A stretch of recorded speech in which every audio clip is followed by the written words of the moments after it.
as this gun was loaded, when he was ready for him, decided to go for the run. Just to fire. Just to fire.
so far. Flashbang gets them in, but Hanka knocks them down. They line up, and now Rachel, the last line of resistance. But Rachel has already repositioned. Anticipates that this could be the angle. Reload off. Letty round the corner, but Rachel can't do it. Letty locks it in, and Team Poland win.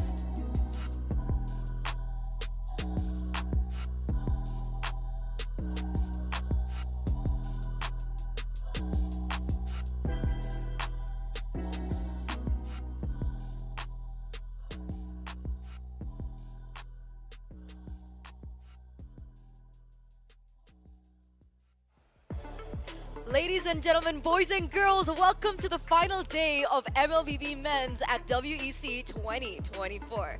We are now live in Riyadh, Saudi Arabia at the venue. And of course, welcome to the English broadcast. My name is Eterna and I'll be your desk host for the remaining 2 matches of the day. But here on the panel, we're not going to be alone. Not just us two. No, we have Reptar. Finally, I got it right. No. We have Reptar and Leo. Welcome, guys. You didn't get it right. You did not! I said Reptar. It's Redmar. No, I messed up again. Again, totally. It's fine. But This is what gonna be an matters ongoing is, joke. like, you know, that's a great way to start it. Because since we're getting 2 best of 3s today, you cannot mess it up if you're the team. I feel like the very first game of the 2 series that we're going to get today will really set the tempo for the entire series and could potentially be the reason why you win or you lose. I think setting the mood is going to be important, Yeah. especially for us. Number one, if we make mistakes, that's okay. If these players make mistakes, country pride, huge prize pool is on the line. We could, fix it with a correction or 2, a remark. But that aside, you're talking about that first matchup. I'm talking about that second, man. The best of 3 in the grand finals between Team Malaysia and Team Philippines. That's unprecedented. History! Yeah, history. To call it a best of 3 for the grand finals, and here we were thinking we're going to be getting a best of 5, but I feel like this makes the draft preparation all the more important, right? Cider. Again, that game number 1 draft is going to be so important. That you, right out of the gate, start the tempo. Teams all around the world have always said tempo, tempo, tempo. That's what we like to play off of, and momentum. So these drafts, not just for the grand finals later, but even for the first series that we're going to be seeing today, yeah, expect all-out aggression, I believe. And just to remind you guys at home that we are going to have 2 matches ahead of us, all in a best of 3, like the analysts have mentioned earlier on. And of course, again, right, bare minimum, either Indonesia or Saudi Arabia will claim that 10K USD prize pool. So that's something that they do have that they can look forward to. Yeah. As we also take a look at a quick recap of what went down for the past 4 days. What we're looking at is a playoff, so that's the past 2 days where we had 8 teams really go head-to-head with one another. And now, again, in the grand finals, only 2 will be able to remain, and only 1 will be crowned the champions of WEC this time around. Yeah, quick math, 16-8, 8-4, 4-2, and only 1 may stand on that grand stage, holding up the WEC 2024 trophy. And you're seeing here now the events that transpired yesterday. This was game 1, wherein Saudi Arabia really looked like they had something going against Team Philippines. They made Team Philippines work for that game 1 win.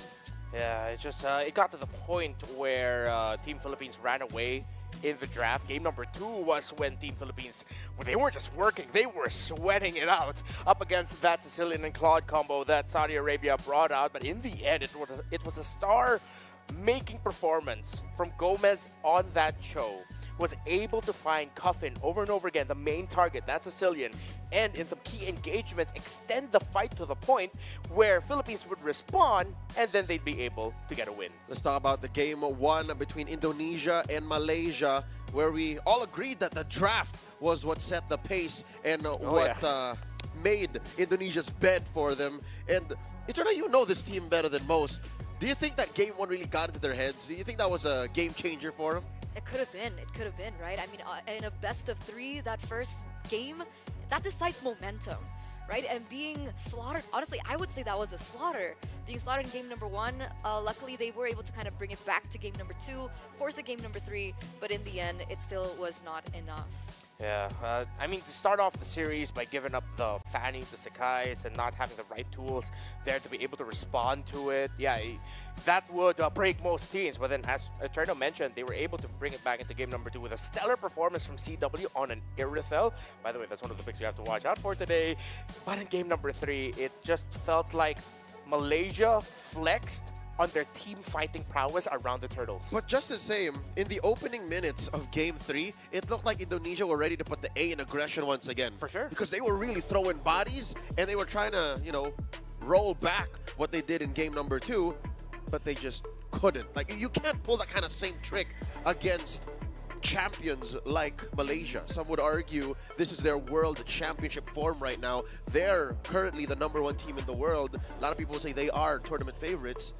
Indonesia tried to, slip one underneath. Malaysia said, nah, not today. So this is definitely something that we need to be looking at today, right? A lot of criticism towards Indonesia's draft right now. And again, if these mistakes happen, remember that in the group stage, Saudi Arabia was able to get a 2-0 win, a victory over Indonesia. And that's something that they could replicate once again today. So we have the official rosters that we're going to be pulling up right now, ladies and gentlemen, as we welcome Team Saudi Arabia first and foremost. We have Sano, we have Troll, Cuffin, Tarzan, as well as Sanji. It's the hometown heroes. My brothers, Troll and Tarzan, are looking to alleviate a lot of the pressure so that Cuffin and Sano can work while Sanji just pushes the tempo. That seems to be the template. I don't know if that's exactly what happened in the first meeting that they had in the group stage where Saudi swept Indonesia. I'm wondering if they can do that again here on the big stage. Yeah, I'm looking at Cuffin, especially what picks he's going to end up with and how well they're going to be able to temper the rotational tempo of Keyboy and Sans, especially since we've have a very clear idea of what Indonesia and Sans wants to play around. Now, Saudi Arabia flexing and showing off that Sicilian, that's something that Indonesia has to watch out for. That Saudi Arabia, if they have a mid lane mage that's a little bit more backline heavy, good with turning team fights and even coming back from defensive positions, then yeah, you're going to have to respect Cuffin. And now we're going to take a look at the official team roster for Indonesia. Still with the main 5, we have Luke, Albert, Sans, Keyboy, as well as CW. The question is, does Indonesia have the medication to stop Cuffin season?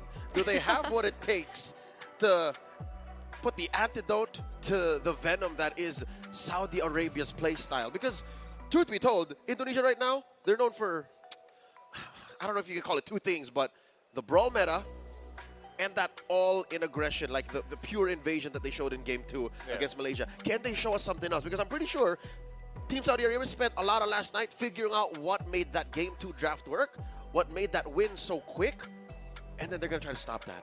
I'm glad that Leo mentioned the all-out aggression here. Whatever pick that Keyboy, Sans, and Albert ends up with, it has to be aggressive. In a perfect world, I would like to see Indonesia just go for lineups that are constantly pressuring the jungle of Saudi Arabia. You don't need to textbook it. You don't need to play it slow. Take it straight to Saudi Arabia. Don't let them find any tempo whatsoever. That's been one of the best strengths of Indonesian teams all across the history of the WEC, starting from Bali in 2022. That's what they're so good at, so hopefully that's what they bring up. I agree. And so these drafts, these picks, they're going to be ever as important because to facilitate that aggression, they also need a proper draft, which is why I find it so peculiar, right? This is a team that is comprised mostly of Fnatic Onyx kids. Yeah. These Fnatic kids, they have been known from time and time again for very huge hero pools. And yet the heroes that we've been seeing so far, it's been far from creative. And that's something that I think Saudi Arabia has an edge over Team Indonesia. If anything, the creativity is coming from the robot, from BTR's Luke. Yeah. He's the one who's, changed the whole landscape of the XP lane. Yesterday, it's still living rent-free for me until this morning. I'm thinking about that Uranus that he showed us, how to answer that Hilda. So maybe Sanji from Team Saudi Arabia have much more on his hands because now Coach Lyric has to figure out, all right, how do we play that XP lane situation? Because it's clear, for Team Saudi Arabia, what they got to do, sever that connection between Keyboy and Sans. For Team Indonesia, that may happen, but if there's some way that they can keep attacking Tarzan, keep attacking the jungle, and take away the main resources for Team Saudi, you're good to go. So I think that the real X factor is going to be the XP lane. We're back to about 2 years ago, where the XP lane is what really dictates how the map moves. Yeah, you have two questions to ask for your EXP laner. Do you want to be proactive, or do you want to be a little bit more reactive? But reactivity doesn't necessarily connotate a bad thing.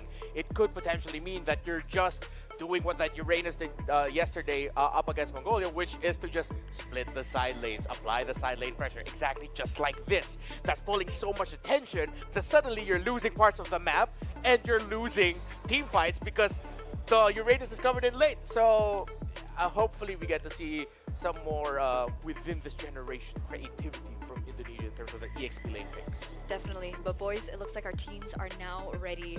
But ladies and gentlemen, are you guys ready? Because once again, the battle for third place between Saudi Arabia and Indonesia is about to begin. Let's welcome both of the teams onto the stage. Hosts, take it away.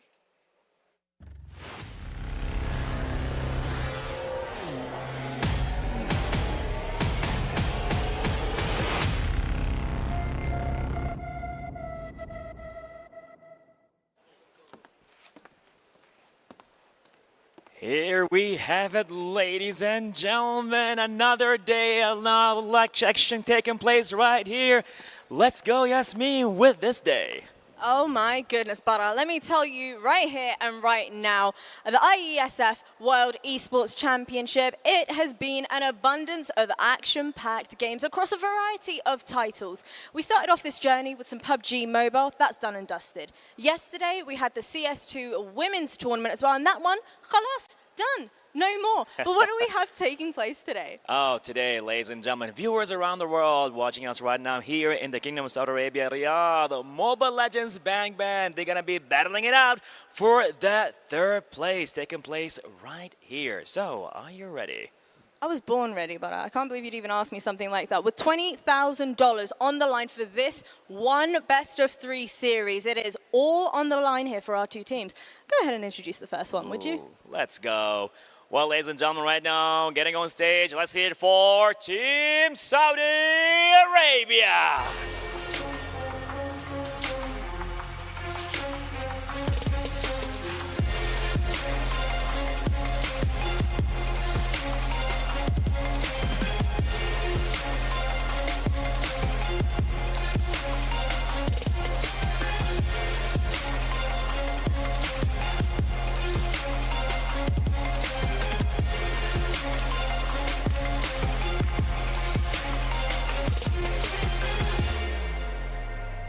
Hoping to finally claim a victory, though, but their opposition. Please give it up for Team Indonesia.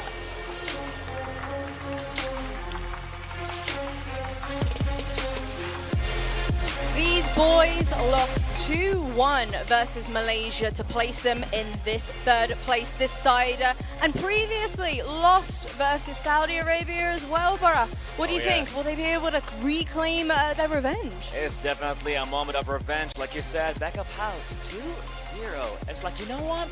They're gonna make it happen this time. Let's see about that. But are you ready to hand it over to our talents? Again, I was born ready, but can they claim their revenge with high expectations of them heading into this event? I think time will tell whether or not they'll be able to walk away with $20,000. Thank you, Bara. Thank you as well, Jasmine. You guys can see as well up on stage, both of our teams are ready to rumble. And that reminder of the prize pool is going to be something that they can and should actually keep in mind as they get into this next best of 3. Glad to see that they're exchanging fists here, as you put it yesterday. Because if you'll remember, Team Indonesia, just based on, you know, the visuals and the atmosphere around the WEC arena, things were getting heated, right? And it seems like last night and into this morning, they were able to reset. So what do you think they look like? Because I can only really assume. Are they ready? Yeah, you get to cast them like for 2 months, week in and week out. Is that a relaxed Team Indonesia, a ready Team Indonesia? I mean, honestly, Fnatic Onyx, they're kind of robotic. They're kind of animated in that way. Like they're very, you can never really tell what they're thinking. They're is what I'm trying to machine-like. say. They're machine-like. I don't know why. From my end, like that's why I exuded like a little sigh there at the beginning. It's kind of tense. Yeah. I don't know. There's a tension in the air here in Saudi Arabia right now for this battle for third. I believe mainly because these two teams had much higher expectations. Saudi Arabia now are going to be fighting for a spot that they had at the end of last year's tournament. Now Indonesia for a spot that they themselves and a lot of Indonesians didn't expect them to be in. They were expected to make it to the grand finals again. Maybe go up against either Philippines or Malaysia, either of those two powerhouse teams. So maybe that's why I'm feeling the tension, that the expectations are a little bit different for these two. Allow me to be a breath of fresh air and the personification of a silver lining. I think these two teams need to redefine what it means to win WEC 2024, right? Sure, Saudi Arabia are trying to go for third place, wherein they've already achieved that. But I'll tell you now, what they did in the group stage and how they're performing even against Team Philippines, the defending champions, that single-handedly puts them in dark horse territory. I'm calling them a dark horse right now, going into the future international events that we're going to see in 2024. So, with that said, Team Indonesia, on the other hand, a lot on the shoulders of Sans here. I think part of the top 5 players in the whole Indonesia for the eyes of the world. I think you have to just commit to your mechanics, show the world that not all is lost. I'd like to beg to defer.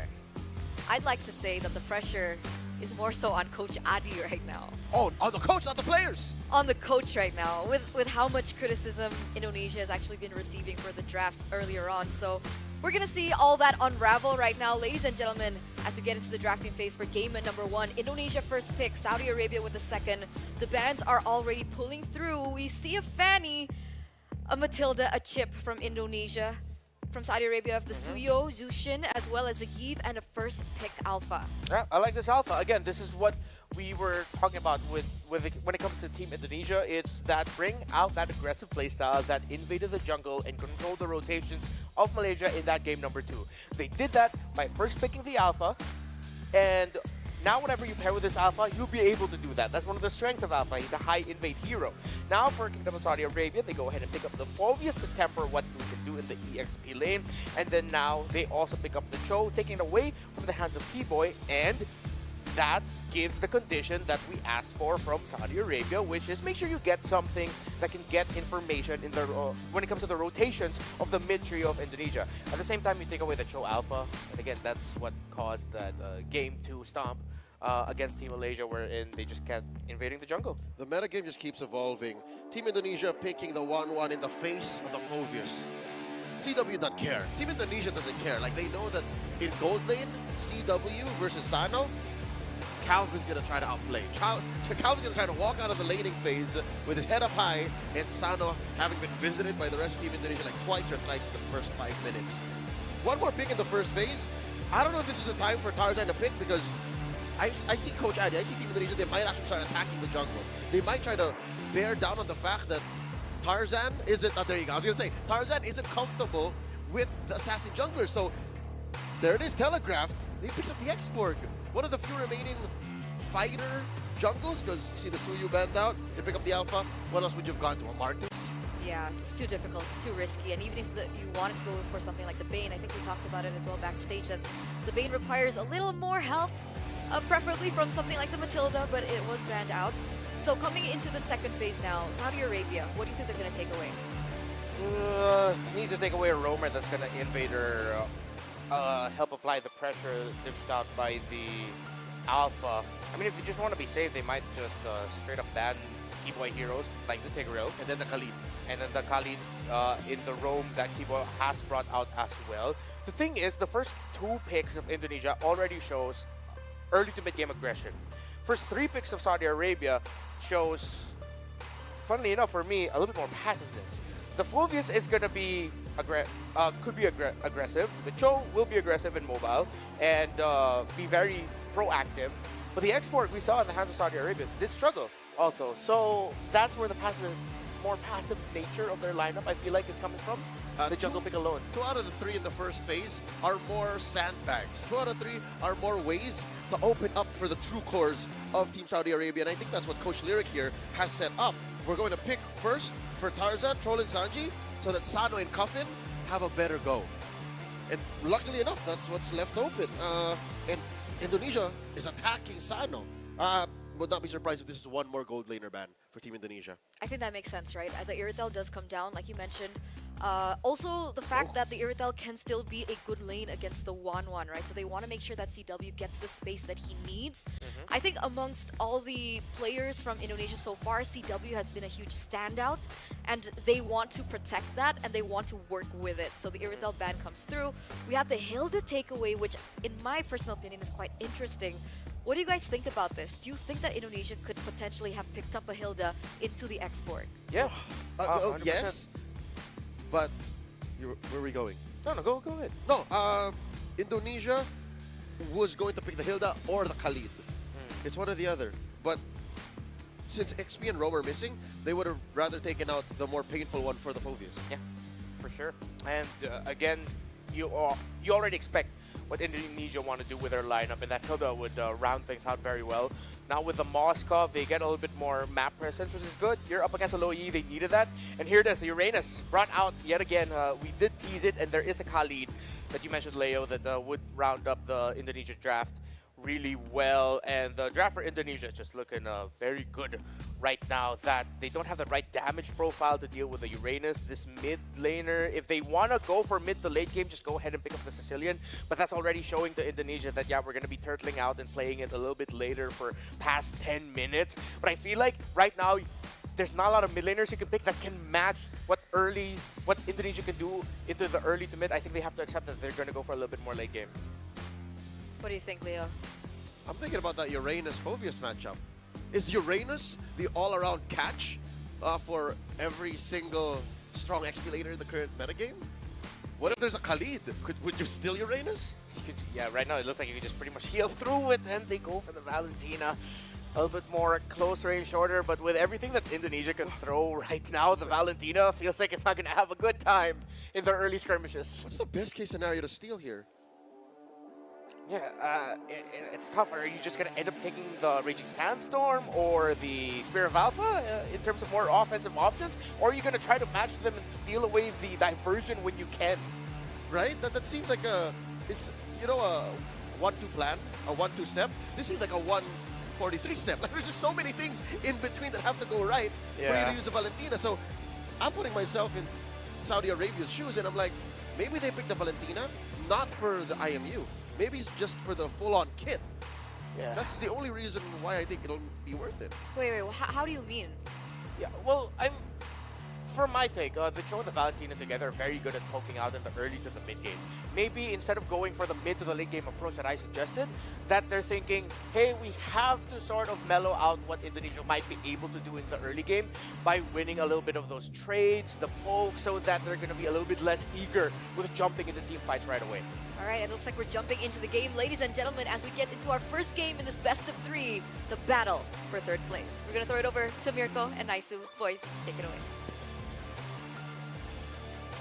Thank you so much, Eterna, Renmar, Leo, for breaking down the draft here. Game number 1 in this best of 3, the 3rd place decider. It's me, Naisu, joined here with Mirko once again to bring you the action today as we round up the MLBB Open Men for WEC 2024 IESF. Mirko, before we jump into the game, which is happening right now actually, so I thought we had some time. Here we go, let's jump into it.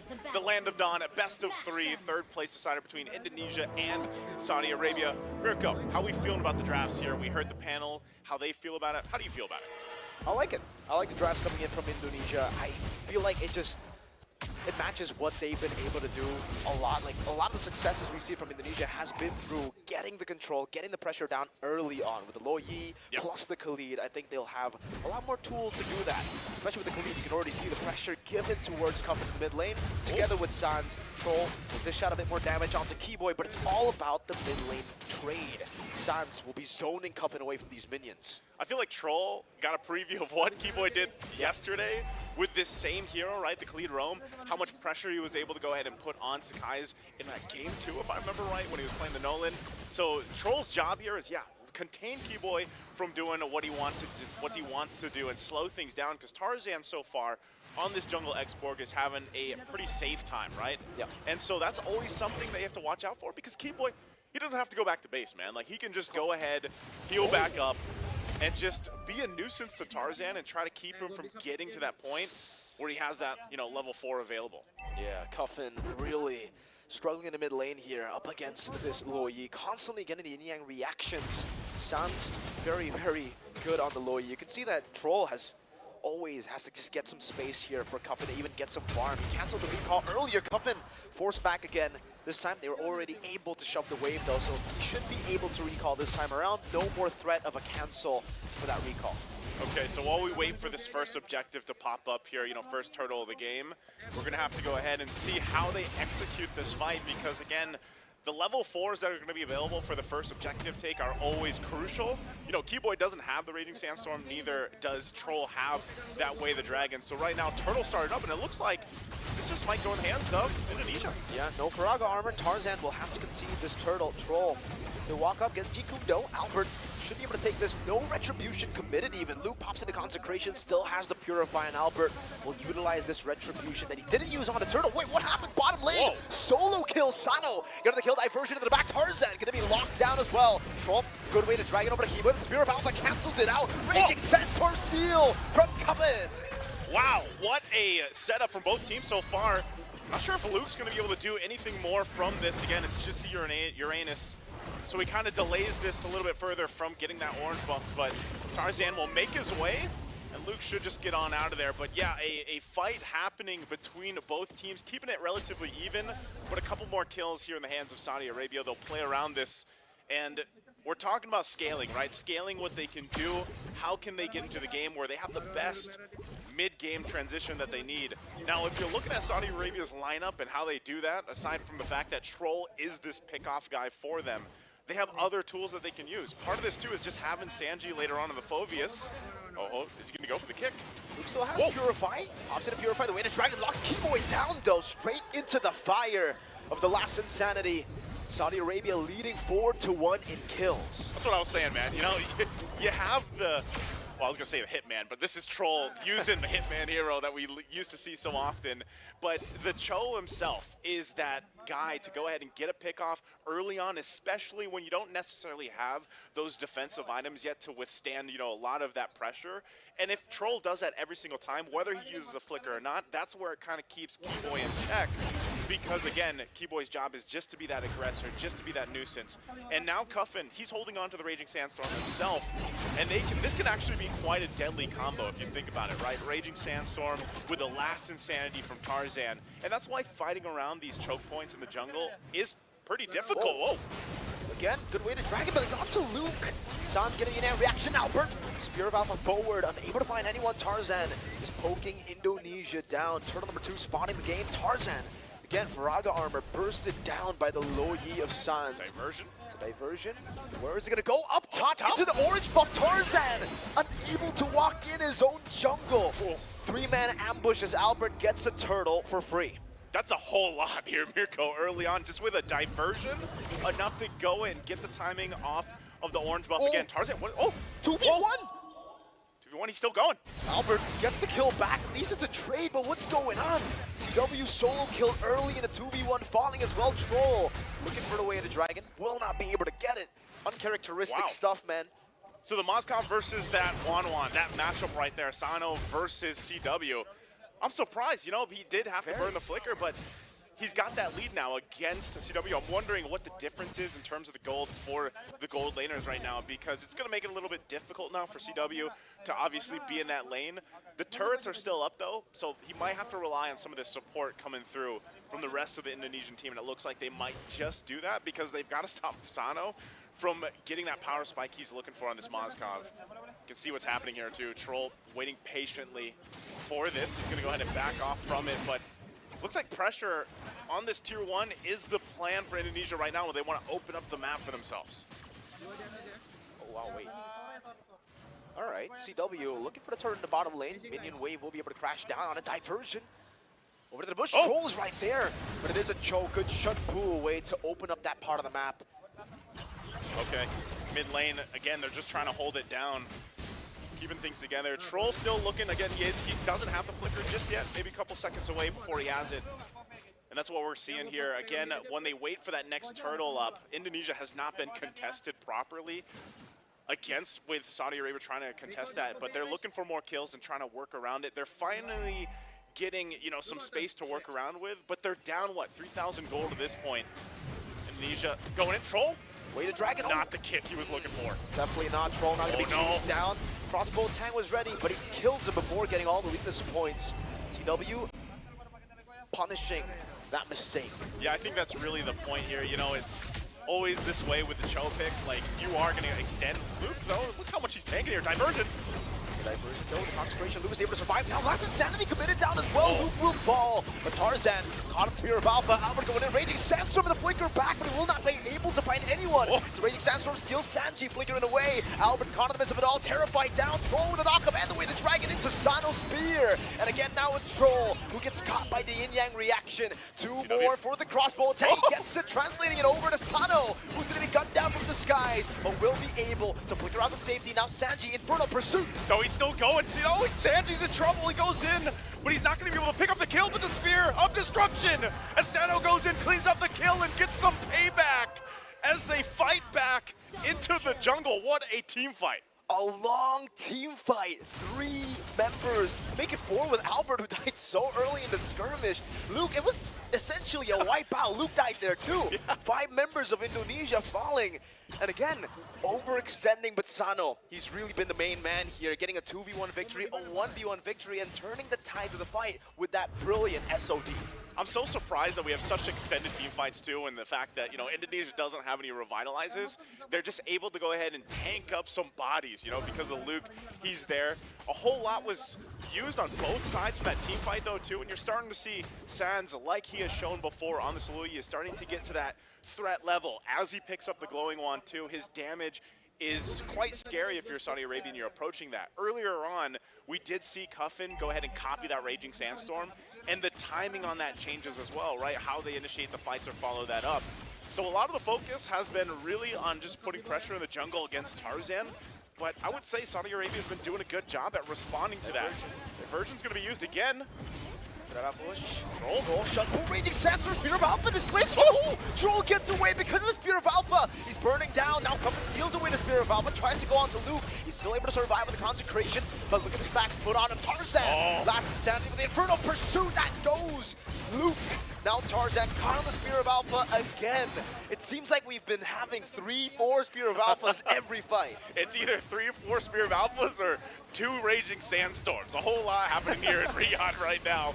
But what's happening now is the Lord is going to be secured by Indonesia. Not much Troll can do. Again, the jungler is down for Saudi Arabia as that Lord is secured. A diversion again this side of the map. Malefic Gun also just picked up CW. Where are they going to go? Troll. It's probably going to be the focus here. Again, even Sano's got to be very careful about this because right now they're looking to make a play. Walks up, getting the yin-yang reaction. Now Keyboy walks up as well. Sano able to get away, but Albert gets him with a Spear of Alpha. Now let's see, will they be able to capitalize on this? Albert will be caught. No Raging Sandstorm from Keyboy, finding the McCuffin responds it over with. Now Keyboy healing back up. Tarzan with Last Insanity used up already, and now the re-engage from CW as he looks to go for more. Into the back he goes. That's a Purify. Now the crossbow attack not ready just yet. CW failing to get the last weakness point. Keyboy will tank it up, gets executed. CW jumped on. Luke all alone, now able to dash away from the base, but that was messy. A little bit messy there, but they got the job done. Again, the Lord's still making his way top side. They get some bodies. CW was looking for that last one, He does have that Malefic Gun, but even then wasn't able to cap off that last kill. We're going to have a little bit of a pause here, a break while they get things situated. Again, there's still the situation that, Saudi Arabia is fighting back. Like, they are able to fight and go toe-to-toe still with Indonesia, but the problem is, again, on this defense, how do they keep things together? The biggest thorn in the side of Saudi Arabia right now has mostly been the diversion plays. Anytime that Loyi does get picked up by any teams, that's always something you have to look out for. Not only the diversions, but even when they're able to somewhat escape that initial burst of, just a surprise attack, if you will, with the diversion. The Spear of Alpha from Albert has been really on point at catching the right targets, especially when it's Sano. And even if he burns the flicker, you're going to get caught out. It's really tough, essentially, right? The fact that Again, they're just looking for these skirmishes. Saudi Arabia have been able to match them, and they've been able to punish every single little mistake that Indonesia make. They overextend just a bit. Saudi Arabia are right there with the punish. Sano is still 5-2-0. He's doing a really, really good job. Sanji as well has been able to capitalize with the Infernal Pursuits, just dismantling them around in these skirmishes, making it messy. And I mean, look at their composition. They do thrive in these messy situations too, right? I mean, they do well in a brawly type of situation for Saudi Arabia. So for Indonesia, especially after getting the Lord, I feel like it was very unnecessary, Naisu. The fact that they still went on to go for the team fights inside of the base. They went deep. Chasing for kills, not really prio targets anyways, right? Yeah. You got the Valentina down. It was very early. You got Tarzan down as well. Maybe it would have been the better call to just back away with the Lord, play with it, and get some base turrets. Yeah, I think at that point, you know, again, it's just like, I don't know, CW probably just saw red, and he just jumps into the base and goes and tries to get those kills. And ultimately, what it is resulting to, though, because that Lord is going to be pushing in on that top side, is maybe they get one of the base turrets down, depending on how Saudi Arabia plays this, you know, how they decide to adjust to their defense. Because like you mentioned, Sano's been pretty great here. Looks like we're going to be jumping back into the game in just a couple seconds, and we'll see how they go for this defense. Sano will go ahead and clear up that wave on the top. All right, we're still going to wait here, but that's what I'm saying. Like, for Sano, it's really how does he go ahead, clear this out. Should deal with the Lord relatively quickly because he's got pretty much the items that he needs. But, you know, again, their clear is great. Troll, I feel like, is the one that we have to watch out here for, because that base defense, if he's able to get that setup he's looking for, maybe even with a nice Way of the Dragon on the right target, then they have a successful defense. Again, they're not down massively here.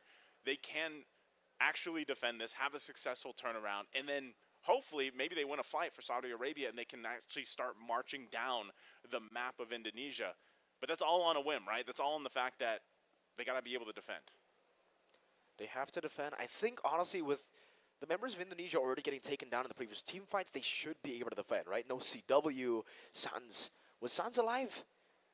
Sans, he is alive. I believe so. Still, though, I think without CW, they're going to really struggle going for the siege. So as long as CW is dead, I think this Lord should be dealt with quite easily. I mean, they have an export. They have a Moskov as well. Really, really good clear on the other side, which is Saudi Arabia. So I guess we'll see. Not too sure if we're going to get into the game. Yeah, it looks like it's safe right now. Yeah, all right. There you go. Okay. All right, we're back into the game. Sano's going to go ahead and clear that up. They might even just hold on to the base turrets, it looks like. So Sans was alive. There's the spear, though. Way to drag it too, but Sans, good diversion out to safety. He didn't get the purple buff, though. Yeah. Thought he'd be able to get that, but ultimately, like we were just saying, you know, if Saudi Arabia can go ahead and defend, they're in a good position to be able to do it. They do just that. And Lord is dealt with. So, you know, with Indonesia being a little overzealous earlier on, like we talked about, pushing into the base because of how that happened, that Lord ultimately didn't result into much, right? And so it gives them an opportunity for Saudi Arabia to go ahead and turn things around and get in a better position for the next objective take here. I think part of this too is what does Cuffin take? You know, a lot of the times we've been seeing him take that Raging Sandstorm, and that might end up working best for them here. But I think it's just counterplaying this diversion. Before the Lord even comes up, as I say it, before that Lord even comes up, they're probably going to try to look for some form of an advantage in numbers, right? That's what we've seen so often with Indonesia. For Saudi Arabia, do you think they can actually approach this Lord fight and contest it with what's going on in the game? You know, they're not down that much here, Mirko, but you got to defend this tier 2 right now. Kind of going to be dealt with again. Seems like we are going to see another pause here for game number 1. 11 minutes in, I think. Yeah, Lord is still in 40 seconds. That'll be the Enhanced Lord next. Trying to take a look, too, if we can. I'm wondering, you know, earlier it looked like it was over on the Saudi Arabia side, and this time it might, okay, this time it looks like it's on Indonesia's side. So, again, important here that they get these things smoothed out for both the players here so they can go ahead and have that best experience, a smooth experience for this game, because this is now, we're at that point in the game where it's crucial, right? Because the question that I had for you was, yeah, Saudi Arabia, if they want to go ahead and contest this Lord, if they want to try to turn this game around, are they better off just sitting in their base? Or are they better off just actually contesting the Lord take against Indonesia? I don't know. I feel like at this point, they're not really that far behind, right? I mean, I think it's a 2,000 goal lead, 3,000 goal lead. Yeah, somewhere around there. About 2 or 3. I think it's very, very contestable. Considering the fact that Sano is also really, really good. in these very high brawly type of situations, the piercing damage has done a lot in these skirmishes. Again, the fact that CW isn't playing in the back, even when he's in the front, he will always be punished as long as he's not able to fly with the crossbow tang, or if he doesn't have the Wind of Nature yet, right? I think it's a good time for them to try to go for the contest. They need to try to poke it out, and I think they already have a few of the tools to bring the brawl to Indonesia. Yeah. Item Power Spike for Sano, Item Power Spike for Tarzan and the Exborg too, because they're up against Uranus. They're up against a very tanky team, Alpha too. Should be able to deal with it as long as Tarzan keeps the Faraga armor, right? It all comes down to the Faraga armor, I feel like. Because a lot of these skirmishes, Indonesia has just been able to utilize the Loyi and also the Alpha to poke down the Faraga armor. So Exborg becomes a non-factor by the time the neutral objective becomes contested. I would almost say at this point too, like, because we talk so much about the Loyi, the diversion, probably the best place to play against it is actually your base, right? Because for the most part, like, you know, all right, we at least have our, you know, our base and our fountain behind us and everything else. So the diversion, it can still surprise because we've seen teams do that where it's like kind of on the outer edge and then they appear, you know, towards the backside. And if Indonesia decides to go ahead and do that, then Saudi Arabia has an easier time than worrying about any of the bush spots in the jungle. And so I think part of it too is just dealing with, again, contest it. But Indonesia, I feel like they've got to have a little bit of sense of urgency under this too, because we've seen this, and I know you are familiar with this too, being a 1-1 main yourself. Once those winter crowns start getting picked up, once that defensiveness starts getting picked up for Saudi Arabia, it could come down to just timing, right? Like if you're able to go ahead and time that winter's crown perfectly on multiple members, or even let's say an immortality, with the fact that you also have an Exborg, so that's like multiple health bars you got to go through technically, then it might take away a lot of the damage here from Indonesia. So looks like we're back into the game, still on the defense here. We're still about 30 seconds away from this Lord coming up here, and that's where we have to really see, what does Saudi Arabia plan to do? Do they plan to just give up the next big objective, or do they plan to actually contest it? These buffs are going to get taken away. You're already seeing, like you said, this Loyi is such a crucial pick, especially for a team like Indonesia, because look at the damage right now coming through from Sands, and it looks like Cuffin will take that Raging Sandstorm. So ultimately, you're 5 seconds away. They know that they might want to go ahead and contest this. Albert's picking up a Winter Crown himself. Sano finally gets a Malefic Gun. So we'll see this. Once again, they can play with the fact that they have a Spear of Destruction available. You know, looking at it again, Naisu, maybe they shouldn't contest, right? We were talking about it being a 2,000 gold lead, which is true, 2 to 3K. But Tarzan is 3 levels down on Albert. That's a massive advantage on Albert when it comes to Retribution. So if they don't have to control the side lane, I don't know, Troll goes in. We're able to find a way to right onto Sands of all people. Raging Sandstorm from Cuffin as well. CW hopping the Wind of Nature. Troll, there was one more weakness point there. The Spear of Alpha will be able to peel for the team. Sanji will be slain 1 for 1. Sands for Sanji right now. Lord's going to go for the reset. They want more though. Cuffin will flicker out, and Luke might be on the chase here. Keyboy as well. Goes in. Whoa, good Abyss Walker from Sano, dodging away from the Raging Sandstorm flicker. But it does buy enough space for Indonesia to go for the Lord. It will be for free. Troll and Tarzan unable to walk up just in time. Now CW in the chase will learn from his past mistakes, and he will just take the discipline route. Sans respawning, diversioning into the mid lane. Yeah, trying to get through there again. This is ultimately what we were looking for, and it looked like, you know, Saudi Arabia alongside Troll was like, yeah, we're going to go for this, try to make something happen. And it looked like it was a really good team fight for them, but a good disengage from Indonesia, and then they re-engaged. Rose Gold Dog. Rose Gold Dog gets picked up. CW now a little bit more defensive, and this is where we were talking about. So now you have a Lord enhanced going down the bottom. Saudi Arabia wants to hold on to what they can, but they're surely going to lose this bottom turret as that charge is going to come through, and they'll keep it together the best they can. But looking to open up the base, Indonesia does just that. Keyboy also picking up a Blade of Pepsi this late in the game. Wants to go in for this execute with a Raging Sandstorm. So Lord finally getting cleared out. 2 base turrets left for Saudi Arabia. What will Indonesia do? How do they approach the fight? Again, waiting for that diversion, if they use it or not. It looks like right now they hold on to the 2 base turrets for Saudi Arabia. Holding on to it really, really well. Again, they have great wave clear with Sano, great wave clear with Tarzan as well. They can just consistently play in their base. Like you said, their safe haven is definitely inside of the base. But Indonesia are looking to just brute force it. Immortality for Troll, looking for a possible angle to get Sans again. He has to be very careful. Doesn't have to purify. They're not managing waves where it'll crash together. It's one wave in the mid lane, one wave up top, and clearly when you have a An X-Borg and a Moskov, those ways will be cleared up really easily. Yeah, you cleared out. Oh. Luke taking a couple shots. He's still tanky enough, though. Again, he can just kind of do this freely for now. And we might find ourselves in a situation where, again, it's going to be up to the next Lord unless Saudi Arabia presses the situation. Divine Glaive being picked up. A little more defensive here, too, for Albert, as he might be looking to jump in. Also, crucial item for Sano now, too. This is all what we were talking about. That 15-minute mark when you start to pick up these defensive items especially. Even something like the Rose Gold Meteor, and then when they start switching some of the items out, that plays a part in a lot of the timings from both the initiations with these compositions. Sanji also himself picking up a Winter Crown. So now we're looking at multiple Winter Crowns for both sides. Of course, the Immortalities too. And even to get through Tarzan, he's catching up, right? You buy him some time, he's almost level 15. So they might have gotten themselves in a position here, Mirko, to be like, you know what, 30 seconds, we're ready to rock and roll for this next Lord. We will be able to contest it.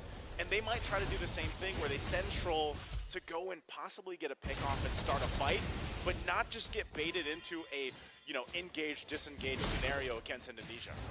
Sano's just walking up, dealing a bit of damage onto Luke. He buys the Immortality too, and you can see that regen, full stacks on the Uranus, taking the damage and then healing it up all the way back. The one thing too, they got to manage that bottom wave, right? That's part of the deal here, but when you got a Moskov, that's not much of a problem. You park him in the lane that's being pushed, he can just show up with that ultimate, that Spirit Destruction. Lord is up now. Indonesia, we expect them to go ahead and take the stage with this one. Albert will go ahead and start it up. Troll giving the information, and Tarzan just around the corner has the Immortality himself now too. Luke is still top side though, so they might be looking for their own kind of play here. They're gonna clear out mid lane. That's gonna be a reset. Troll. Back over to Jiku, no finding two right there. Reset, Surfer Cuffin, able to find Sans with the Raider Dragon, but he's able to flicker out to safety. Keyboy taken down, now Sans, reaction looking for it. Albert will be able to find the back line, now pops in a minute crowd as well. Tarzan, Immortality is still there, gets popped in. Albert still surviving.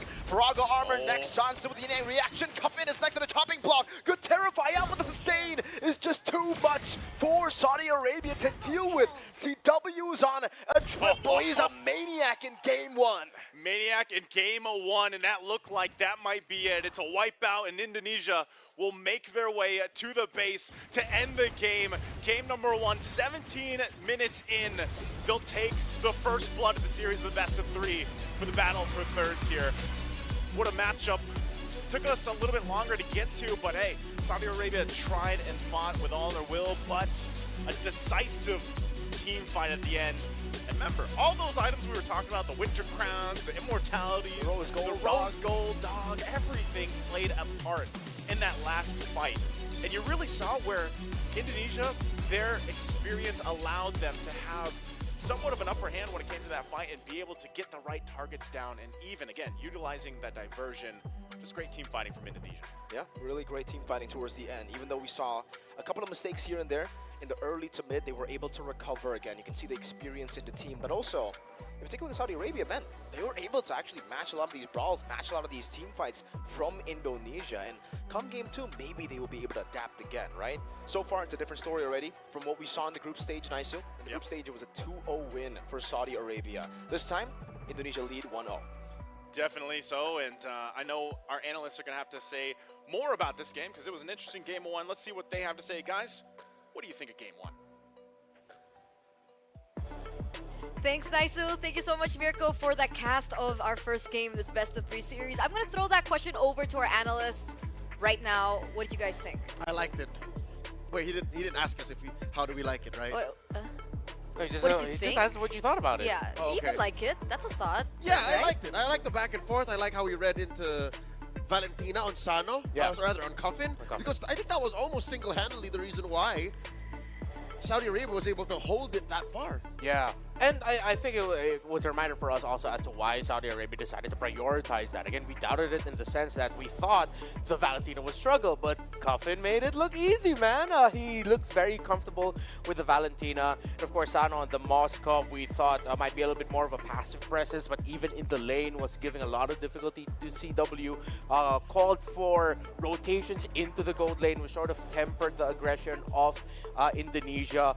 But then at the end of the day, it went back to Sans and his pick, that low Yi, how they played around it, that very first pick on that Alpha. Everything we said that Indonesia should do in terms of how they should play the game and their main strengths, they did it, and that's why they won. In the early game, it seemed like Saudi Arabia had a better grasp on the tempo of the team fights. And then eventually, it came to the point where Keyboy just threw his body at Saudi Arabia enough times that it seemed like Saudi had enough of it. And when Keyboy was going to do it again in the late game, they totally forgot. I think that's what's allowed that late game split, that late game divide and conquer team fight that happened in the lower quarter of the map. And here you'll see how KSA were still trading positively. There was so much that Indonesia were putting just to take down Sanji. And look here, he's gonna survive. And it took so long, and I think, yeah, see, W's gonna get punished. There were a lot of weird moments, actually, honestly, looking at Indonesia's gameplay. What do you guys think of that? Like, was it them being a little bit too overconfident in these skirmishes, or them getting hasty? What's going on? All right, long and short of it, I think they took the scenic route. Yeah. I think they know exactly what they needed to do. It's just they tried to, you know how you have a solution to something simple in life, and you add just a layer or two to that because you think you can do it, you think you can get away with it, like those TikTok life hacks. Yeah. That's, I think, what Indonesia did here. And I mean that in the sweetest way. It's not because they underestimate Saudi Arabia. They were already beaten by Saudi Arabia in the groups once in a ravishing sweep. I wish we could have seen that, but I think it's more of Indonesia trust their mechanics enough that they talk to each other and they say, I'm going to try to do this. Okay, whatever. Yeah, that looked like a team that really knew just how good they are at fighting. That, again, there was one highlight there where we saw CW chase it down, the two members of Saudi Arabia, right into the base, past the base turret. Both teams would have wanted to back off, but then they knew that even though that CW would go down, they had the Lord already secured. It was already marching through the top lane. It just got out of their base. They still had a man advantage. The minion waves looked good. It was certain aspects of the Brawly meta that I personally disagree with. But they still made it work, and that's the important thing. If you're going to brawl, just make sure there are conditions in the map that are good for you. Where are your minion waves? Do you have an objective marching with you? Do you have advantage elsewhere that if ever your decision to fight and brawl gets punished, that the other team still has to do so much cleanup with minion waves and getting other positions in the map? I think the Lu Yi was what allowed for the corrective movements on the map and the Uranus, because those are able to hold down lanes or send dudes where you need to answer for waves and fights. And that's why Keyboy can throw bodies. That's why Albert can jump into less than ideal spears of Alpha. That's why CW can dive deep into the base, die, and still leave the map relatively positive for Indonesia. So this is clearly a team that is so mechanically gifted, that is so confident in their team fighting and their brawl meta, that they can get away with a win like this. But I want to throw you guys a question here, because from the success that Indonesia has been able to grasp over the course of the playoffs, it feels like there's a certain formula that we're seeing, and it's between Keyboy as well as Luke.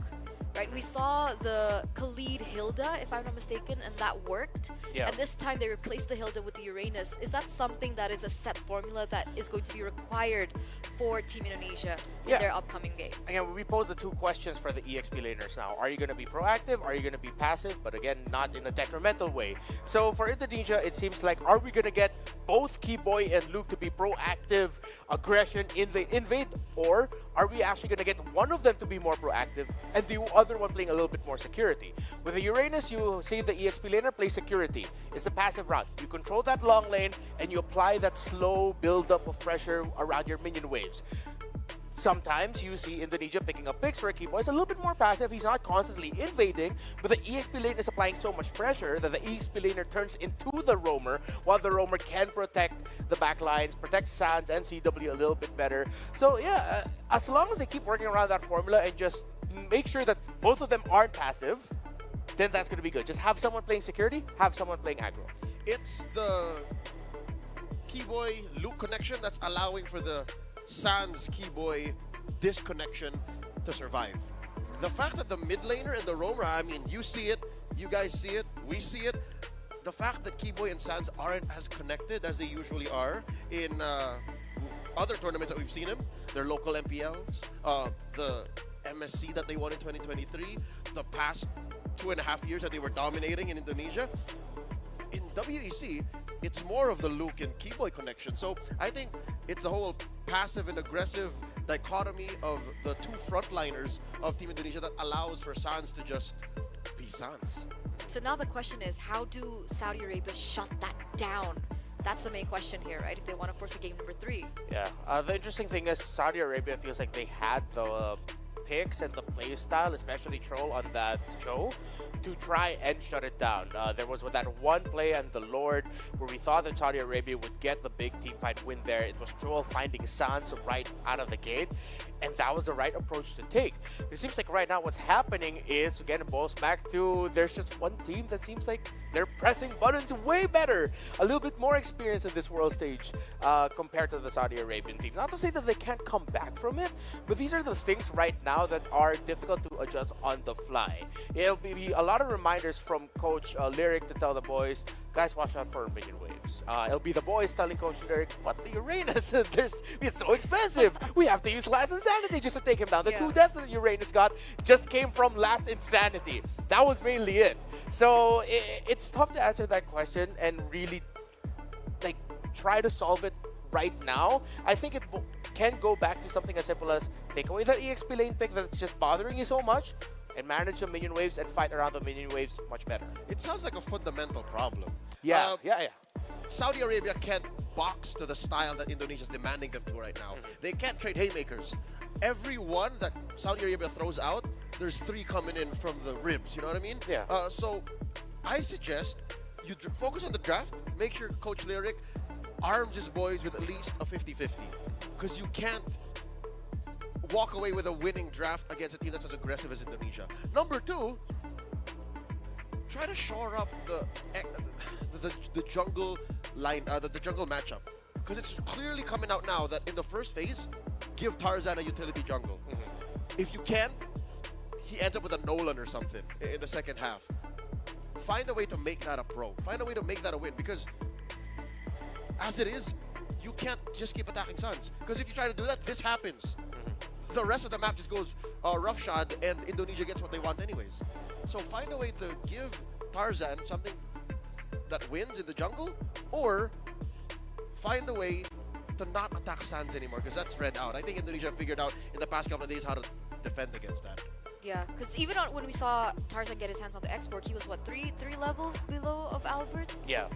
So when we go back into the drafts, if things go the way that Saudi Arabia wants it, do they prefer blue side? Do they prefer red side? And do they want to eliminate the alpha all together, or do they want to take it for themselves? Well, it seems like that's going to be a question that only they can answer right now, because we are in a unique position in the meta where, again, here in WEC, as you pointed out yesterday, red side is winning more in this tournament right now. It's at 2-pick swing. It's just a little bit of adjustments in your priorities. I am coming from a newer school of thought that you may be willing to give up priority and chase for the Moskov. Because even though Sano had an amazing game with that Moskov, he was winning lane against CW, that's only one aspect of the game.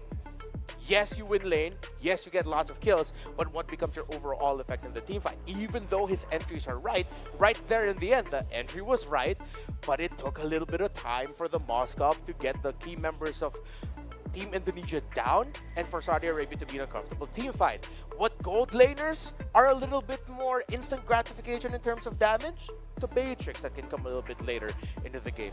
Considerations for Clint if ever the lineup of Team Indonesia doesn't have a lot of backline access. I'd like to see them go for gold laners now that don't necessarily need to win just lane, but are just so good with countering teams that love to brawl. Now here's the thing.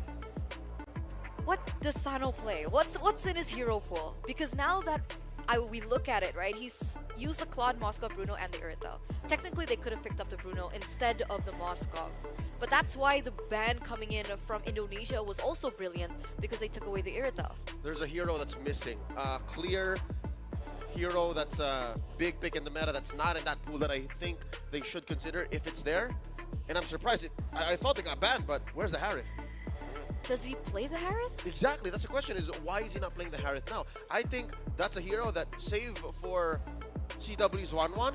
If the 1-1 doesn't get, if the 1-1 gets banned out, or if they can find a way to somehow beat up the 1-1 early, Sano on the Harith. That could be a solid solution because imagine game 1, right? Watch game 1. If that was a Harith and they kept bearing down on CW, would have been a solid punish. Yeah, and he does play Harith.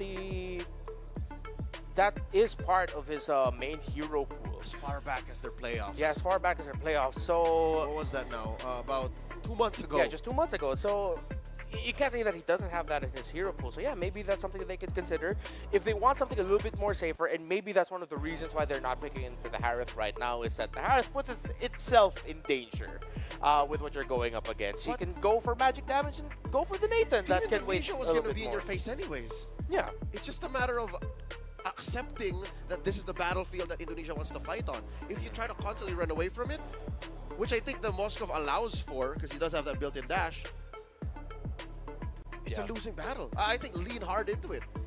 I'm not so sure if Saudi Arabia is ready for that kind of tempo, though, but it should be a solution, because they were going to fight anyways. This is a fighty lineup.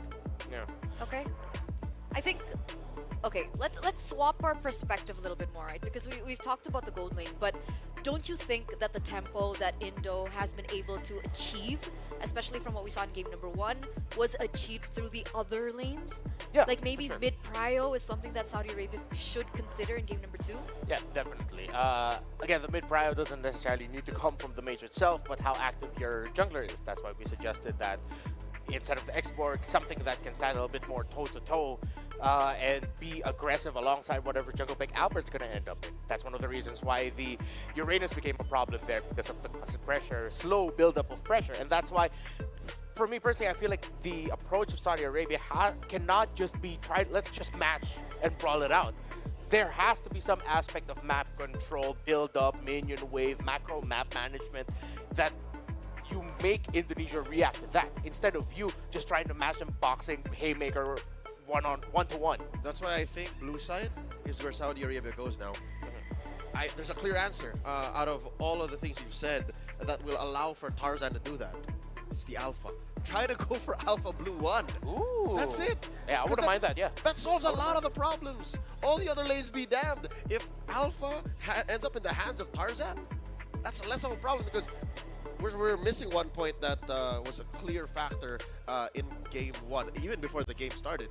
The damage profile. One of the reasons why the X-Borg found it hard to do its thing in game 1 was because it needs time. It takes like 2 or 3 seconds for him to just go Yeah. for the rest of Indonesia to think twice about that fight. But imagine if it was an Alpha. All you need is a single combo. Spear of Alpha, 2 in 1, pow. Everyone is at what? Half health. You just don't get that with an X-Borg. You don't get that with any other jungle fighter for that matter. Even a Suyo has to weave in and out. But I think it also requires a proper foundation, no? Like, a strong jungler is great, but if the main rotational heroes, the support is not there, the foundation is not there, the jungler will still not have enough space. And what I'm getting at is the Luo Yi versus the Valentina matchup in the mid lane that we saw. Luo Yi is such a strong mid laner. Yeah. She has really good poke in the early game. Her base damage is insane. She doesn't need level 4. And she wins out in range against the Valentina. She might be the #1 banned mid laner in the game Yeah. right now. Yeah, and even though I know you did mention earlier that targeting Sands might not be the right case, I feel like at this point, they do really have to respect the Loyi and the Eve that they have on the Sands. But Oh, draft-wise, yeah, for sure. yeah, Saudi Arabia, if this was their choice, chose to go red. Okay. Maybe red side. They're not touching the Alpha.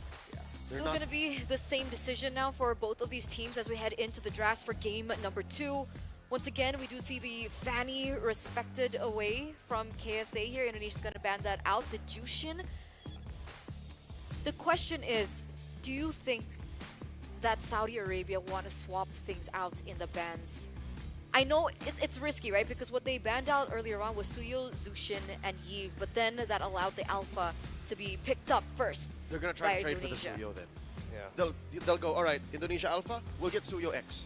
Yeah. Oh, never mind. Now they'll still take it out. They're just switching it up. So I feel like even more so now, you're not gonna first pick any of the E's or the low E's. They'll leave one of those open, and then maybe pick up the other as one of their first 2 picks. So they'll leave the Eve out. You're not going to rush a low E in here. Saudi Arabia can consider picking up the low E as one of their first 2 picks on the red side, so that now Sands will be forced to play another mid lane hero. Again, the only other that he's shown is the Angela and the Aurora. They still have the Vex. Oh, and the Vexana. Yes. And of course, I don't know if you mentioned it, his signature Valentina. That's Yep. still up for trade. So Which is, again, question like as to why Indonesia do not pick that up in this tournament. They have a completely different approach to drafting for Those are the- Sands. But yeah, there it is. A low E steal, of course. so now there is a perfect chance. Now do you go Valentina or do you go Aurora? I don't think this is an Angela. Well, Angela Alpha's also still pretty good, yeah. but I don't know if you wouldn't do it this early. If they want to go aggressive, what do you think about the Cho? Angela Cho or Angela Khalid, honestly. Oh, would you're be, right, Khalid. Would be okay You here. can still go Khalid, Khalid Hilda too. Like Hilda didn't get banned out either. Yeah. Guess that full views. See if they have time to manage it. I think I guess technically the Hilda can still be flexed, but what they don't know right now is what do Saudi Arabia want to utilize in the jungle? Oh, that's big 3 right there. Ooh, Very similar spot for the 1-1 from game 1. Yeah. They And- still lock in the Uranus. That's an early Uranus. Yeah. Damage profiles. Saudi, I feel like if they could, they would want to pick up. Oh, okay. We're running Okay. it back. All right. Interesting, That but exceeded expectations. I mean, technically, the Xborg didn't have the proper support that it had. This time, they have the Luo Yi in their composition, and maybe that's the proper foundation, the proper step in the right direction for that space that the Xborg needs. That's. I don't know if that's discounting Coffin's Valentina, but it did solid up until the mid game in game Yeah. 1. So I don't know if this is. It's not better completely. I think it's just different enough. We'll see. I don't want to put my foot down and say it's good or bad just yet. I think the gold laner pick has to be different. I cannot be just a Moskov again. But yeah, you're right. The Rome here has to be such a good pairing with the low Yi that makes it a little bit tougher for Keyboy to get into the key spots, or you punish Keyboy for getting into those key spots. So you either go Khalid, low Yi. It becomes a trade between the Khalid and the Cho. However, the Cho, looking at the targets right now, it seems like the low Yi is only going to be the main target. Already have the Alpha to answer the Phobias. Yeah, that's what I'm looking at. Or unless The Uranus? Yeah, unless Saudi decide to take out the Khalid instead. Maybe they'll pick up the Cho or maybe the Tigreal for themselves. Either of those two. I'm a little disappointed that Tigreal just left the meta so quickly. He is currently like what, tier 2.5 at best. Yeah. You would see him picked in like 1 in 10, 12 games To be fair, he gets banned quite a lot in the second phase. when he's an option. Yeah. in the second phase, so we missed him. And there's the Moskov. Team Indonesia respecting Sano's Moskov. Gave CW hell for a good chunk of the early game to the mid, Yeah. game 1. Now do we see the gold laner? This is the same spot where the Moskov came out. We're looking for a Claude, looking for a Harith, looking for, what were you saying? A Beatrix? I want a Beatrix. Or a Clint? Is it Hanun in Riyadh? I prefer the Beatrix now. They pick up the Cho, so it becomes the Cho Kali trade. So now Indonesia, they can honestly just go Tigreal, man. There's nothing wrong with it right now. Now the Phobius is not going to go Purify, so you have an instant, even more punish for the Phobius. But we've seen that before. We've seen Phobii do Purify. Okay, You don't see it enough. the final 2 picks for Even enough. Indonesia. If Do they they do want that, to I'm go surprised. team fight? Do they want to go pick off? Yeah, I don't think Hilda Rome is a good idea these days. Tigreal Aurora or Tigreal Vexana. I'm just defaulting to a Tig. Because you don't necessarily need to high invade up against an Xborg. I had a feeling. Okay, so they do go pick off. There you go. They go pick off Eterna, and it's a Franco Farsa, and because you go for a static mid lane that wants to get dived on, it's an easy Claude pickup for Saudi Arabia. Gotta close the gap, find a way to double lane. Given that the 118 leaving soon, I like what Indonesia has done here. They forced Saudi Arabia's hands. It's not like Saudi Arabia's going anywhere. It's more spelled out after Indonesia showed us these picks that we usually don't see. Yeah, I'm so hyped. This is something that Fnatic Onyx had in their strategy pool, but we never saw it. That was what I wrote on, my notes Yesterday. yesterday. Yeah. I was waiting for that with the Beatrix pickup, but they're pairing it with the 1-1 that can still work. But what does the Claude and the 1-1 lane look like? Most of the time it's not like a clear advantage for either of them. It's just it just goes down to who gets a little bit more help. Because if you dead lane that, we don't really see a clear advantage. I like the mid-game matchup. The Farsa versus Lo Yi. It's going to be fire. It's gonna be fun. Fire. There it is, ladies and gentlemen. The possible final game if Saudi Arabia can't win this one and force a game at number 3, they will be given 3rd place. And remember, the prize pool is on the line. Guys, final predictions for this game? I want to see a game 3, man. I want to see a game 3. Yeah? Yeah. I think the Farsa and the Franco are coming in. They're going for the throat. I think that's it. I think we see Indonesia bag 3rd place here. Yeah. That's why I say I want to say a game 3, because I agree with that. But I do want to see a game 3. I wonder what the casters are thinking. Do you think they agree with us? Ask him how they like it. Casters, do you like it? I don't think they're there yet. Oh, they are! Casters, do you like it? We are here. We're here. It's funny now we get to ask that question. They ask us that question. Do you like it? I like it. I like it. I like it a lot, man. 50-50, by the way. 1-1 versus Claude is a skill matchup. Are they going for the throw here, like Leo mentioned? This Going for Franco the head. going for the head. Doing what Thor couldn't. Oof, I don't know, man. Franco, Farsa, love to see it. Guys, we're going to be jumping in the game here. It could be the last one, the battle for the 3rd place between Indonesia and Saudi Arabia. Or will we get to see a game number 3 in this best of 3? Taking a look at the emblems real quick, too. Again, interesting picks that we don't see often. You got the concussive blast. You're seeing all the speed here for Keyboy, by the way. He wants to be moving, and he's got the pre-spins up. Every Franco player does this, by the way. They spin around, and I think that increases the rate of the hook a little bit. That might be a myth. I don't know. Maybe it's just me. No, it's completely factual. Meanwhile, what happened? Luke. Trying to run away, able to get the dash in time. Ooh, that was really close, man. Playing with some thin margins. Cuffin walking around as well. Getting the first proc. Jiku. No, Luke still able to escape. Okay. Ooh, Limit that testing. Holding Purify down, by the way. Albert gets the lead, though. And now that's going to be an iron hook. Cuffin force a flicker. Sans. Go to basic attack. Can he find it? No, he gets knocked out by Troll. First blood for Saudi Arabia. That was Troll flexing on, by the way. Still love that we have these emotes now in the game, Yes, because sir. you were thinking, like, Cuffin had a sliver of HP. Yeah, he had to burn the flicker too, but unfortunately, Sans couldn't get that kill, that last kill secured that he was looking for. But again, early advantage go in the hands of Saudi Arabia here. The kill went over to the fact that it is Troll, so he's going to be a little more aggressive this time. Sans would be fine with wings by wings. Keyboy, though, like I said, he landed that hook earlier. And that could be a key part of getting the momentum that usually Indonesia looks to get. But this time around, because you have that early kill, you have a little bit of advantage. Saudi Arabia should be able to play into that, especially, again, Troll is the guy to start everything in the early game with this Cho pick. It's all about this setup with the Cho. If you're able to get More Albert, speed.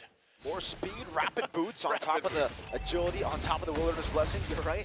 They're going to be lane swapping. Iron hook over to Tarzan, getting rid of the Braga armor. Straight to the Spear of Alpha now. Jiku going to knock Albert up with the innate reaction as well, but Tarzan going to be very low. Albert picks up the kill now with Feather Air Supply coming down. Cuffin will be taken low, but it is a trade. Jungle for jungle. Luke will try to zone Cuffin even more. Up top, though, CW not using Inspire, definitely winning out this time around. Yeah, winning out that little matchup right now. I know the panel discussed it, that matchup between the two gold lanes, but right now Sans could be in trouble. He's going to wings on out of there. So still the turtle for the taking. Again, both junglers went down, and that's kind of the preview of what we're going for. Just kind of this brawl, go and play off the hooks if it's landed by Keyboy, and then play into it. And so far, Saudi Arabia, they have their own options of that. Again, Troll getting that other kill. Now he's sitting at 2-0. Diversion going to use top. Up top now, they get the Purify down there, almost getting the crossbow attack, but Sano deals with him. Good rotation from Saudi Arabia to catch him and to get a trade, knowing that the turtle will go to Indonesia. Trading across the map. Sometimes that's better though, right? KSA wants to go ahead and get these kills if they can. Going in the hands this time for Sano, we were talking about the matchup. That gives them a little bit of an advantage to work through.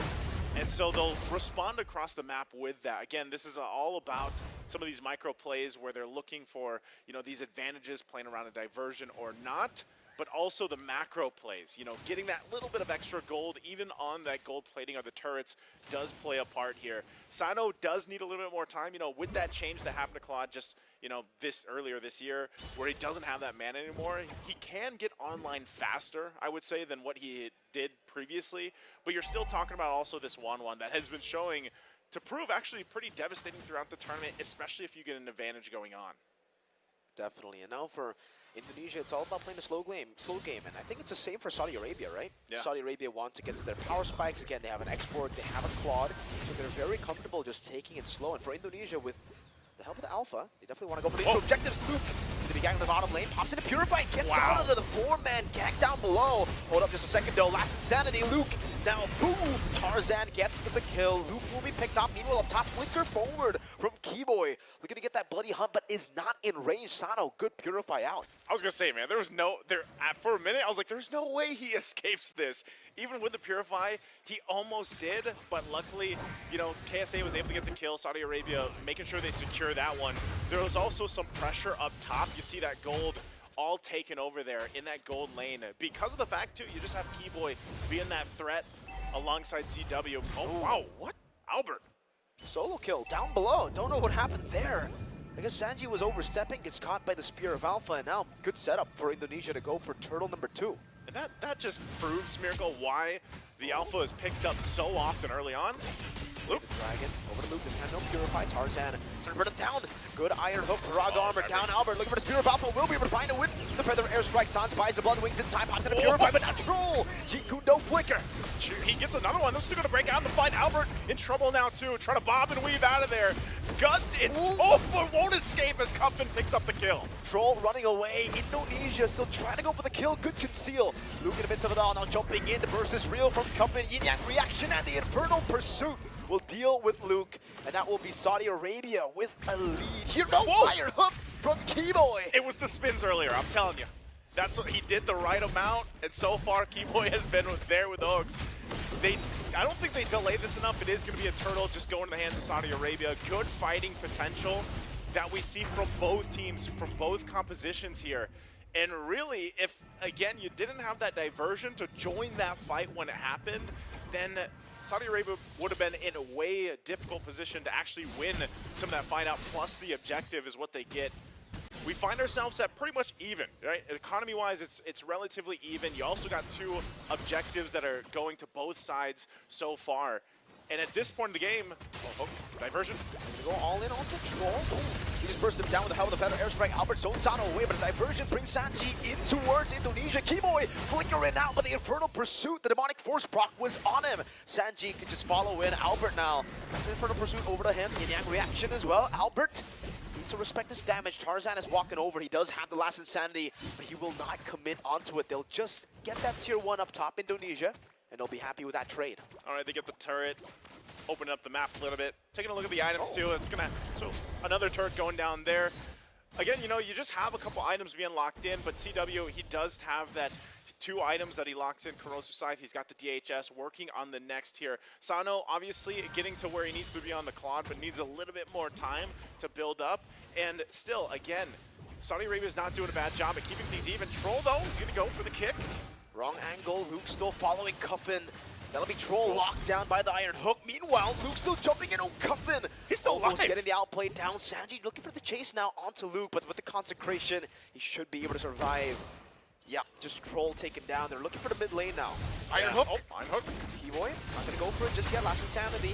Over to CW. Will lose a Virago armor. Now Sans wings by wings over to find an angle, but doesn't have the Feather Airstrike. All right, they hold on to the mid turret the best they can. Saudi Arabia will do that. And I don't know how many times so far throughout the tournament we've seen Cuffin actually get away with, you know, just a sliver of HP. It's very difficult to kill him sometimes, and you know, it's a good thing because he's a major source of the damage that Saudi Arabia is going to rely on. They're going to go for the play again here. Diversions to the back. Albert gonna be caught. Great Jiku from Troll. It's a Feather Airstrike to respond, and over. Albert still winning it out, getting the Spear of Alpha to escape, but now the last insanity just explodes into crossbow attack. It's CW getting in a bloody hunt to lock him down. Sanji will fall. It's a trade in the end with a velvet gun bought in time. CW will pick up a triple kill in game number 2. Oh, that is tough, man. The CW getting the triple kill this early on already. Again, look at the respect, the damage from Cuffin, but still a big team fight win there for Indonesia. And we've talked about this time and time again. Every time that 1-1 does get prioritized in the draft and picked up, you get these kills early on, you start to snowball out of control. It's tough to deal with that. That feathered airstrike. Just go ahead and put some pressure here in the mid lane. Whittling down the turrets a little bit here, and this is where we see some of that pendulum swing. Obviously, the momentum in favor. Oh, mid lane. Has the Purify. Suns running away against 3, a full dive under the turret. Now let's see what they decide to do. Luke gonna read out this angle. We'll try to go for the chase on Troll, but it is a joke. Consecration from Luke. No, they just have to respect it. They'll go into the bottom lane and trade a tier 2 for Sans. You know, that play works so many times. Diversion, you try to go for the cutoff, you just show up with everybody, right, and boom, you get a kill. But then, you gotta remember, every single time that you do that, and depending on how many members you send with that diversion, experienced teams are gonna find something else across the map. Again, they're gonna go for it. Yeah, they're they gonna spot chase. it out. Okay, they don't chase that one. They don't. That Iron Hook's not going to land on Sanji, so still. He needed more spinny spins. He needs to re-spin himself here, getting himself prepared for that Lord take.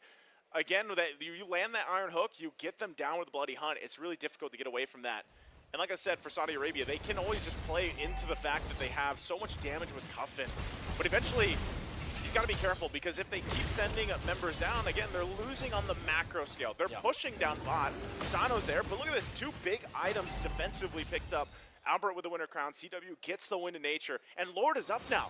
So you're keeping Sano there. And what is Saudi Arabia going to do about this objective? They get the tier 1 turret, but they're watching this Lord. Half health now. Sanji and Tarzan trying to get to the front. Troll as well. Going to be a little bit of a reset. Still pushing on the tier 2 turret for now. So they're just going to go for it. Last insanity from Tarzan. Given the airstrike, Tarzan's hitting caught very low. Albert goes straight back to the Lord right now as Tarzan will lose immortality. That's Albert with Retribution, Iron Hook, and the Bloody Hunt to lock Sanji down. The Spear of Alpha as well. Tarzan gets the concealed to go and run away, but Luke will pop in the Purify to get out of the way. The Dragon to finish off Tarzan. Troll, Jeet Kundo, Sans with an angle of attack over to Cuffin, getting the stun over, and a few more shots. Luke diving in over to Cuffin, getting a double on this Uranus inside of the base. Troll can even get there in time. Can he burst Luke down? Even with Sano, they aren't able to do it. Luke is unkillable. He's still unkillable. They can't get the turret. A couple of hits. They might just brute their force way into it. They get the base turret down. Lord still making his way up top. And Saudi Arabia, man, not the fight they were looking for.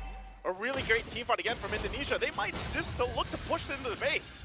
Another feathered airstrike this time. Holy defense in the mid lane still intact. Luke, an absolute beast on this Uranus currently. Tarzan and Sano dealing with the Lord. Holy defense in the mid lane finally popped in. Albert brought back by the Yin Yang reaction. Indonesia playing a slow Troll with the way to Dragon, but it's a good Purify out from Sans. Iron Hook from Keyboy, and the Bloody Hunt to lock him down. Tarzan trying to save it, but now he gets caught by the Spear of Alpha. He's going to go in. Cuffin in trouble too. There's a double, and now they're going to be working on the base turrets here. Sano and Troll zoned away. Indonesia at the base. It's a blazing duet from Sano to try one desperate attempt to save the game, to save their tournament lives. Troll, one last member, a wipeout for Indonesia.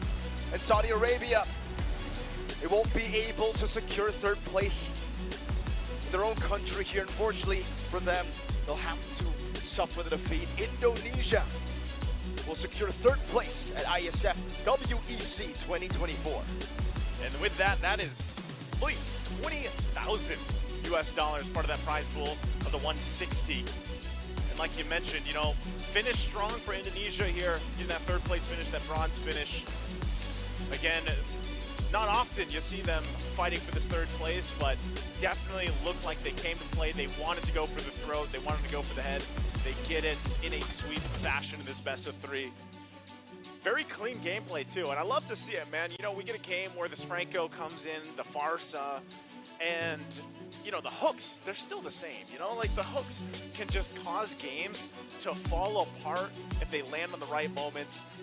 And he spinned enough, so he was pretty accurate with the hooks. I always wish when a Franco gets picked up, we actually had like a hook counter. Spin counter. Oh. Spin counter? Spin counter, and then the spin counter in relation to the hooks. To the hooks, yeah. You know, as a old Franco main myself. Oh. You know? So that's why you knew about the tech. One of my one of the little hidden myths about Franco. So try it in your own games if you guys Top of that, will. you just have to skill 2 as many times as possible, right? You walk up, smack the ground. Smack the ground. That's a pretty good reps. I think you could cosplay Franco. I've played Franco a couple of times, like 3, 4 times. That's good. That's good, and I'm I've sure tried it's 100%. spinning. 100% win rate.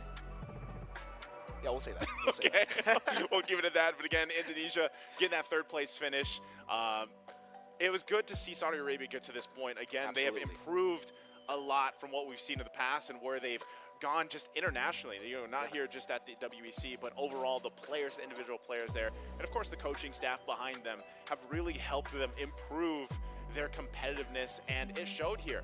Honestly, this time around, this game 2, it was just tough for Troll because, and this is for any case when a Cho is picked, like you are the guy to go for those pickoffs, to go for those Way of the Dragons, and sometimes you're not going to find the angles that you're looking for. You're going to kick someone in the wrong direction and you're caught out, and they really played around the diversion too, but unfortunately, like I said, you look back at that game, guys, Indonesia just knew that even if they lost someone because of a diversion, surprise, or something like that, they were always getting something else across the map. Yeah. That's exactly what they did. That's how they played that macro level until eventually they were able to just brute force their way into the base Exactly. and end the game.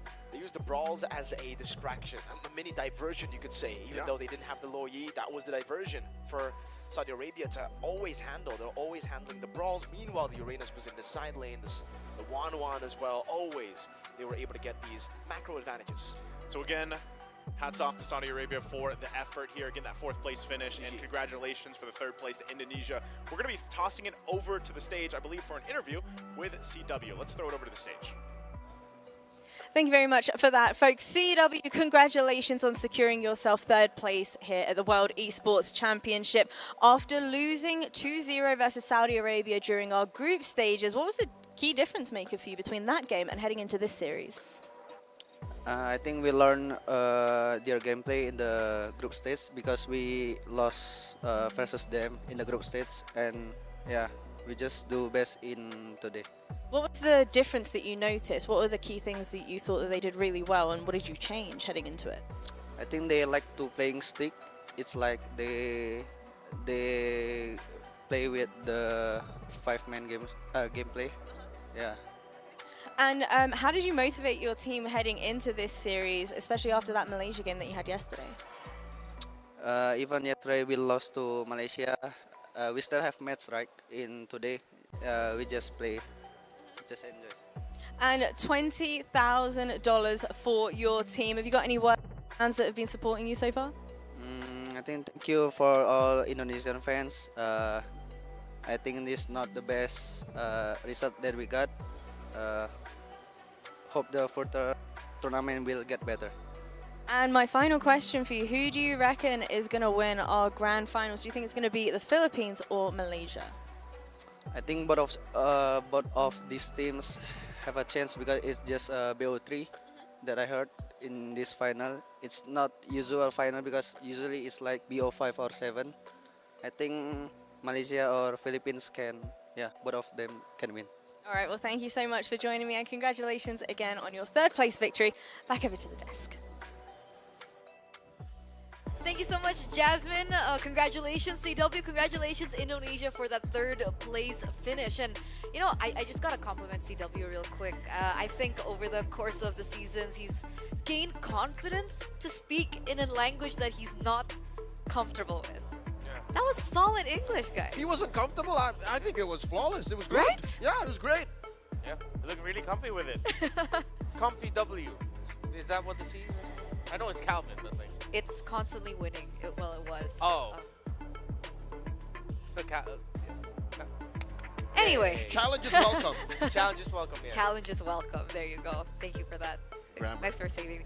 But once again, I like how Naisu put it earlier on. Hats off to Saudi Arabia. Their effort here was very visible. They were able to pull out a lot of upsets in this tournament, and I'm super excited to see what they have to hold for us in the future. Yeah, this lineup especially, the growth that Saudi Arabia as a region in their cream of the crop, their top players compared to just the latter half of 2023, it's night and day. They look like course. completely different teams, but at the end of the day, the experience that a Southeast Asia team brings to the table with how much Indonesia is fighting, but still taking care of the map, versus what you've mentioned to me behind the scene, Leo, that it seems like this one for Saudi Arabia, they didn't take care of the map enough. Yeah, they fell into the brawl meta trap. I think that's one clear symptom of Indonesia's strategy working is they got into Saudi Arabia's head and they said, hey man, we're gonna fight, all right, we're gonna fight. And then Saudi says, yeah, we're gonna fight. And then suddenly you see CW split pushing, you see Luke just barreling away at turrets. And then Saudi's like, wait, I thought we were gonna fight. Yeah, but we're gonna fight for the map as well. But here's the thing. I have a saying that if you know what the problem is and you find a solution, that's a good problem to have. I think Saudi Arabia, looking forward, it's clear what they did wrong here. So that means in the next big event, in the next big tournament that they have to be part of, they know what to work on. So I think they should keep their heads up high and say, Indonesia, GG well played, thank you so much. We learned, we'll do better. I agree. Very notable performance coming in from Saudi Arabia despite, finishing 4th. And even CW mentioned, on top of the thing that you mentioned earlier, CW mentioned from the group stage, we saw that Saudi Arabia, they like to play 5-man. Yep.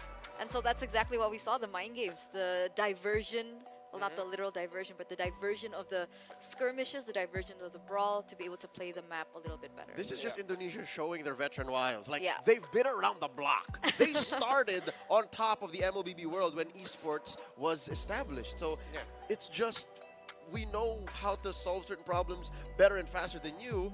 I think Saudi Arabia was just about to catch up. Yeah. And the problem one of the big problems for Saudi Arabia, again, is can you stop the Uranus?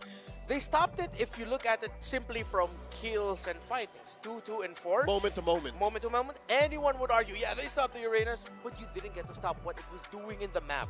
The split pushes, again, that idea of the slow buildup of minion waves and the pressure in the side lanes, both of them, because Luke just kept going from top to bottom, and then, they go here, all right, I'm gonna go back top lane. It's like, they couldn't stop what the Uranus wanted to do. Again, kill conversion is so important. Every time we saw the diversion use, go into the back line, they'd get a kill. That crazy kill they got in the mid lane where I didn't think that they'd get a kill there, but they got it. 4 dudes just... They just went ahead. They couldn't convert it into towers. So you're getting the kills. You're able to commit the plays and executing the plays that you want to do, but you're not converting it into towers, minion wave push, minion wave build up, which is equally important. Maybe a lot would argue it's the main thing, more important than actually getting kills in MLBB today. For sure. I think, Renmar Reptar, you mentioned about the Uranus being very difficult. Sorry, guys. Very difficult to take down. Did you guys see the item builds earlier on? There was only one going on, I believe.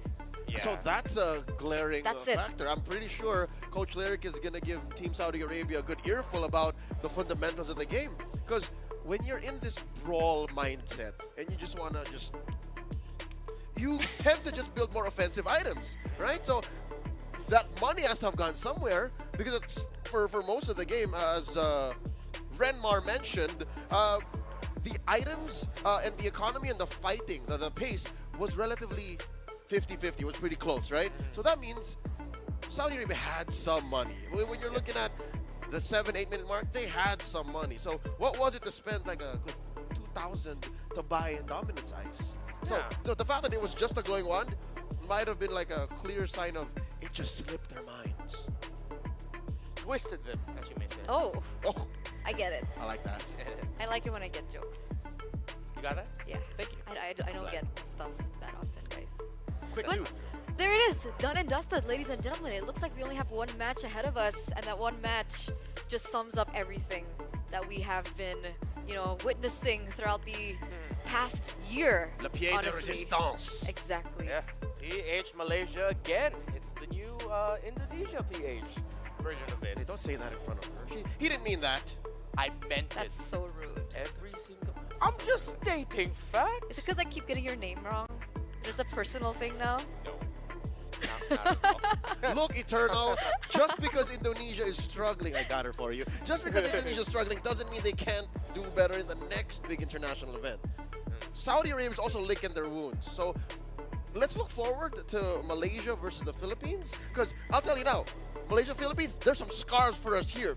It's literally just around the corner, right? I remember crying in my hotel room that night when they lost. No, I didn't. I'm just kidding. And I like how CW acknowledged, by the way, that even for him, it was hard to say Malaysia or Philippines. And he said, it's best of 3. Both of them are just so good right now that it's hard to say. I feel like if it was like traditionally, maybe CW would have been like, oh yeah, maybe Malaysia or PH3-1, something like that. But no, it's a best of 3. It's such a different landscape now. He can't even give a score. Yeah, he can't give a score. It's just like, no, they're both so good, guys. We can't predict it. Well, what do you guys predict? Please let us know in the comments because we are going to go on a short break before we get into the finale, the grand finals, best of 3 between Malaysia and the Philippines. We'll see you soon.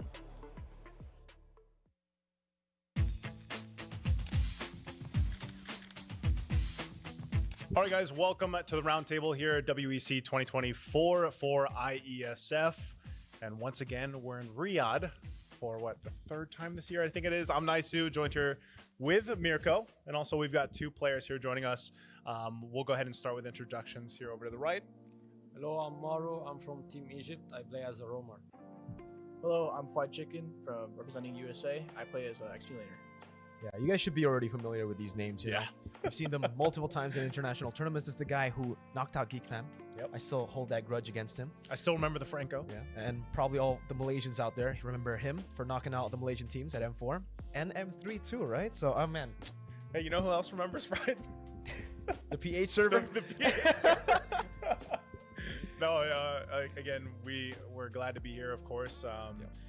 It's for some people that have been watching, you know, the IESF tournament here at WEC, you might just be now tuning in and, you know, catching some of the games when you can online, I think, you know, for us. But playoffs start tomorrow, unfortunately, you know, for both of our players here.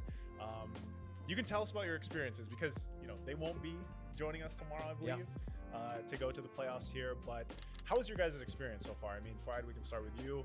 How was it? I know you just finished your recent game. Your last game was against Malaysia. Yeah. So how's your experience so far? I'll say overall, experience in ISF has been great. Saudi Arabia is a lovely country. I love the culture here and visually stunning. And it's unfortunate that I don't understand their language, so hard to communicate. But you know, love that ISF was held here. Unfortunate that day 1, a lot of technical issues, but thankfully day 2 is like almost flawless, and they seemed a lot more structured, and you know, they knew what to do in the right process. As for the games, could have done better. You know, I think we did do pretty good for ourselves in the latest match versus Malaysia, but you know, you get at the EWC champs and you know, one of the best regions, Philippines, in your group. It's a bit of a stretch to you know, get out of that. What was the biggest hurdle on top of the fact that you were placed in the group of death, right? That was a big hurdle. It was a big problem. But what about the meta, right? The meta right now, because we just got a patch recently. There was another hotfix as well. Did that play a part into the losses today? So we didn't play playoffs from now on will be played on the new hotfix, so that'll definitely affect these next matches going onwards into playoffs. So they might seem a bit different than the group stage matches, but it definitely did affect the new patch. Did affect the new or these games. For example, Chip almost completely not prioritized at all in these, especially in the PH SRG series that went to a game 3, and it's a big, you know, shock because Chip has been relevant since he's been released. First picker banned almost 100% across all MPLs. I think we've seen a lot of changes here, like from meta and everything else. Maro, I know there's been an effect with you too, like in terms of like your role and some of the picks that have come up, and even the change in game duration. I would say, like, how do you feel as a roamer yourself, as things have changed drastically, even from the last ISF, which you also participated in, you know? How do you feel about the current state of the game, the current meta, even the current drafting that you guys are going through? Because if I, you know, recall, you mentioned even the draft like wasn't favorable in some of the matches that you had here. Actually, versus Indo, we didn't know what to do in the draft. We just, because we didn't plan it at all. They have too much picks. We have like a system we have, so we depend on when we play versus Saudi. We did not show all our picks, so because we thought that, oh, Saudi will lose against Indo. Then we will play versus Saudi. We have a lot of like secret picks. We know we are gonna win, like, so we didn't give all. You didn't show everything. Yeah, we didn't show everything in the first match because second match is a decider match. No need to.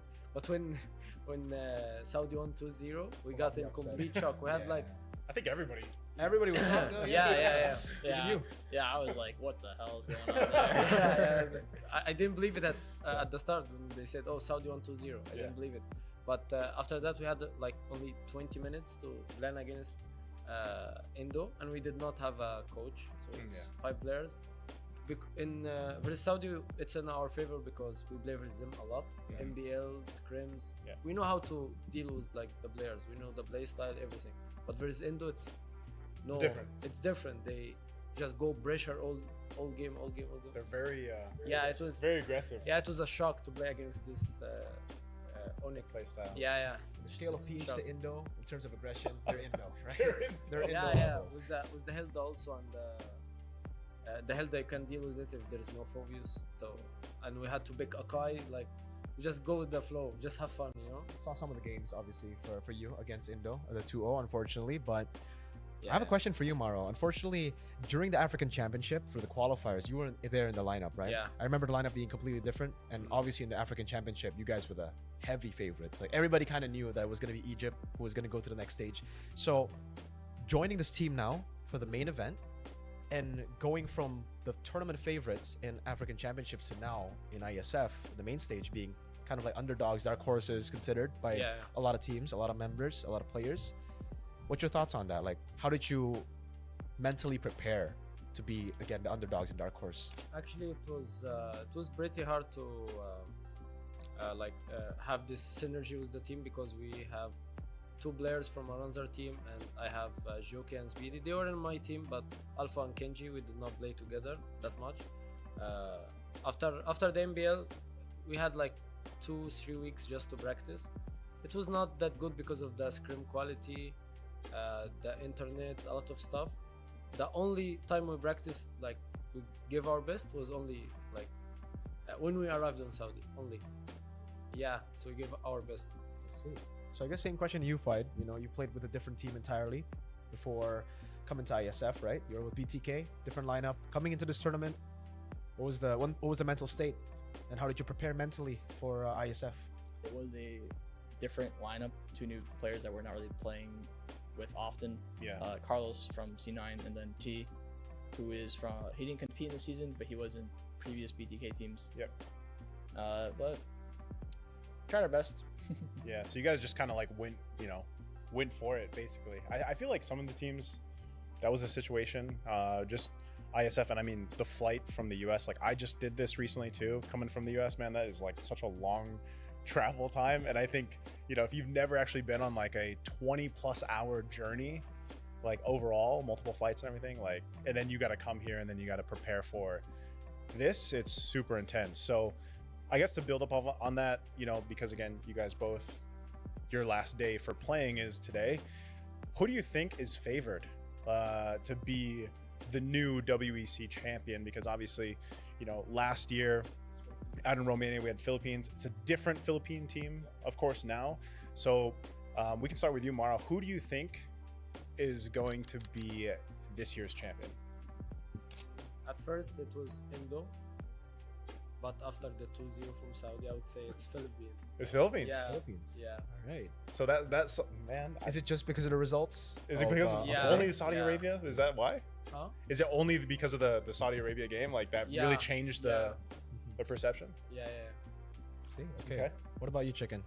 So first thing to note, I think the hotfix could change things about all the Suyu priority, though I don't know how harsh it will affect him. I know what the change is, like nerf his healing and his damage to objectives, so he was very easy to secure objectives because of his second skill. But other than that, I think PH SRG very, very close, especially after watching today's series. I think it could be like a game 7 final, kind of close. Or I don't know if finals go to game 7. Best of 5. Best full five. series. Best of 5. Okay, well then a full series. Indo, unless this patch somehow benefits them massively, I don't see them beating SRG or PH. I think it's funny because remember PH. I didn't know they were going to do this, but they actually played Saison, Kyle Teasy. Yeah. For those, they played him. I believe it was lineup. today. Yeah. Yeah, and I think all of them have changes. I think. Yeah. Right? Like for Malaysia, they've had Yeah, changes. yeah. Obviously, it's not the full SRG lineup, and for Indo too, they've added in Luke in the lineup, which is also very, very interesting. But yeah, all right. So for both, it's PH. Yeah, PH Both over PH. SRG. What about you? Is it PH Malaysia toss up 50-50? Yeah. Game 5 50-50 for PH Malaysia. I think that's a safe bet, right? Yeah. Looking at the past performances as well. But I really want to dive into why you think these guys are super strong. Like in your group personally, right? Going up against PH, going up against Malaysia, or going up against Malaysia. You didn't get to go PH, right? No, we did not, unfortunately. I actually really wanted to, but Yeah. we didn't get the chance. But going up against Malaysia, what can you tell personally? I mean, like from their strengths and stuff. Is it kind of the same team as SRG despite not having the same members? So I think Malaysia, since M1, has always been a super aggressive region, and you know, like every year you would see that, and some years it would do really bad, and some years it would do really good. And I think like this meta is like perfectly matches the Malaysian playstyle, and even though they did have 2 subs play instead of their main roster, they still played very well. But you could definitely notice, you know, the mistakes that happen because of those players they have to get adjusted to. But I think the meta is great for them, and it's a big contributor to why they're doing so well. This is no like inside joke here, but I think part of this is like this is the most entertaining meta that we're in right brawl now. Meta. The brawl. Yeah, I know you called it the brawl meta. That's a good way to put it. I absolutely love the meta that has been shifting and changing. And you know, some of the games are obviously like faster, but I would say they're so action packed, and I think it makes teams kind of adapt on the fly, especially with the hot fixes like we mentioned. You know, for you, Maro, I'm going to ask you, like, because you guys just as a team from Egypt, and you know, the familiar players that a lot of people have seen on the international stage representing Egypt, what do you think you guys lack? Like, how come, you know, when it comes to these international competitions, what do you personally feel like Egypt as a whole could like improve on to have a more favorable outcome when it comes to these internationals? It's only 2. First is the coach. If it's 5 players, Yeah. it's completely different. Who's Of course, doing the draft, by the way? Like, who's leading the draft? It's mostly the 3 of us, me, Alpha, Joki. Okay. But who has the last call? It's Alpha and Joki. It's Alpha and They have Joki. the final call. So some leadership, like Yeah, a yeah, coach yeah. would really help you. Yeah, because Alpha used to draft in the EWC, the Yep. women. The women team. Yeah. He used to draft for Falcons, so he knows how to draft. And what was your second point? You said your first was coach. Yeah, first is the coach. Second is the lineup. It keeps changing.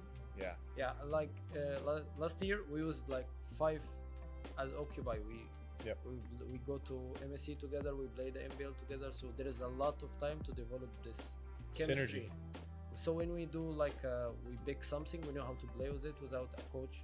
So that's why I tell. But with this, it's a different lineup. So the chemistry is not yet there. Yeah. There's a gap in the chemistry. Yeah. Negative chemistry. Yeah. So only those 2, and if it changed, yeah, we would do better actually. So is it the same for you, like lineup and coach? Well, I think I have to ask you for the coaching thing first, because I don't think you've ever had a coach before, right? So we've tried having coaches. NACT, we actually had like coaches we asked just for input, but something we realized since M3 is that like a coach, if you really want like a good coach, you are going to need to play with him for like over a year, and it's going to feel really rough at first. And the problem is finding someone good enough, especially in like a underpopulated region, is finding someone good enough to want to dedicate themselves to that role. Because most people who could be good coaches, they're players, and they don't want to be a coach because they want to play. And when you ask them, hey, don't be a player anymore, be a coach for like a year plus for us, most, if not all, are going to say no. So we've gotten used at this point to not having a coach, and some metas, like you definitely feel the difference of not having a coach, and some it's like easier to deal with. I would say the biggest benefit of a coach is like in a BO5 series where the longer it goes, the less clear you think. So you can make bad decisions in the drafting. And coaches, I think that's like the best part about coaches is that they watch from a third party perspective. They know much more clear as to what went wrong and what happened that was good and know what's to focus. But other than that, I think it's like a coach isn't required. It's not required. Yeah. Yeah. To follow up on that, both of you guys can actually answer this because I'm curious from a player perspective. In a longer series, let's say best of 5 or a best of 7, how does the mental game for you guys as players change? Like, is it the same throughout where you're just focused on what you need to do, like from game to game? Do you feel mental fatigue? Let's say it's a game 6 in a best of 7 or game 7. Like, how's your guys' mental state as players? Does it change much? Would, like you said, having a coach really benefit that, where you can just kind of go autopilot and focus on your in-game?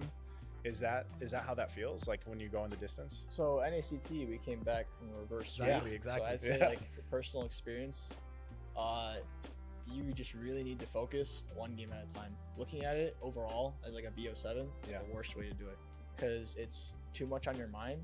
And like you said, since mental fatigue is such a big factor, you need to just focus on the simple things and focus on the game.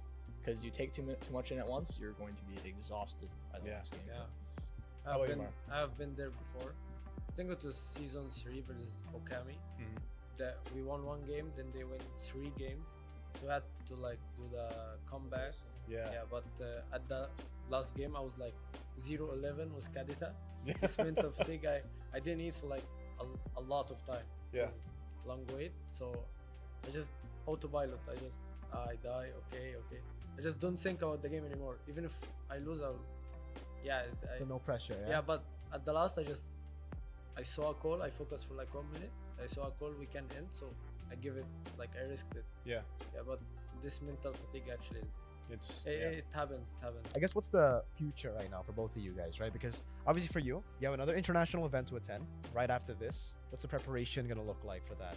So we're actually heading straight to Malaysia. From here, because the original like flight plan is essentially going back home 20 hours, and then like three days later another 20-hour plus flight going to Malaysia, and we realized like that's like literally pointless. Yeah. So we just requested that we allocate the budget for our tickets to the Malaysia hotels for an earlier week stay, and Moonton happily obliged. It was your idea. Yeah, it was my idea, by the way. Because IESF covers our return tickets, so we just told them fly us to Malaysia. Tom pays for a hotel, so we're gonna have an early boot camp, and I think this experience, IESF, the meta, is gonna help a lot for us. How about you, Maro? Like, what's your future plans after this? We have a tournament. I think it's in China. Yeah. Is that the Egyptian team Is or that org? Your org? No, Egyptian team. Oh, also. the Egyptian national team. Okay. Yeah, so we'll practice more for this tournament. It's a little easier. Is that still this year?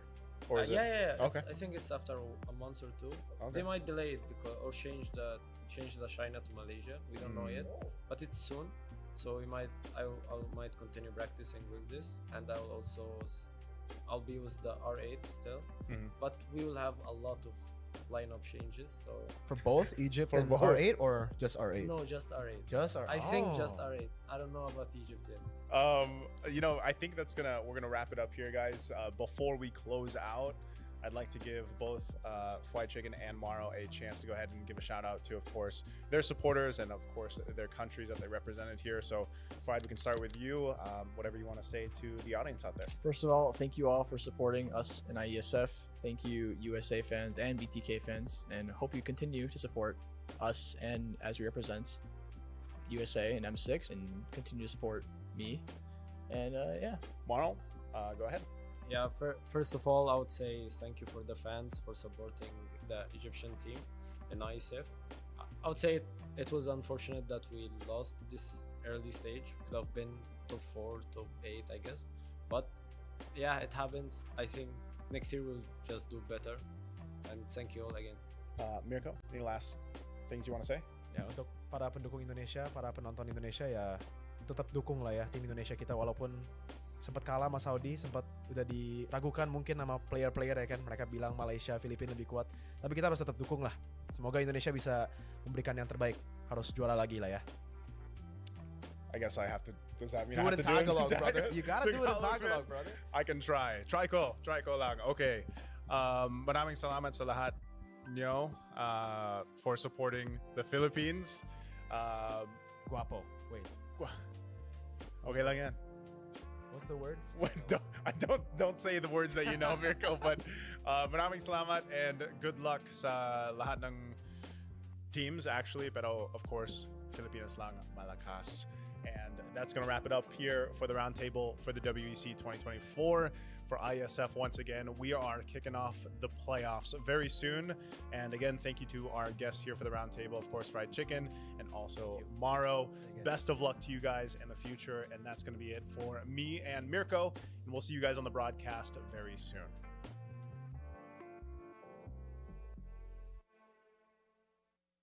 You know I can't help but this, cause they know they can never touch this. So baby, let me talk my shit, or I might just throw another fit. You know I can't help but this, cause they know they can never touch this. So baby, let me talk my shit, or I might just throw another fit.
Well, there's no problem. If you had a gun, shoot him in the head.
Gun was loaded. One of you brave boys decided to go for the run.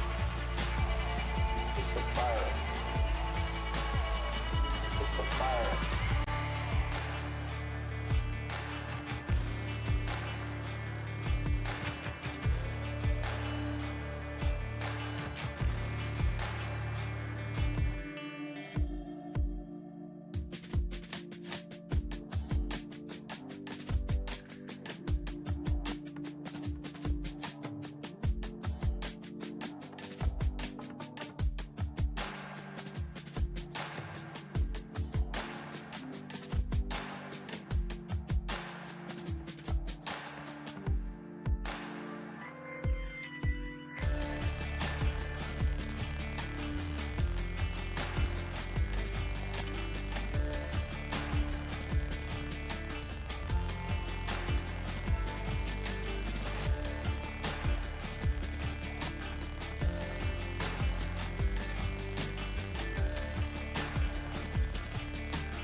Gun was loaded. One of you brave boys decided to go for the run.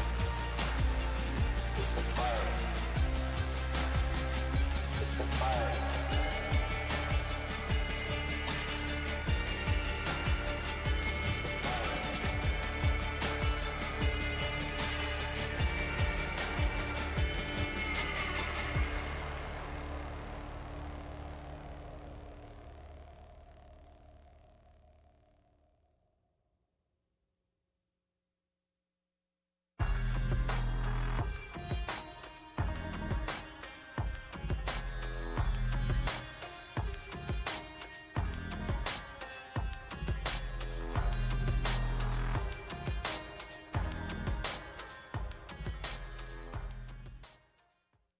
We are now about to witness yet another rematch that will rewrite history, ladies and gentlemen. One of the new coming budding rivalries of MLBB men's scene, the Philippines as well as Malaysia. Welcome back to WEC 2024 for the epitome of what we have been working with. We are going into the grand finals now for our final showdown of this year. It's spicy, it's hot, I'm excited and slightly nervous because of what happened earlier this year in the very same street. Is it just me? No, it's not just you. I think the world is watching and the world knows that for once, for the first time in forever, the tables may have turned because it's not just me who's thinking this. The Philippines is the underdog going into this bout. This is a brand new C-Ball with teams of young athletes who have never left the country to compete for this beloved esport, and now they're going up against literally the giants of Malaysia. We saw what they were capable of last time on an international scene. And the interesting thing is, and I would say kind of ironic and maybe even a little bit poetic, that they're going to do this once again in Riyadh. Yeah, in Riyadh against one very familiar face.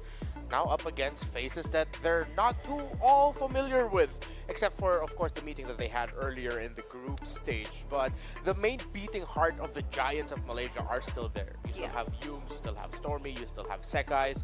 Gojus looks like he's been playing the entire year, and he's been playing amazingly. And Loliel, I had a chance to talk with Coach Arcadia. Even he himself mentioned we really wanted him for the team because he's one of the best Malaysian gold laners we have in Malaysia.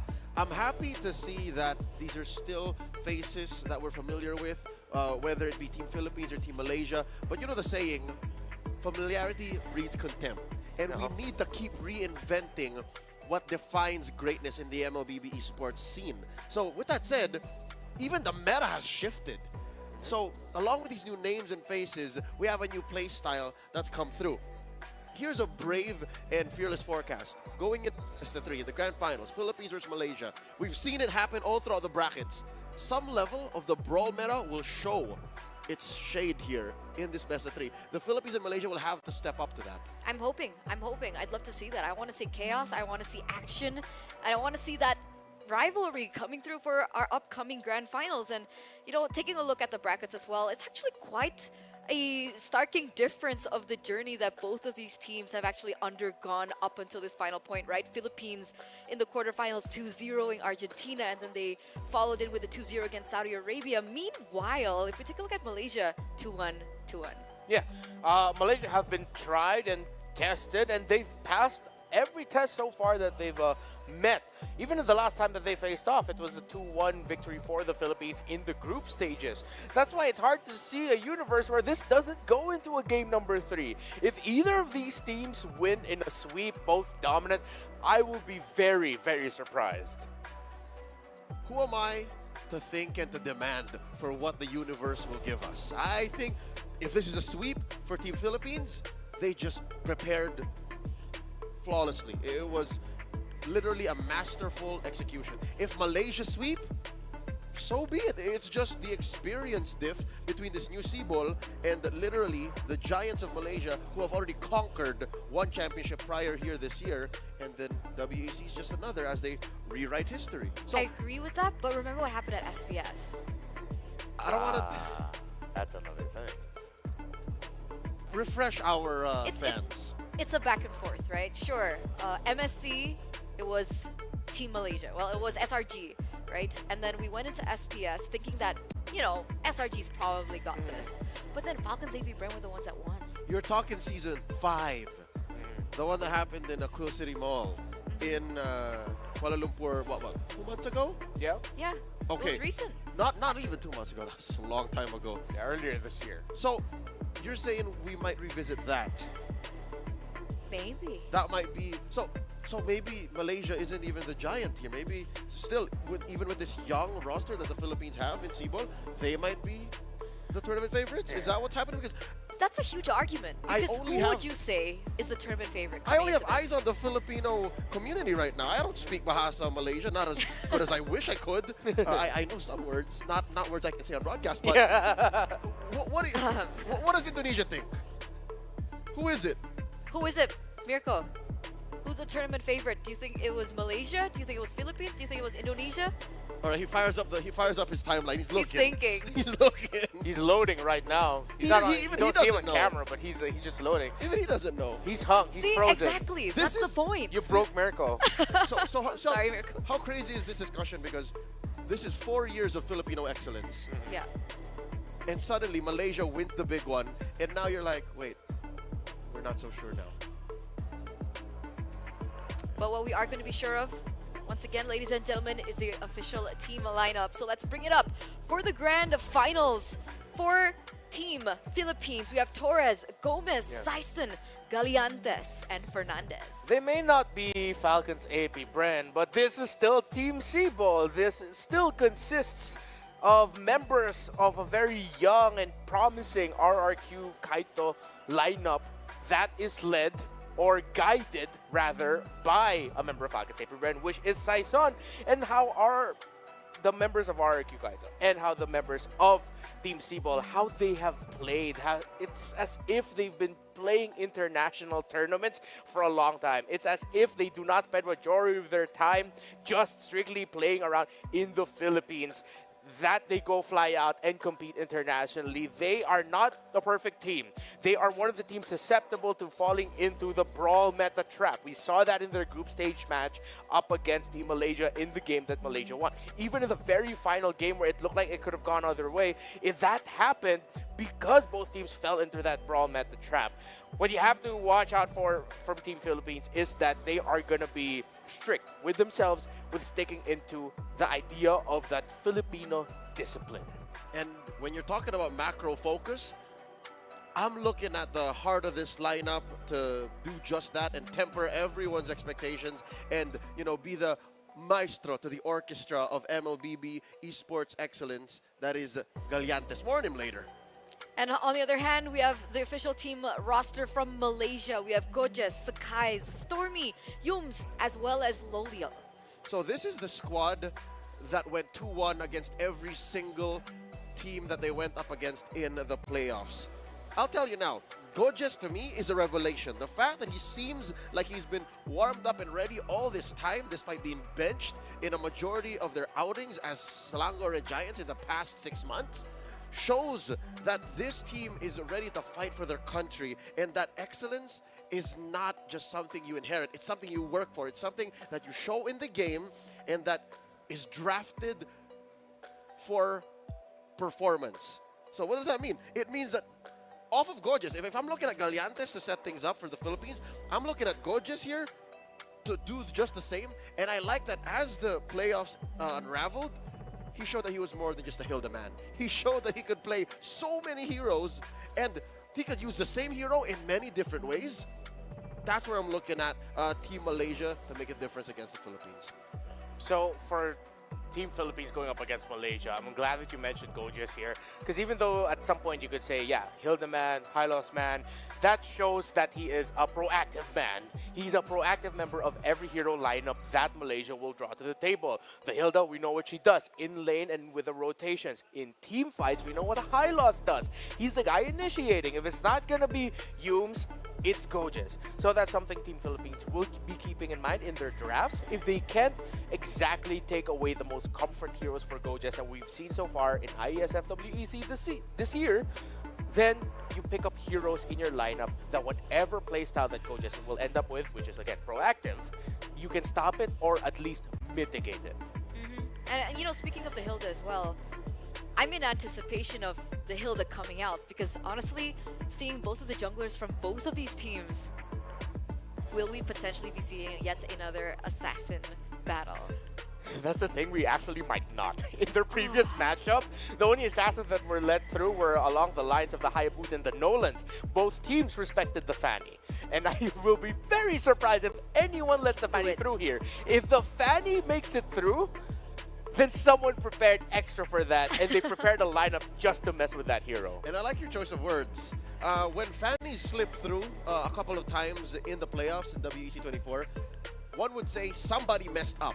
But here, if ever the Fanny would come out, somebody planned for it. Somebody set that trap.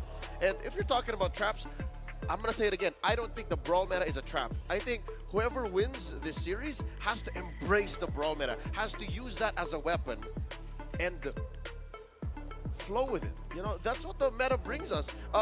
The game has dictated its pace now.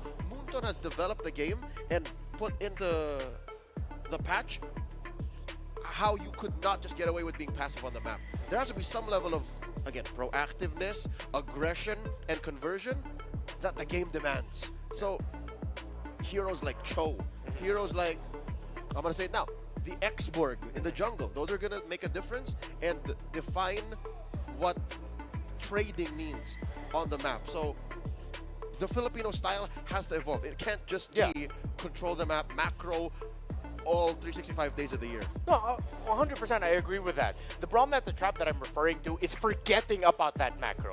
That's the trap of the brawl meta. The brawl meta isn't itself a trap. It's when you forget to take care of the minion waves. We've talked about it in the previous series of Indonesia versus Saudi Arabia. Saudi Arabia tried to match that brawl meta. Prime example. That's a prime example of sometimes if you do really forget about that macro when you're just chasing kills, when you're chasing and building advantage through kills, then that's where it falls apart. But I don't know. If we're looking at both of these teams, are these the type of players to forget the macro? No. This is the PH and Malaysia that we're talking about. Yeah, that's the thing. If you're going to perform at this level, everything has to be in perfect balance. Your aggression and your macro have to be as such. And I think all 10 members starting for Team Malaysia and Team Philippines have this reminded all the time. I think that's the perfect way to put it, Leo, because it sounds like our players are ready. Ladies and gentlemen, the grand finals are upon us. Are you guys ready? Because we definitely are. Let's throw it over to the stage to welcome Team Malaysia and the Philippines. Oh, we are so ready, me and Yasmin. We are ready to fire it up one more time right here for the grand finale WEC 24 ISF right here in Riyadh. But before we start, Yasmin, shall we start? I think we should go ahead and do it with $70,000 on the line here for our winning team. A best of 3 grand finals. It well and truly could go anybody's way. So let's go ahead and get our first team. Oh, let's go, ladies and gentlemen, for the grand finale happening right here. Let's hear it for Team Philippines!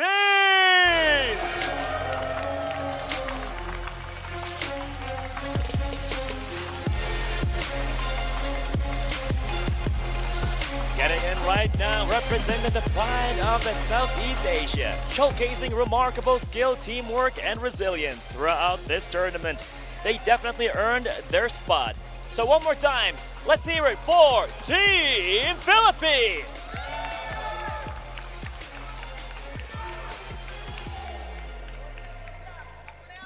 And hoping to take down their opposition, we've got none other than Team Malaysia.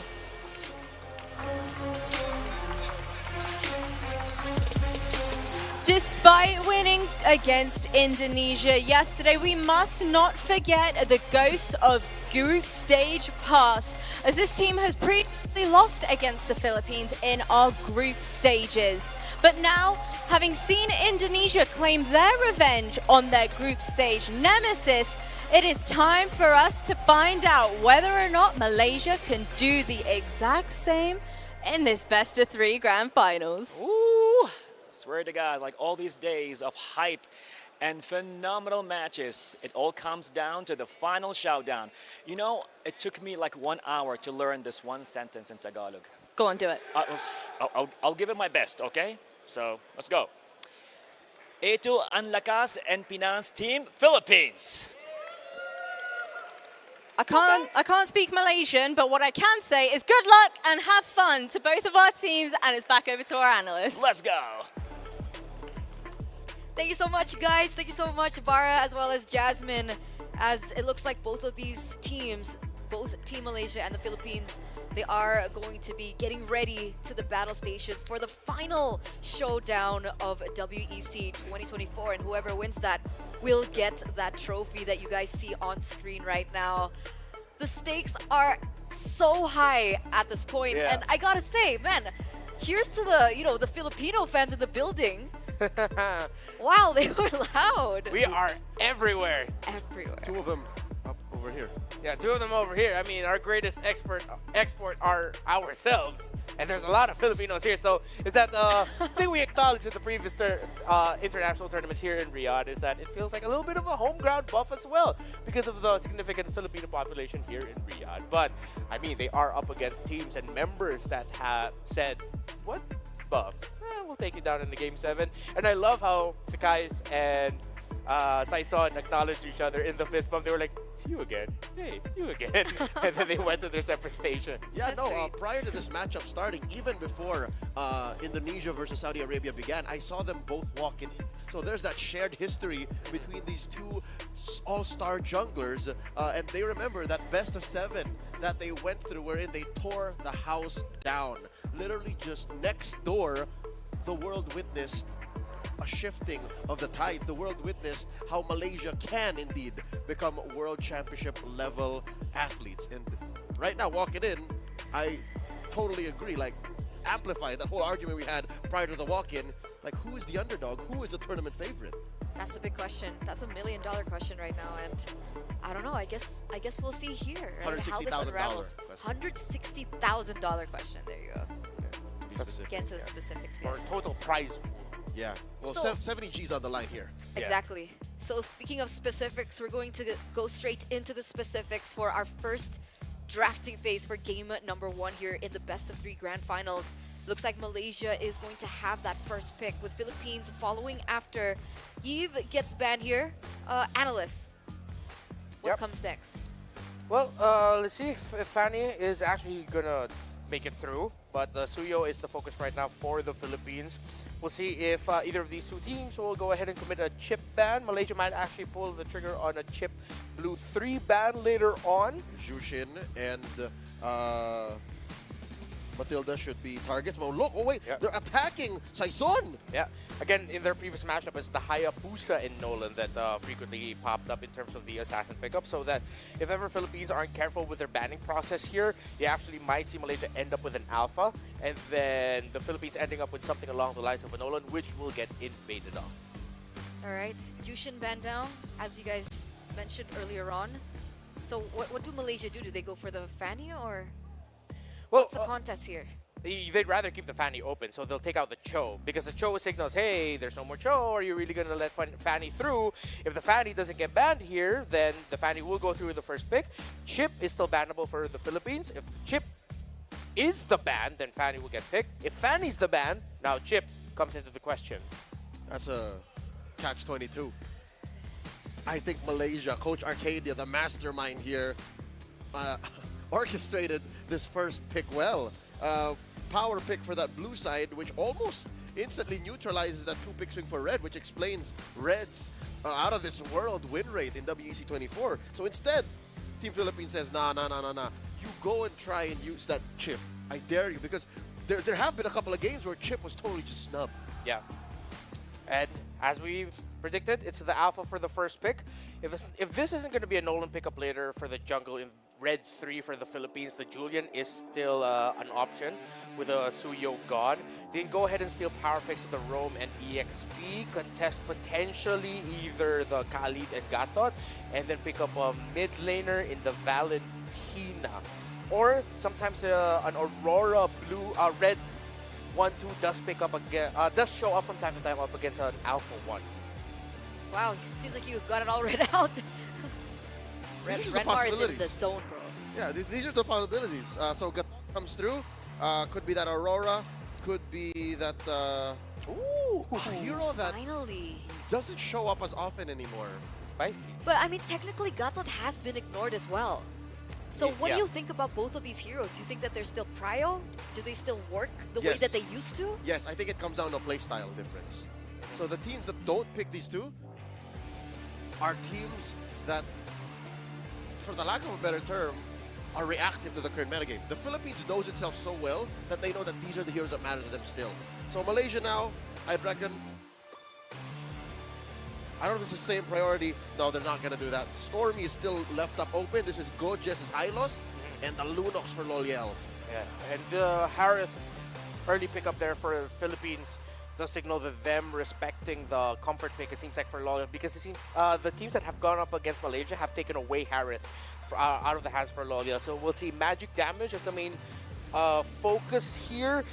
This sort of makes me want the Philippines to veer away from the Julian option in the jungle, that it needs to be physical. It cannot be majority of your damage is going to come from magic alone. There needs to be physical damage coming in there in the jungle.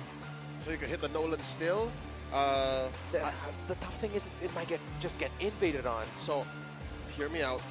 What if there's a way for them to Bane? No.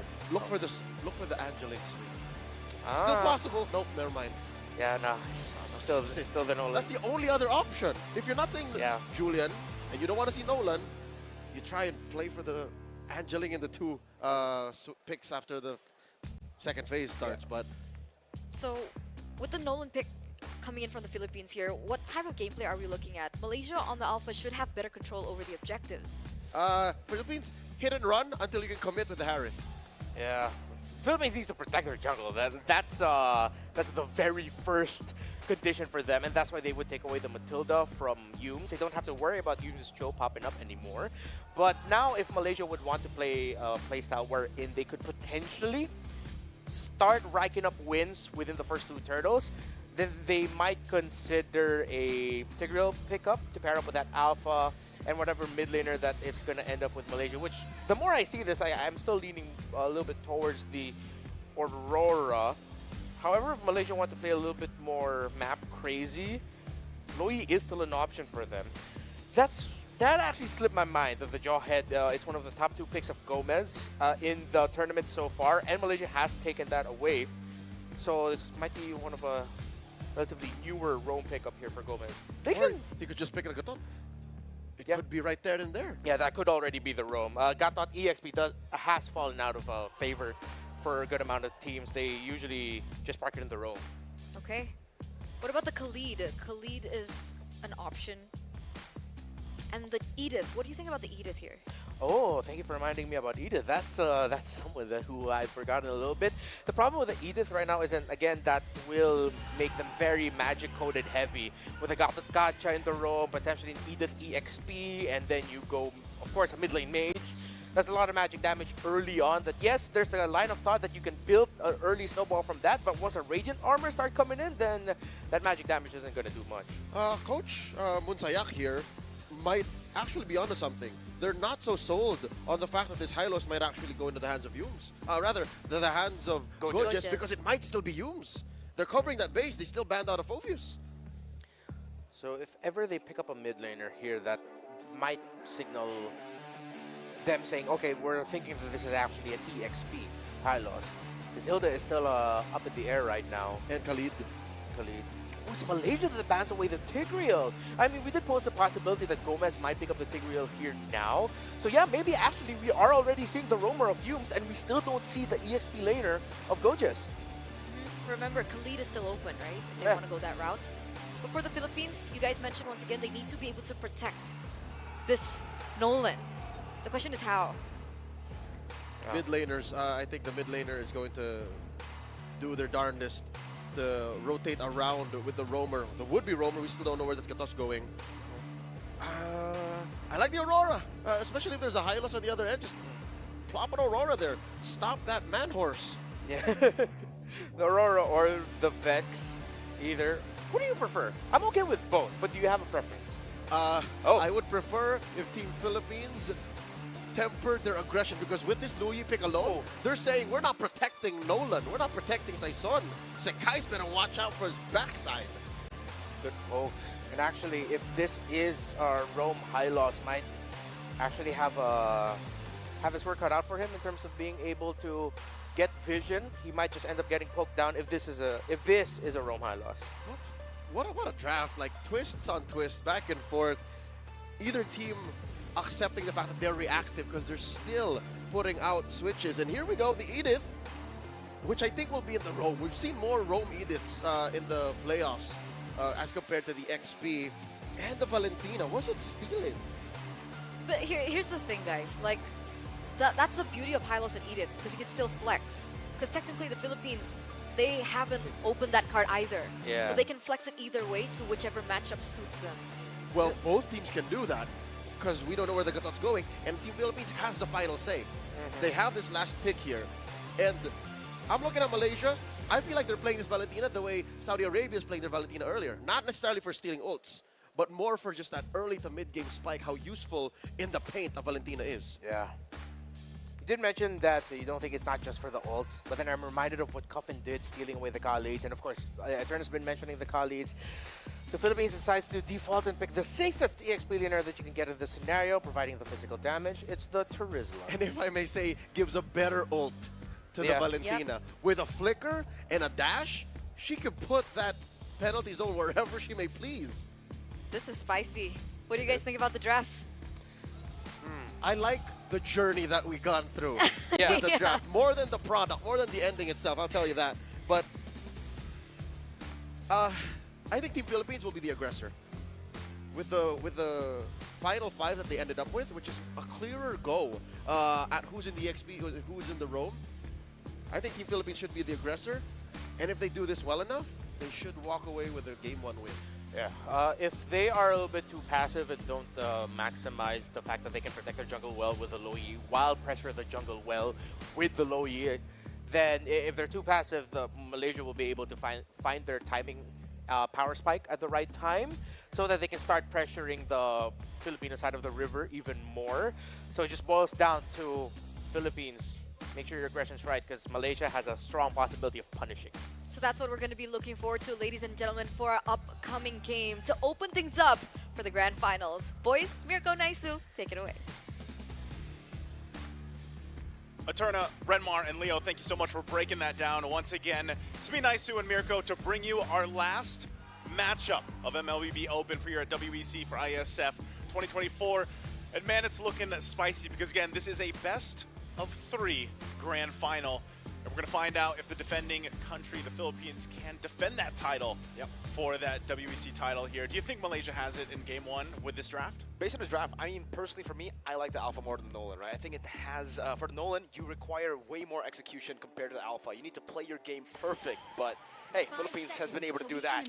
Well, we're going to find out exactly what unfolds here. Again, game number 1, prominent and so decisive for a series in the best of 3 grand final. Will it be the Philippines to draw first blood, or will it be Malaysia to set the pace in the series? And it's already a bit different here, right? Best of 3 means that game 1 momentum is so important. Yeah. If you get a game 1 in the best of 5, say you could say, all right, we're experimenting in game 1. We're trying to warm up, but in the best of 3, you need all the points you can get, man. 2-0 and it's done. The pressure is on, and also you have to take a look at, once again, the lineups like our panel broke it down for us. The mainstay is the fact that this time around, you know, last series we didn't see too much Revitalize action, but there's 2 here across the board, 1 for each team on both sides. Of course, Gomez with the Gatakacha, and then you have Gojes running that Hylos. The Revitalizes change the course and the pace of a lot of team fights, especially when we're talking about early objectives, how things get set up, because, you know, the main thing too is when you throw in a Valentina in the wrench, right? The Valentina there, you're gonna be looking at, okay, what ultimates play a part in the role from start to finish of the game? And a lot of the times, yeah, I like that Renmar mentioned this out. You know, you have this Terizla now across from you that the Philippines decided to draft. That's another plus initiation that you have if Stormy decides, you know what, I'm going to go ahead and take that penalty zone, and I'm going to use the flicker to set things up, and then you can cut people off or set things up too with just having an Edith for use. On top of the fact that Valentina is a comfort pick for Stormy, it's one of his favorite picks, if not it is actually his favorite pick. It's great against the Nolan. If you have dashes in your kit, getting out of the fracture stacks is just so easy, and that's why for Saison it's going to be really tough to actually catch this Valentina. My question is, who's the real target for the Nolan right now, right? Yeah. Because for Gojes on the Hylos, I don't think he's the right target to go for either. I think Alpha, when he gets CC, probably, but there's already a skirmish up top. Level 4 for Fernandez first. I guess the right target for right now is to go ahead and just focus on this turtle. Both teams, though, going to kind of take their time. Again, these level 4s are very crucial for both the teams on how they win these team fights early on. Gomez nearly there. Going to charge up the Unbreakable. Penalty zone already used, though. Not sure, do they commit? Great dodge from Yums with the onward to escape from the penalty zone, baiting out the flicker too, so 2 big resources used up. Stormy gonna be caught in the taunt, and the yin yang reaction flickers out to safety, just barely. Sky's on it, great glorious pathway and a stun from Gojes, amazing zoning from Gojes, and that's Turtle 1 for Malaysia. Great zoning, a great response. I mean, they burned the flicker from Stormy, right? But ultimately, it was all part of the plan for Malaysia. They go ahead and using that glorious pathway, that's what I was talking about earlier, between the Edith and having the Hylos. There's so many options for you to go ahead and either sandwich play, cut people off from actually entering that objective zone, and that's what we saw exactly happen. Again, Revitalize wasn't even needed, And so it's the disciplined, clean approach for that first turtle. Philippines, once again, you know, it's nothing too crazy. You're only looking at a couple hundred gold difference. So then you have to start to look at where are the plays going to be made with these diversions. There you go, onto Yums, but still a bit too tanky. Just gets up with the onward and recalls away. And really, man, we've seen that Malaysia, they've been able to hold out. This is a really good job by Gomez, trying to stagger that recall timing so they have more pressure, more tempo to put on the map. Skies, no, he won't go for it. Yeah, he's not going to go for that. Again, we've been seeing this pick so much. See a little damage check there from Saison. Stormy's going to be fine, but the Alpha, man, I don't know how many times, I'm sure our panel knows, like, how many times this Alpha has been first picked on the blue side. Yeah. You know, it's picked up so often. I guess so far, at least through these stages, we've seen, you know, even the surprise Hilda pick up. Oh, Lotus, he's fine. He's got the Revitalize, he's got the Glorious Pathway. But, again, Alpha is such a big pickup, so much value for any team draft, really. Like, he fits in so many different kind of combinations for what they want to go with. And, you know, it's kind of hard to kill, too, especially when you have such a front line that protects you. My biggest thing, too, is we saw the Lunox, what was that, just yesterday, parked in the mid lane. Yep. It was okay, but I think it was just not part of the game plan. This time around that it's in the gold lane for Lolio, it's a little bit different on how this plays apart. Do you think he has enough time? Again, it's a matchup between Lunox and Harith to shine later mid-game. It's going to be really tough, I feel, for the Harith. Around the first few neutral objectives, Lunox, oh, hold up, penalty zone. We're on a go just still a lot of damage. Plays on for Fernandez. Forced to use the flicker. Yums are doing the primal rat. Torres in the back now. Popping his on force. That's going to be the AOG, but Yums flickers out of it. Saison unable to go for the retry. Yums almost surviving, but Torres claims first blood. It is a 4th minute first blood. Turtle number 2, however, going to Malaysia. Man, I'm surprised. You know, Stormy held on to that penalty zone. He didn't use it. He had the flicker available too. They might have been, oh, there it is. As I say it, jumps in. I don't think he can get anything, but enough to go ahead and pop a little bit of damage off. But that last exchange, what we're seeing here, Mirko, is just Malaysia playing that disciplined route. They go for these objectives. They secure 2 turtles now. They don't have to force a fight if they don't want to. A lot of it is just, again, surviving that initial initiation or aggression from the Philippines, like, you know, we heard mentioned, especially with the composition, but they don't have to get the kills. They don't have to do any of that. Glorious Pathway, Gomez trying to go for the tanky, soaking that damage as much as possible. But the yin-yang reaction was enough to just zone them away from that turret. An easy take for Loliel down below in this winning matchup, Lunox versus Harith. See what I mean? Like, it's mostly just we're not going for kills. We're just getting objectives. We're just getting turrets and turtles, and it's going to build us this small lead slowly but surely, and that's what they're looking at because, you know, the first items are coming in and being locked in, and those small little wins across the map is exactly what we know wins games. A diversion to this side of the map, we'll see how it's going to be responded. Again, Philippines looking for their own possible setup, and we've seen teams kind of struggle with this in a way. Like, how do we counterplay into this Louis Yi? How do we counter the diversions in our side of the jungle if we have to? Sometimes it works, sometimes it doesn't, but right now, Stormy's still choosing to hold on to the penalty zone to actually have a response if maybe Yums catches someone or they find their own setup potential. But this is now the 3rd turtle coming up in about 10 seconds. We'll see if Philippines actually wants to contest, if they're in a position to win a team fight, win objective, but they know Gojas is there.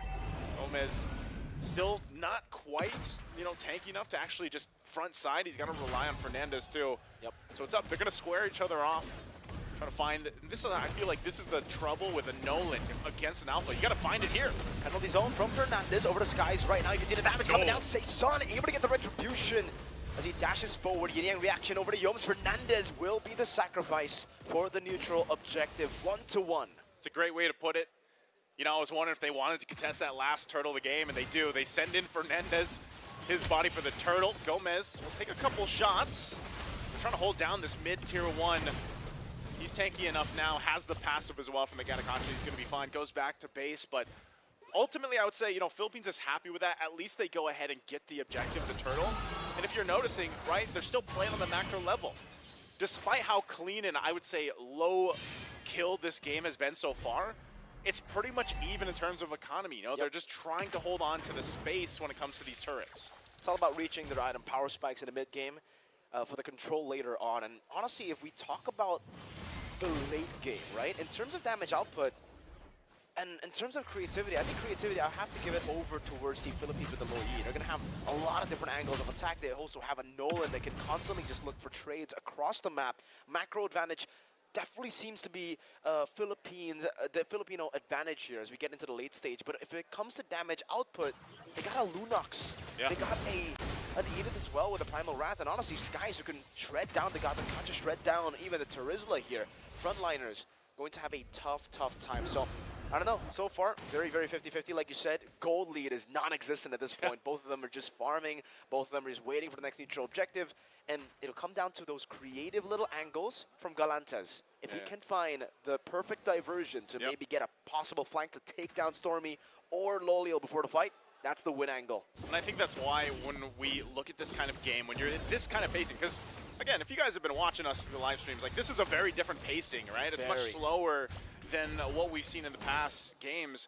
And part of that, again, is, yes, the creativity that can come from the Philippines. And that's why I think Malaysia, their draft was so good, because there's so many answers to that creativity that is going to be shown from the Philippines. This time around, though, Malaysia will start up the objective again. About half health here. I'm not sure if they fully commit to this. Buffs are up, too. They could choose to go ahead and focus on those. Saesun gets the read. Took the orange on the other side just by himself. Still, no team actually committing to it just yet. It's still holding. Sakai's holding it at half. A turret does go down. There's a push, though.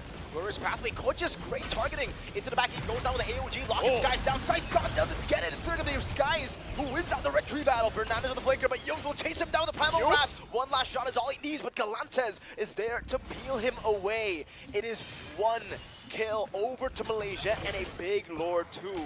A big objective locked in and secured for Malaysia. Surprisingly, again, that passive, the body of Smith for that Terizla, keeping Fernandez alive, and I'm surprised, you know, again, that Primal Wrath wasn't enough from Humes, even with a Warcry emblem, you know, but unfortunately, no one goes down there.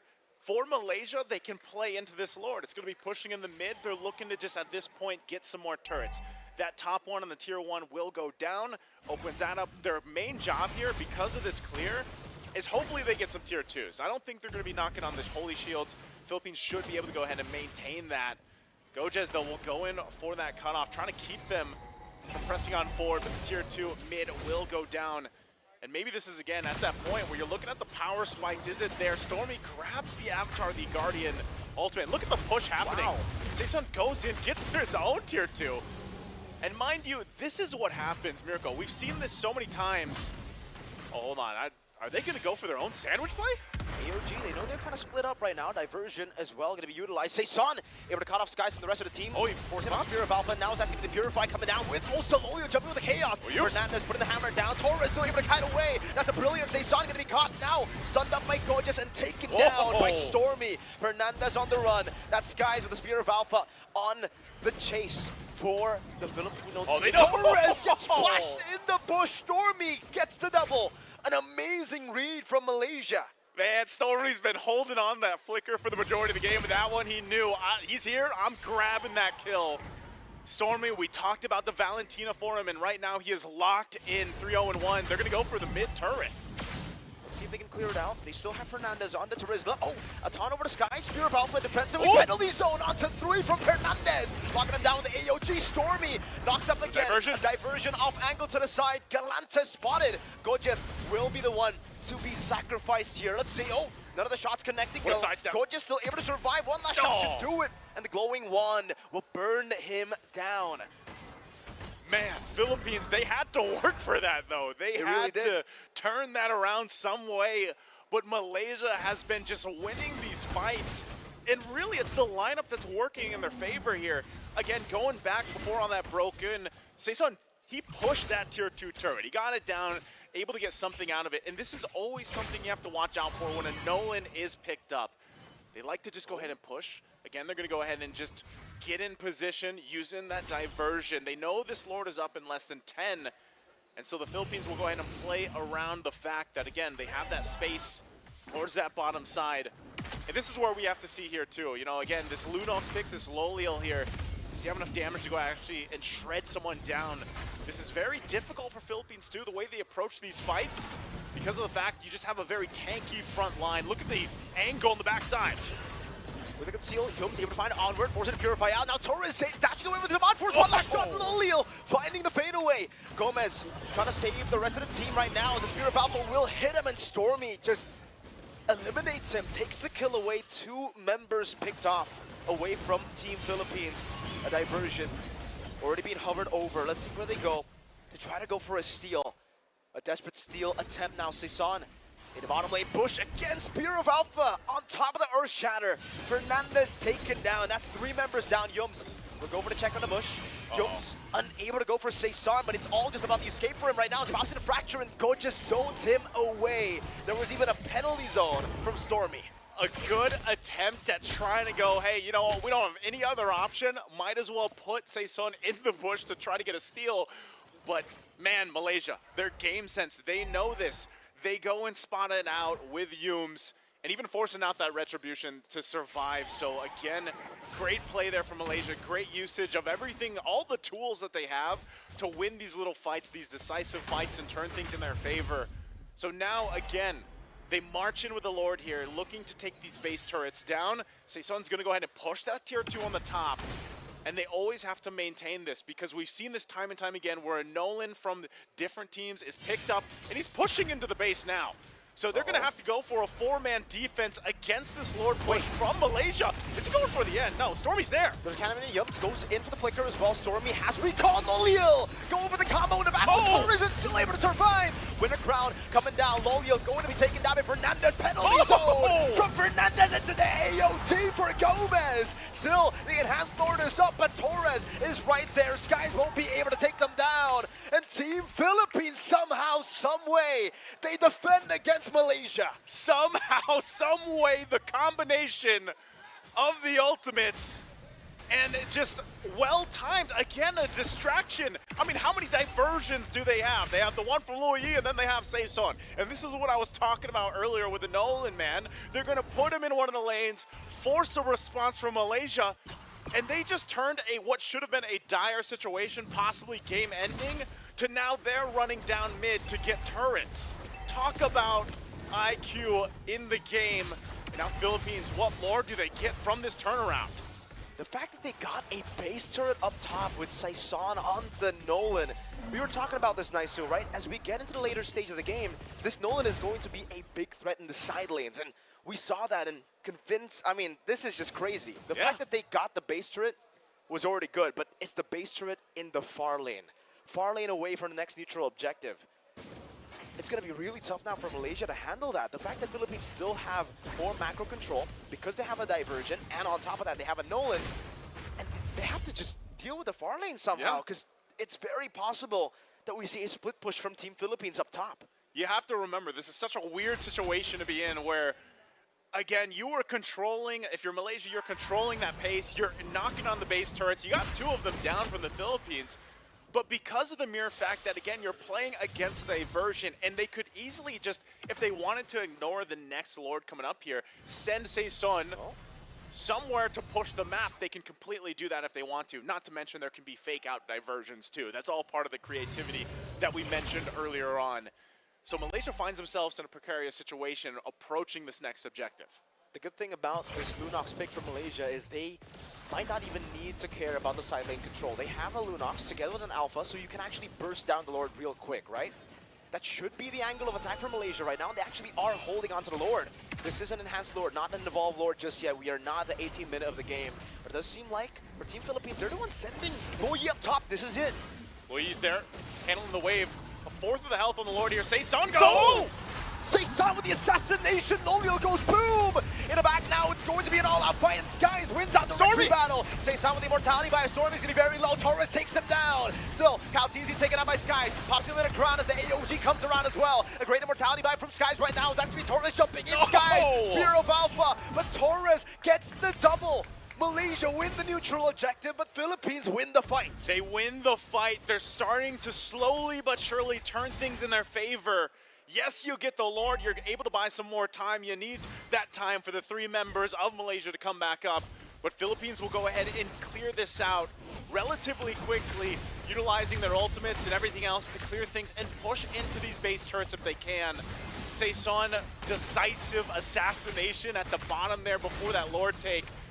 And again, you're playing around the fact, look at the range here. You're getting a preview of the range on that diversion, obviously maxed at this point, and it's relatively close still. This game is so close, it's still a 50-50, and this is where you start to see the brain work of both the teams, Ridiculous right? stuff. The way that they play the macro level and at the highest level, mind you, is what is going to separate this game number one. Remember, it's a best of three, man, so all this, again, diversion gonna be used.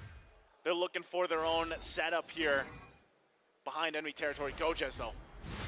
Taunt comes in. Good, having enough damage to burst. Gorgeous down. Oh my god, they threw!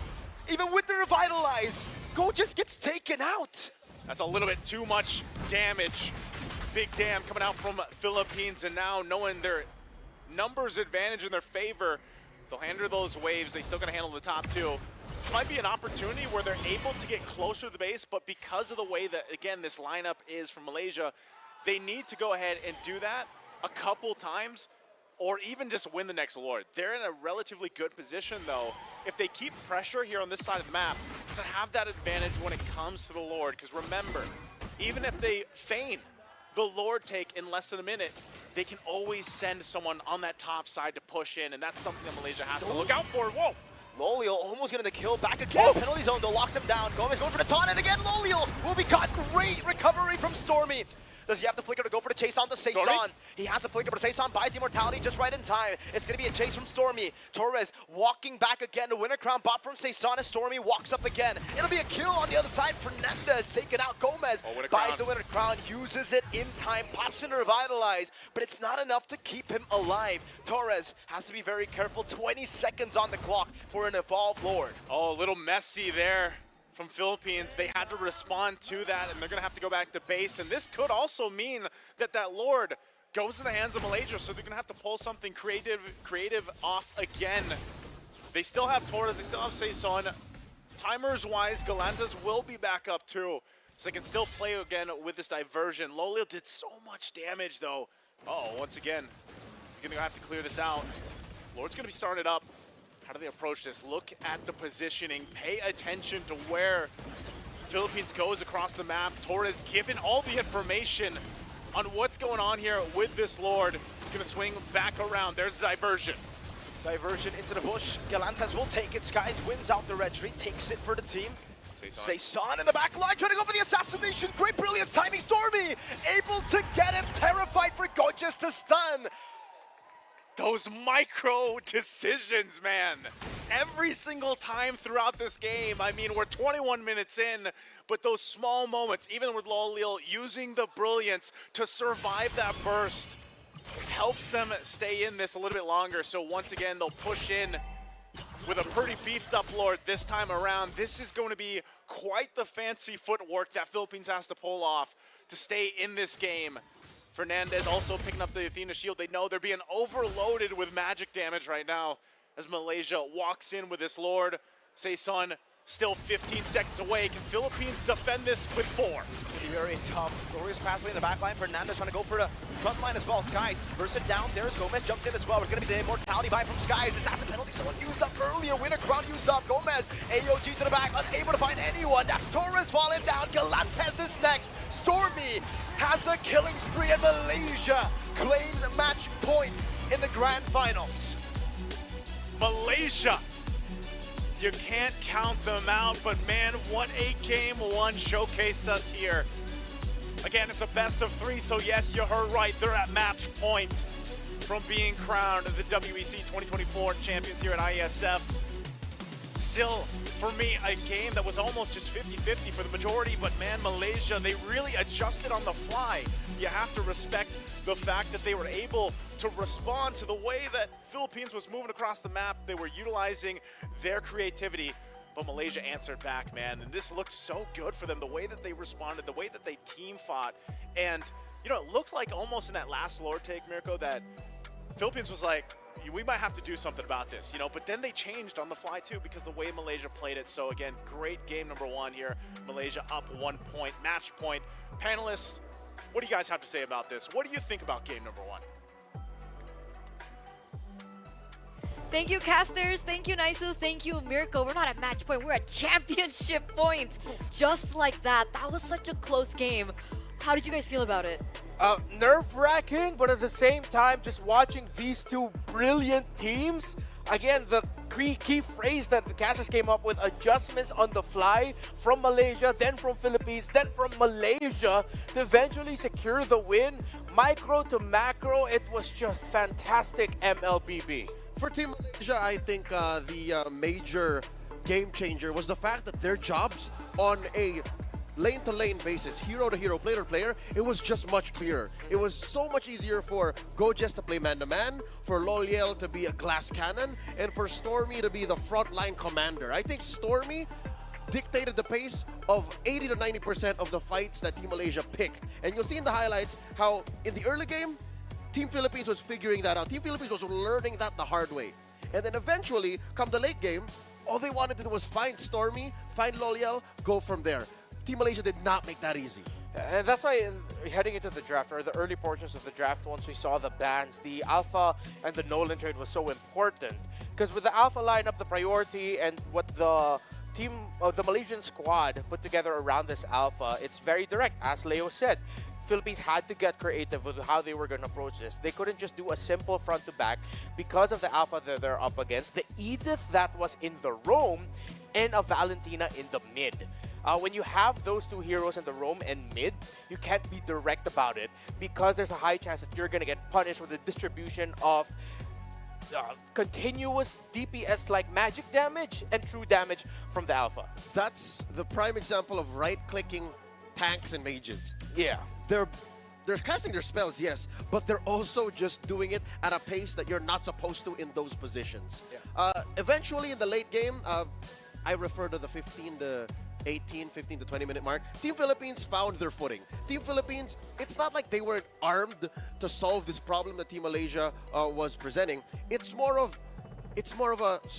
finesse lineup. It's a surgical lineup that they committed to, and they achieved so much. That split push by Saison in the top lane, that was money. That punish in the mid, inside of Team Philippines base after the fact, was money.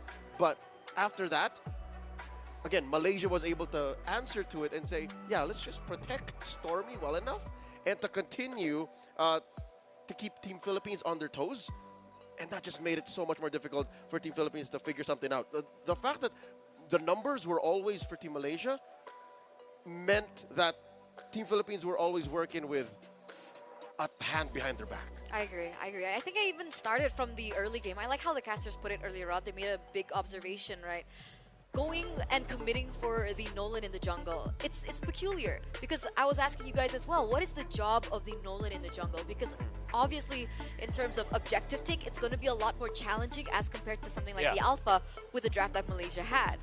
And what was the answer, right? Kill pressure, kill threat. But the problem is, who was the target of the kill threat? They mentioned the Valentina really good. Stormy, turns out that was a huge pick. Wow, amazing, Stormy. Loliel's was also very difficult to take down. So the adjustments, honestly, despite Malaysia being able to get that first game, I want to give props to the adjustments that the Philippines made in that game. Yeah. It was beautiful to watch. Yeah, he evolved the Nolan into the 4-1 split.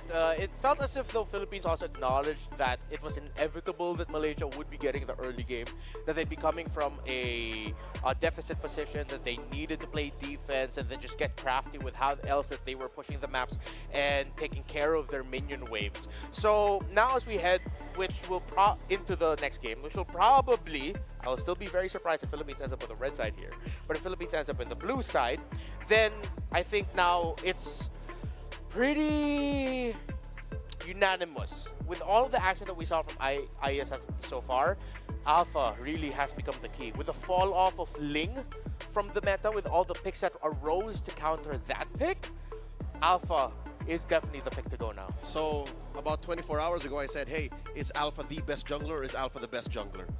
He really is. The Alpha and the Omega. All other strats start and end with the Alpha.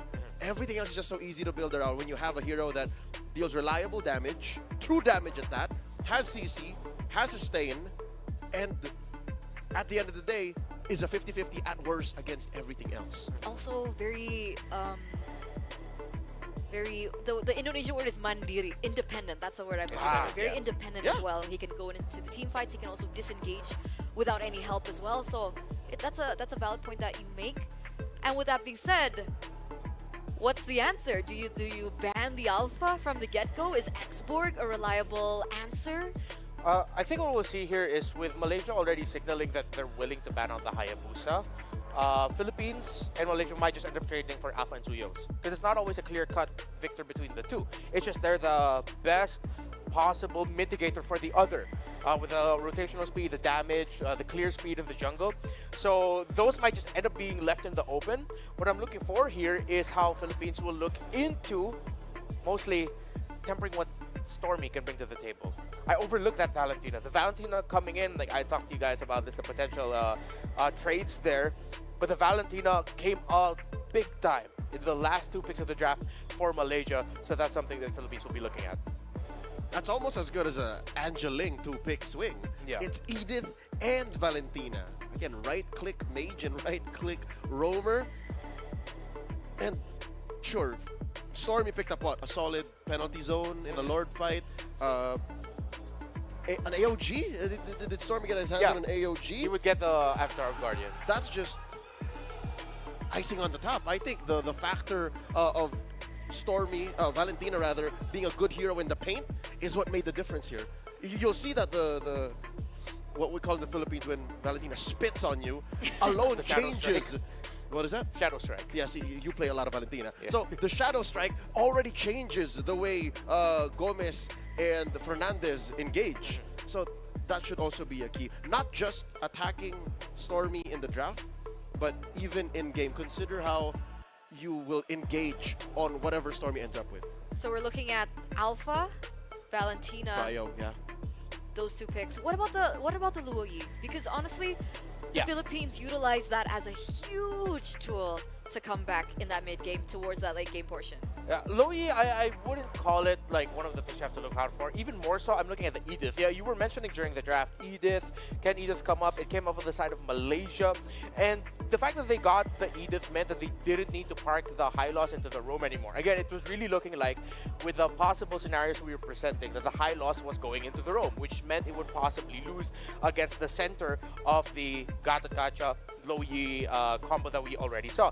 But since the Loyi was picked up 4th, and then Edith was still open for them, they could put the high loss into the EXP, and the Edith had a little bit of a better chance now to be able to engage. And Goges, again, sticking to the idea that we presented for Goges that Malaysia's thinking about, give him a simple job. Zone out, apply pressure, and he's been doing that perfectly. And he did that very well with that high loss. It's even more so that it was already hard for a Nolan to contest. It was even made close to impossible because of what Goges did with the high loss. So hopefully Edith becomes more hotly contested by the Philippines. So these are definitely picks that we are going to be looking at as we are moments away of coming into the drafting phase for game number 2. But just to remind you guys, this grand finals is again a best of 3. So we are now at championship point. It's on the Philippines now. The pressure is on them to be able to force a game number 3 if they still want to be able to defend their title. I'd reckon, as counterintuitive as it is in the current metagame, how red side has way more wins than blue, Philippines should go blue. Yeah. Philippines should be able to, again, trade for that alpha, or at least feign the alpha prio. And yeah, the real swings are the 2 in blue in the first phase and the 2 in the last. Like, that's where the power picks came in. That's where Malaysia was able to pick up the high loss and then set the trap, and then that's where the Edith and Valentina came through. So I think for game number 2, if we want to see game 3, we got to see PH in blue. Do you agree? Yeah, definitely go blue side. Funnily enough, the bans here of Malaysia with the Eve, Hayabusa, and Joe does make sense for Philippines to just replicate that and even first pick the high loss and the alpha themselves, excuse me. But again, that will boil down to what Malaysia bans on the red side. Philippines bans Suyo, Jushin, and Fanny. Again, I really don't think we'll see Fanny here. What might change up is that if Malaysia decides, hey, let's open up the Suyo. Because if you rush the alpha, then that means we'll get the Suyo. Are you comfortable with that? Then with the Suyo open, the question is, are we gonna rush Alpha? Shouldn't we just rather get the Suyo or pick up something else that might be open that will apply pressure to the Suyo? So that's why if you're Malaysia here, I feel like they should just leave it open. It applies a little bit more pressure into the first pick of the Philippines. So that means you have two potential bans switching alongside the side swap. Yeah. You're seeing the Suyo open and the Hayabusa open, because I don't think Team Philippines would ban their own Hayabusa in blue. Oh yeah, for sure. Yeah, so that already changes the face of Game 2. Yeah. Well, I don't want to go back to what I go back against what I said earlier. Go back on it? I still feel like the Hayabusa could be potentially banned out by Even the in red. In the blue side, a blue side Hayabusa ban, depending on what Malaysia is going to signal for their first few bans. All right. In my head, I'm assuming Philippines is already blue. So that's why. Yeah, me too. Yeah, it's already like I don't think they should touch that. Okay. Because the Nolan was as good as it was, and now how many amazing moments Saison was able to pull out in that game loss in Game 1. I think it was really pulling more weight than it was capable of, you know? Yeah. Like it turned into a utility Nolan. How do you even end up doing that? I think that's just the intelligence of Coach Ark, right? Yeah, for sure. He was able to negate the entire kill pressure that the Nolan was supposed to have. Yeah. And hey, we can't just put it all on Coach Ark. Coach Vecchi's also there. Yeah, the coaching staff, amazing. Yeah. Amazing. So the mind games are going to be ensuing very soon in the drafting phase, and we're going to see exactly how this unravels. But again, guys, I find, and I do agree with the Suyo, just leave it open. But if we had to choose, and if we had to argue strengths between the Suyo and the Alpha, what would the argument be? Okay, so if this goes into the line of thinking, if I'm Malaysia, I'd rather get the Alpha. It's already tried and tested. You open up the Suyo, give the Suyo to the Philippines, get the Alpha for yourself, and then again, just play around what you did in game number 1, but replicate that onto the red side. If you're gonna pick up the Alpha, you already know that Gojas is a killer on the high loss. If you wanna pressure the jungle, then you do go Alpha heal the first 2, or Alpha high loss. It's jungle plus the Gojas pick up. If they delay that a little bit more, then we might even see an Edith get picked up, because they're already signaling, hey, you don't know where this is going, this is gonna go roam, EXP, and you're forced to draft into it onto the blue side. More technically sound fans might have a differing opinion, but I stand on business, and I will die on this hill and say Alpha is currently the best jungler in MLBB right now. Yeah. So we're still sticking with that. Yeah. Alpha number 1. Everyone else is a consolation prize. Okay. Unless you have a lineup or a draft that is very specifically built around something else. That's it. Again, an Angeling. I think that's still very strong. The X-Borg, again, with a super solid 3 and 4 around the X-Borg, that's also good, but at the end of the day, like pound for pound, Alpha's on top. What about this, guys? When we got into the drafting phase, we saw the Alpha first pick, followed in by the Gatot Harith, and then Malaysia followed in with the Lunox Hylos. Did you think that the Harith pickup was wise in the early stage? Initially I did, because that really was them respecting Loyal's pickup, and at the same time, you really don't want to give Alpha and Harith to one team, since if they were forced into it. I wouldn't say that they had absolutely zero option, and they absolutely needed 100% to pick up the Harith. Again, even running through the possible simulations in my head, it feels like that was the best possible choice that they could have made. Maybe the Garakasha could have been different, could have been Harith and then something else. But then if you're in the Philippines side, you're already thinking, oh, we don't want to get pressure. The Garakasha and Alpha does provide a lot of pressure. We don't want an Alpha and a Harith to deal with. Let's just get the Garakasha and Harith. That's what it feels like to me from an outsider's perspective. The Harith was not the problem. Even in team fights, you will see that the Harith was carrying its weight. It's no use crying over spilled milk, but sure, the Nolan did work, but maybe they weren't accounting for the fact that Gojas can play man-to-man like a beast. Yeah. So that might have, personally, if you're asking me about the first phase, that's where I would have switched it up. Yeah. Okay. But there's a reason why it's Monsayak on the coaching staff, not me. Yeah. You know what I mean? And not to take away the talent, not to take away from the efforts and the talents of the Malaysian squad, the other members of the Malaysian squad. But based on what we've seen from the matches we were able to see here in WEZ this year, Go just really has carried his own weight and has done excellent with a very simple job. A simple job that can, if you mess up, it messes up big time for the team, but Go just has done so well with the man-to-man defense that he plays. Yeah, there is a proverb that goes, I fear not the man who practiced 1,000 moves once, but the man who practiced one move 1,000 times. Go just played what? Less than 5 heroes in WEC, right? Yep. Most prominent would be the Hilda and the Hylos. Yep. He played a CC and something else. Like I don't remember earlier in the groups, but the Hilda and the Hylos, those two alone have done so many things differently for Team Malaysia, and that's just 2 heroes. So as Team Philippines, like, you have to consider, how do we protect?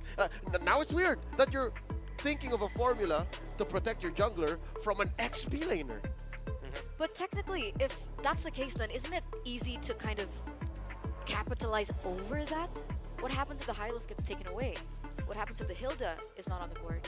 Well, that opens up so much more picks if you're committing bans or stealing those right away out of the might be gate. what they want. There's still the CC, there's still the Kali that he's already shown previously. That's the one. That's the Again, Kali. not to say that it's impossible that, Gojis, there's no answer for Gojis. There most definitely is an answer for Gojis. The answers for EXP laners usually come with, number one, if you're going to be committing rotations into that and take them down right away. Number two, what is your crowd control makeup? And number three, what is the damage profile in your mid and in your jungle? And that's where Galiante's pick comes in.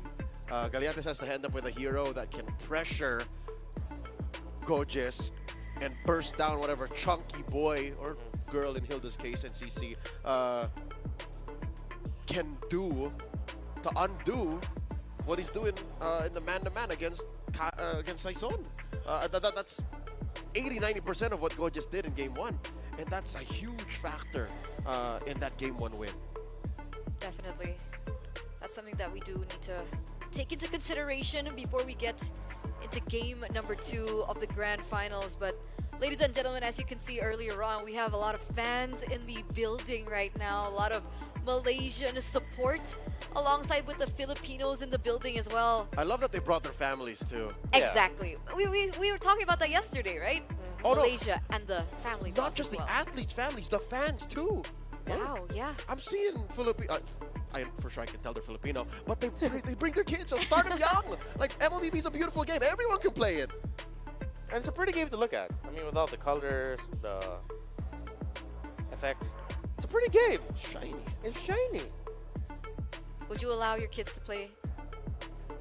Only with me. I will turn. Only with I will you. turn off chat though. Okay. Turn off chat and then with me. Yeah. Okay, makes sense. What would you ask them to learn first? What do you think that would be Sling or nothing. easier? Rome. Rome. Yes. Interesting take. Because Rome is all here. And folks, I'm pointing to my head. Rome is here. Yeah. Playing a good Rome, it's here. I will let them play whatever they want to play, whatever makes them happy. Then tell them why That's it's cute. wrong. What? I'm kidding. Daddy, I want to play Argus. No. Wolf would ask for Saber Rome. No, you know, I'm going to go back into that because I don't want the Argus mains chasing me. Argus is a great pick, y'all. I get you. But there's a reason why we don't see him in the pro scene that much, and I'm going to leave it at that. You know, I'm wondering, with so much support in the building from the fans, I wonder what the audience thinks.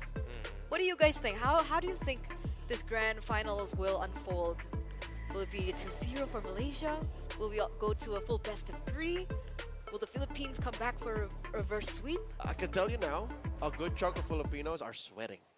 they are just ooh, because game 1 was so close. It was. And game 1 shows that even if the Philippines come up with like these weird strats, like a split push and diversion on diversion, Malaysia can adjust on the fly. Malaysia can answer. So now the question is, oh no, we were throwing our best at you. What can we do for game 2? Because I'll tell you now who knows what to do for game 2. That coach right there. Like, they got the game plan. So it's just a matter of time. It's it's a horror movie you've never seen, so you don't know how it ends. I wonder what's in the book. I take that back. I hope it's not a horror movie for the Philippines. No, I hope it's a feel-good film, like a rom-com film. Yeah. Where the protagonist is down on their luck in the first half. Hey, Gojis. And then... Hey, Gojis, give us a thumbs up if you're good.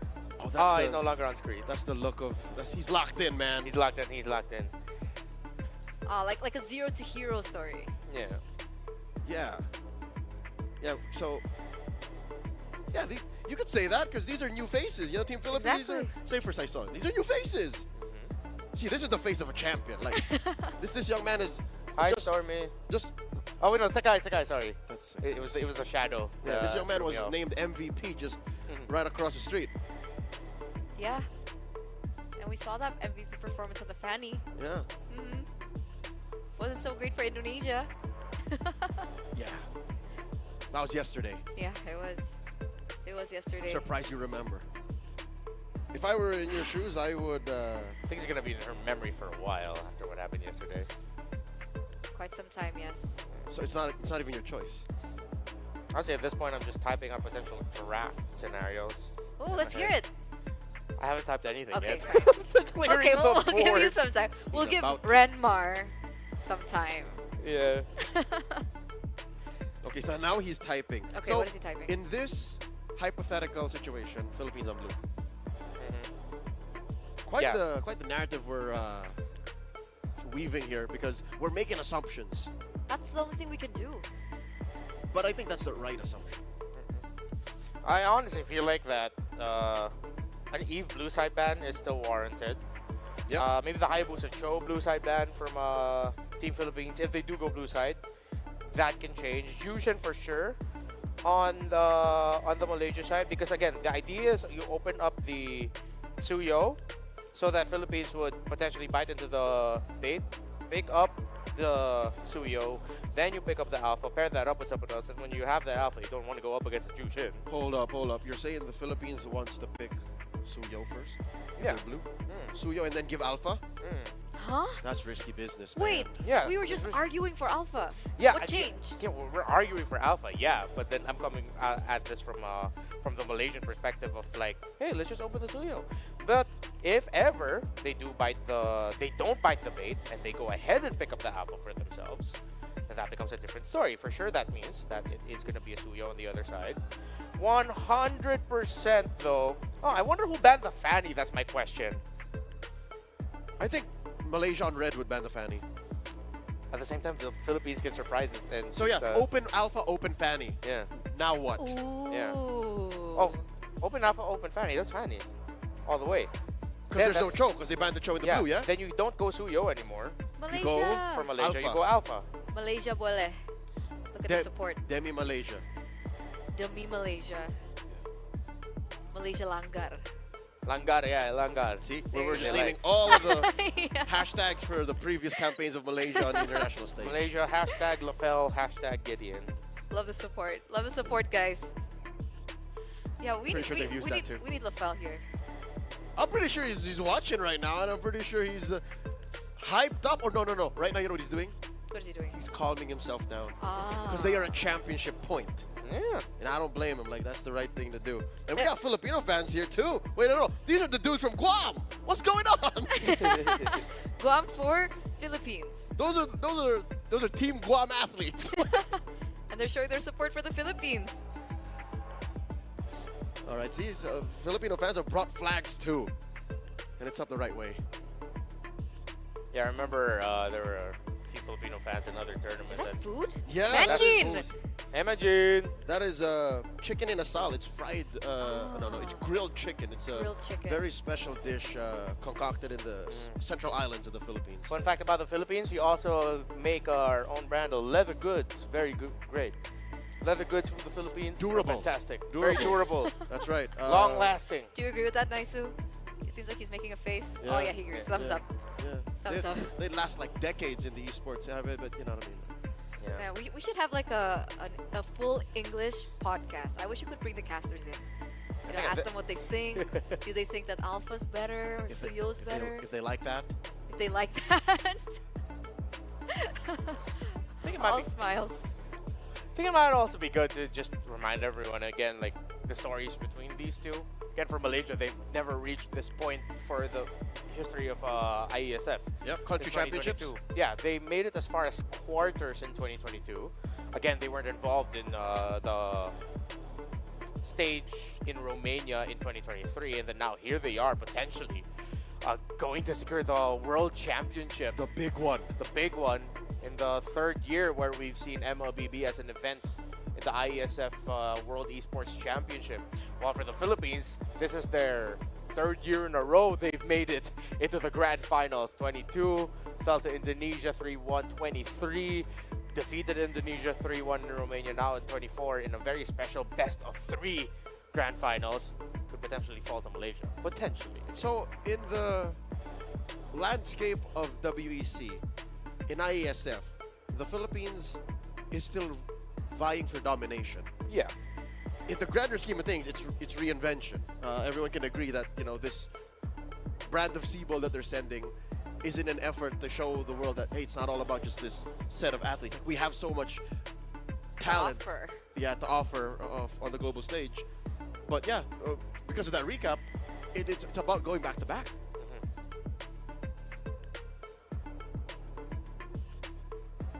Can they? Because the truth is, Malaysia is just one game away. One game of MLBB away. That's it. You know what that means? On a micro scale, what that means for people watching? In half an hour, Malaysia could be raising that trophy. Yeah? You're cooking dinner, and then after that, Malaysia becomes champion. Like, that's how fast, how soon that is. Yeah. You take how urgent it is for the Philippines. You take a nap, suddenly boom, Malaysia's champions. Do your naps last 30 minutes? I never sleep. Interesting. Take a good shower. You come out, Malaysia could be champion. Exactly. Yeah. Including the dress up in skincare. And that's why this result will actually pose yet more questions for the MLBB landscape. Because for the longest of time, again, the Philippines have just been such a huge powerhouse, reigning every single international tournament. For 4 years now. 4 years, can you imagine that? That's because like in esports world, 4 years is a long time. That's 2 seasons of MPL regionals. Yeah. And 8. then we have No. 8? Yeah. 8. That's 8 seasons. Yeah. We have a fan of a Filipino caster named Ate Chantel there. Oh, Chantel Ganda mo. Yeah, it works. I'm so glad you remembered the good things we've taught you in that very important, crucial moment. Thank you. You remembered the good things that we taught you. The demons did not win the day. The demons did not win Do not the day. give in to your intrusive thoughts, guys. Thank you all for your patience again. Of course, we want to set everything up, all of our players and our athletes for success. So please bear with us. But yeah, thank you for your patience as the draft might be heading up in just a bit. Very, very soon. Again, the, what is it, $60,000 question? 70. $70,000 question. Is the Philippines going to go blue? We still don't know that. Yeah, I wonder if we have an update or if we could get an update as to which... oh, wait. Maybe we'll get it now. We'll get it now. We'll see, ladies and gentlemen. We are moments away of coming into the drafts. It should be popping up real soon. Okay, fine. Oh, there you go.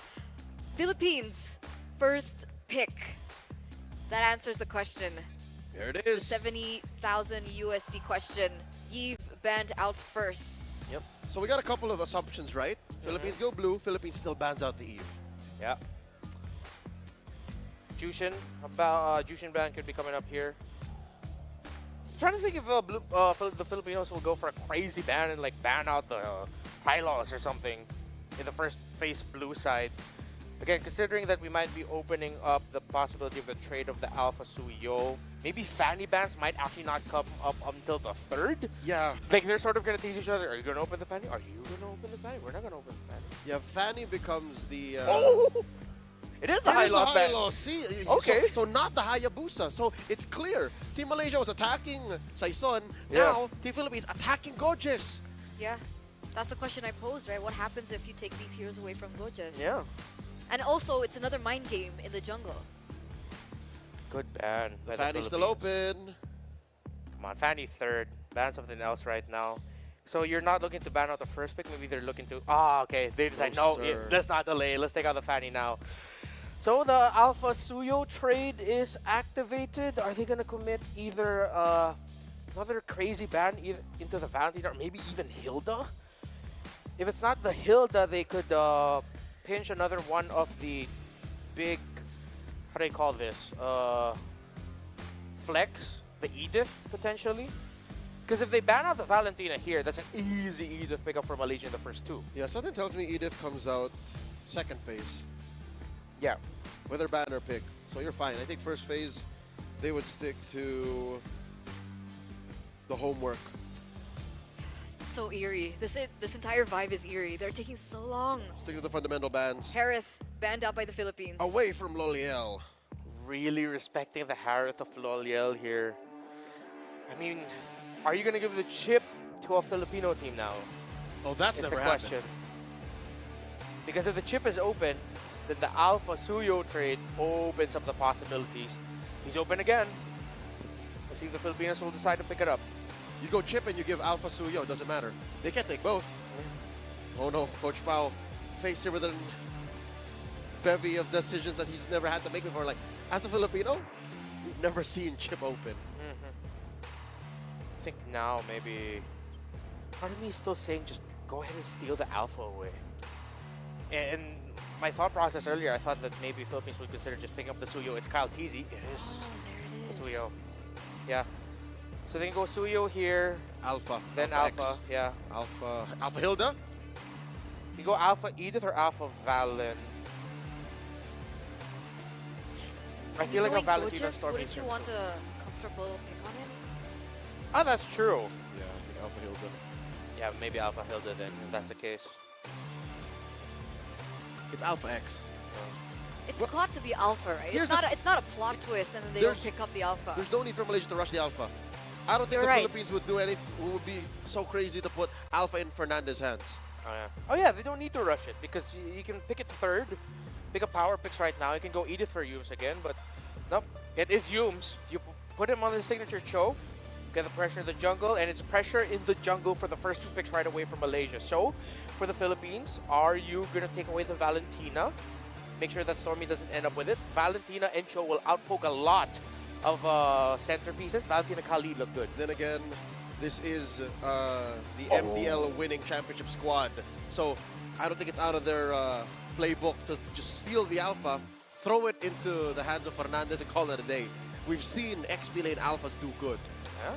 Nope, never mind. Not gonna happen. The answer though from the Philippines. They do steal the Val. Jawhead Valentina. So we're going signature pick after signature pick for both of these teams. Yeah. But yet they still have not answered it. Do you think this Jawhead is the answer to the Hilda aggression? Or do they need a different solution? Well, it matches the aggression that a Cho can dish out because he can get tossed. The poke of a Jawhead Valentina is really great as well. It would be a massive swerve if Malaysia suddenly goes tanky in the jungle. That's going to surprise the Philippines, and that Jawhead pick is now going to start thinking about its own existence. But this still might most likely be an Alpha. Jawhead will turn off the potential Ling. Lings historically struggle up against the Jawhead Roam. Any Assassin. What if they surprise and suddenly just go and plop in Hayabusa and not even make it Alpha Suyo? But of course, why not? It's Alpha Suyo! You go for Alpha! It has to be. So now expecting Philippines to attack Stormy. Does Malaysia want to ban Uranus though? Oh, we don't have any precedents just yet for the Uranus on the side of the Philippines. But the three heroes right now in red don't have the right damage profile to deal with the Uranus. So maybe? Yeah. Just to be safe, do it now. Or do it in red 5. Doesn't matter. Red 5 ban. Yeah, could be a little bit later. Again, if ever the Uranus pops for the Philippines later, it's not going to be a fault for Malaysia to not ban it out because, again, they don't have history on it. So they go ahead and take out the 1-1 instead. Again, 1-1s are not necessarily the happiest, but they don't worry that much about the Cho compared to other marksmen because they already have the innate Purify in their second skill. So Aurora getting respected, so now they're pinning down on Stormy's best possible picks. They can attack Stormy in red, in blue 4, and then blue 5 attack Lolial again. Really make it difficult. Malaysia, they can still pick up something like the Luo Yi. Yes, that was also in my head as well, that the Philippines might actually consider banning that out in the fifth pick. Fifth ban. If they don't ban out the Luo Yi, then that's Philippines saying, oh, you know what, go ahead and pick it up. EXP. I wish I knew what the Gorgeous was saying there. It seems like he's giving assurance to the... He seems very confident. Guys, yeah, to the what do you Cardinal. guys think about this? What if Faramis pops up for Malaysia? That's exactly what the Philippines did to Indonesia against the Suyo. This looks like a that they really good lost. Faramis 3 though. These first 3? Yeah. Solid on Faramis. And it's not rare, it is quite rare, but it has happened where teams would still pick up a Faramis even though they know there's a Valentino on the other side. Yeah. But the problem with picking up the Faramis in number 4, it could go into number 5, depending on what Philippines picks in their EXP. Because right now the EXP laner for the Philippines needs to be tanky. It needs to be the front. Because the Jawheads pick off type. You're up against the Hilda, the Alpha, the Cho. The front line of the Philippines is losing currently. At this point, they're stuck with either a Gata Gacha or a Terizla for the sheer tankiness alone. There you go. They read into the Luo Yi situation. Not going to happen. So damn. you're only looking at the Vex or a Faramis. Unless there's something up the sleeve of Stormy that's going to shock the world. If they want amazing wave clear, Lily is an option.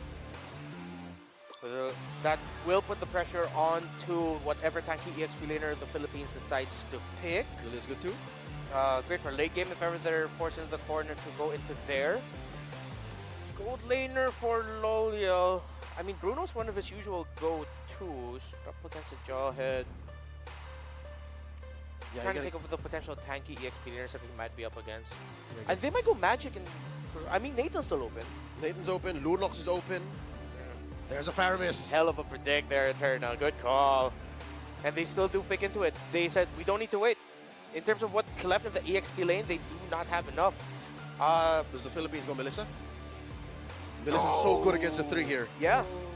Maybe even slightly better than Claw, but it's very team fight heavy. You're deciding to go pure team fight up against a lineup that is right now, or even most likely going to win in team fights, even if you go tanky with the EXP laner here. Is Melissa still a really good lane bully? Or has Clint taken that mantle? We don't know because we don't see what Loliel's picking. That's true. Yeah. I mean, generally, Melissas are happy to lane bully. Yeah, so Generally. Team Philippines has to take a shot in the dark if they're going to commit hard on the Melissa. But no, it's the Irithel Yeah. and the Gatot. Yeah, it was just a Gato to Terizla and then XP the Irithel Gatot. here. A lot of pressure on this Jawhead. A lot of pressure on this Jawhead because Malaysia can just go pure snowball, just go Bruno here even. Give Saison a taste of his own medicine, then surprise with a Brody maybe, but they can just go big chunky damage, each basic attack type of gold laner. If they want to be a little bit more patient with it, then they can afford to go for the more DPS attack speed build. But hell, Bruno Brody, I would not be mad. What about the Moscow? If they want a little bit more Technically, coverage. it's a little bit more defensive as Yeah. a gold laner. That's true. And it doesn't lean hard into the early game advantage Malaysia has now. There's a chance you could also punish the Jawhead entry with a Moskov. Yeah, nice one. Faramis and Moskov. Great calls it there now. I don't know. Just be proud of Okay, Take thanks it. guys. Take I'll it. Proud take of it. yourself. That was really But there good. it is. Ladies and gentlemen, the drafting phase for potentially the last game in the grand finals. One more game away of crowning our champions. So with that, Reptar, Leo, we're going to throw it over to you real quick. What do you guys think about the draft's predictions? I think Team Philippines ended up with the tools that they want. Not once in the draft did I feel they got choked. So I think this is their best shot at going to Game 3. It was very good for Malaysia in my books. They won the first phase, and they picked up solid picks to support that. Yeah. I mean, I agree with you. Like the Team Philippines lineup does have the right tools, but it's very risky.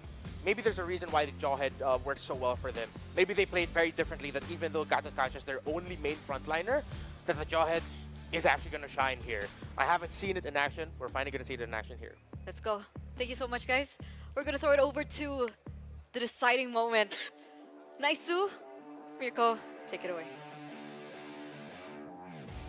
You know what? Eterna's still smiling because she got those 2 picks right. And I know what it feels like because sometimes I get lucky too and use that game knowledge. But what we do know is it's championship point for Malaysia right now. 1-0. It's me, Naisu, Mirko here to bring you the action.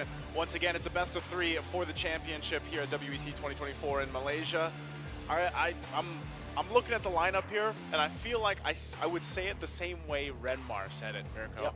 You know, I feel like this draft is Malaysia's upper hand. I agree. I think there's a lot has to fall into place for the Philippines to really make this work. What do you think?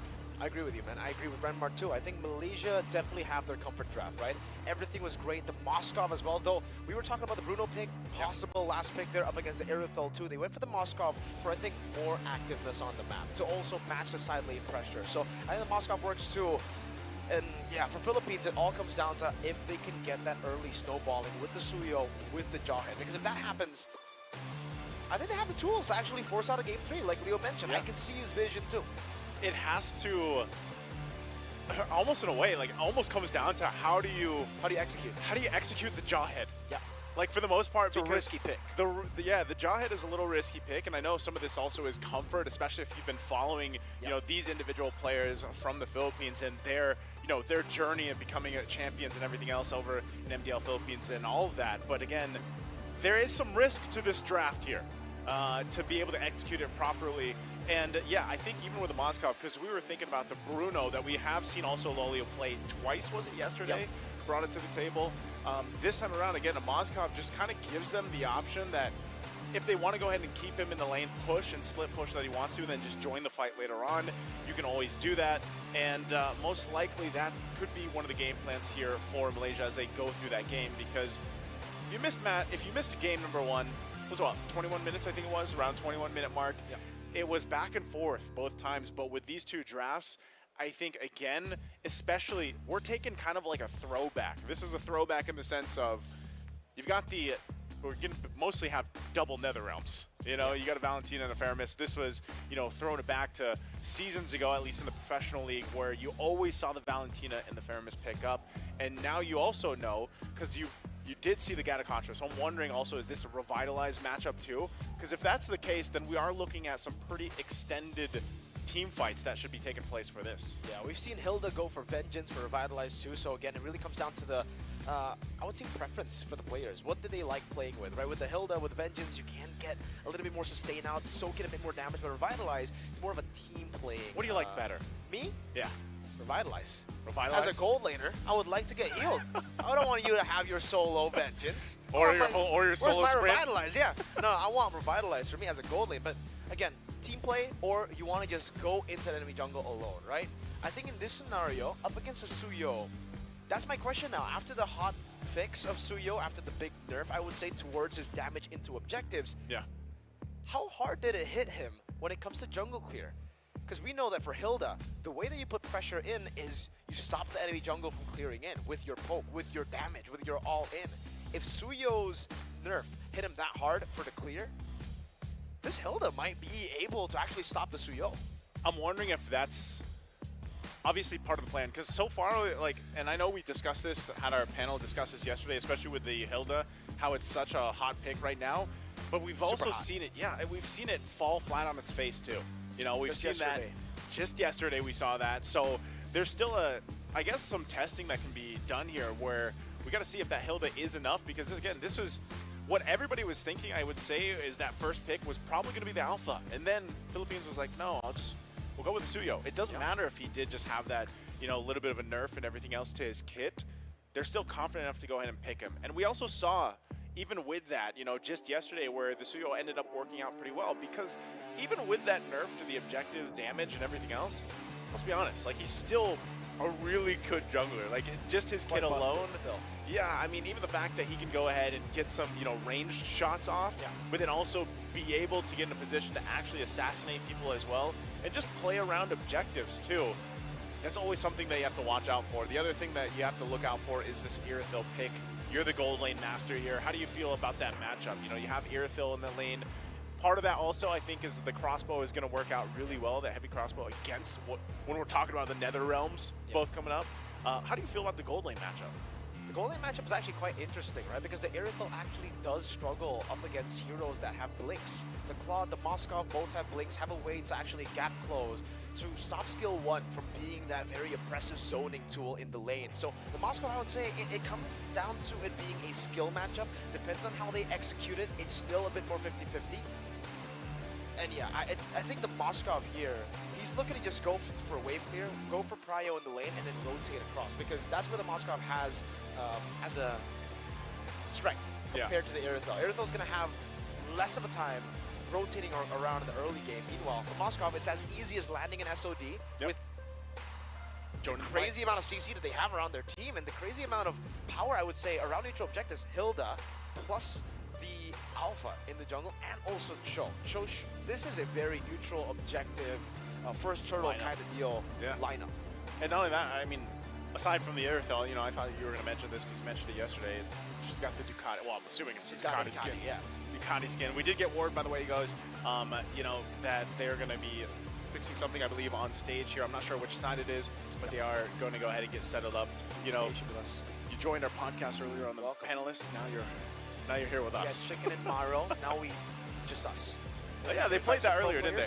There's some pro players on the stage right now. I mean, watching here too. You know, it would have been great if we got to go and have like more interviews, you know, with players. It's always good to like go ahead and pick their brains a little bit, you know, and see how they're feeling and how their experience has been. And it was good to know also, you know, through the course of just the IESF run in general. Remember, like we started this, man, online qualifiers was like 6 months ago. It was like it started like a while ago, right? We started towards that part of the year, and now we are here, and it could relatively be one of the last games here for this run. And you know, like they mentioned, that prize pool is 160,000. First place is entitled to 70, I believe it is 70,000. And that's what they're playing up against here. And this is the thing, man. Looking at the fact that we broke down the Malaysian draft, especially, and that, you know, most of even the panel would agree that, yeah, they might have an upper hand in terms of the draft. This could be one of those situations where you might not expect it, but you maybe see a sweep here with this kind of draft, and that would solidify even further here, Mirko, that Malaysia as a whole has really risen in the tier list of strong countries, strong players, I feel like, in competitive MLBB. Absolutely, right? We've seen these names before. I mean, Stormy, Yums, Skies.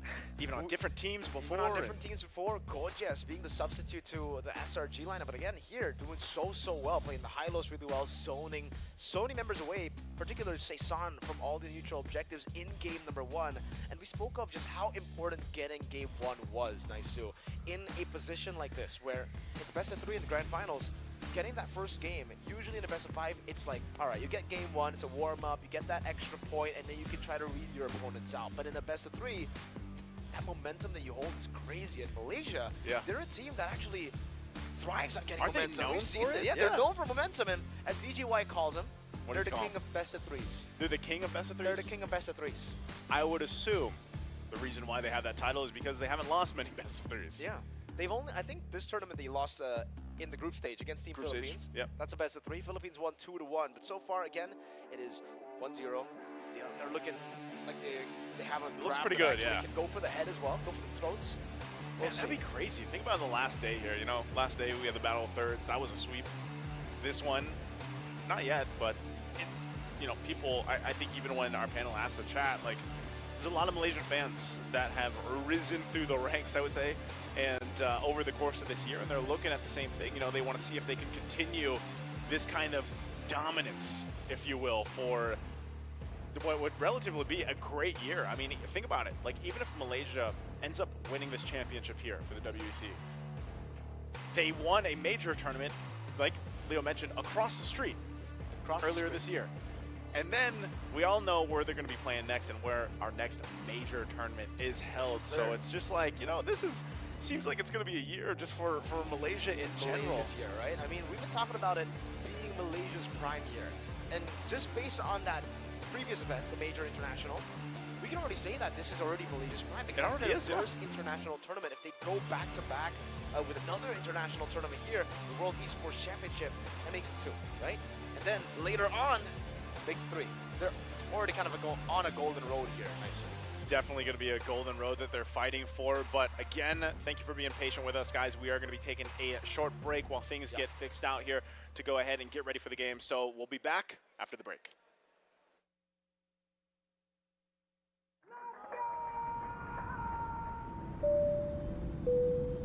Good evening, ladies and gentlemen. We're landing in Riyadh, Saudi Arabia, for the World Esports Championship. In a world where victories can be measured in gold and silver, some things are priceless. Fully expected, and it is Baron will find him. Can shine for one with a quick trade from Impulse. Some things are not bought with money. The base is too open. Now Philippines is now taking the base of Indonesia. Remember their name. The feeling of standing alongside your fellow countrymen, the emotion, the home crowd, the weight of a whole nation on your shoulders.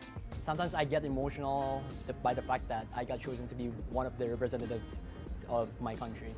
And yeah, it's just a dream, honestly. Here it's not just about the game, it's about the pride that unites us. Every match tells a story. He needs to some missed shots. Sound picking up another one, another headshot. No way! 4 kills! What has happened? From every corner of the globe. All eyes on WEC 24.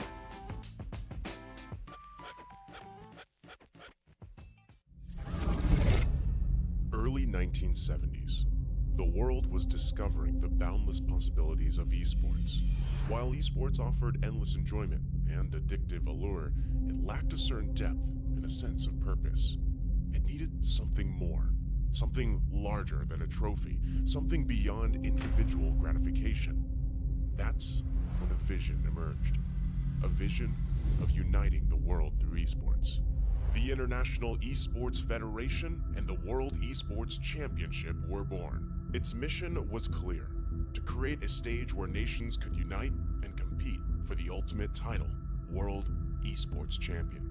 For these athletes and nations, the World Esports Championship was more than just a competition, more than just a game. A chance to make history, to leave a lasting legacy, to inspire a generation, and to represent their nation.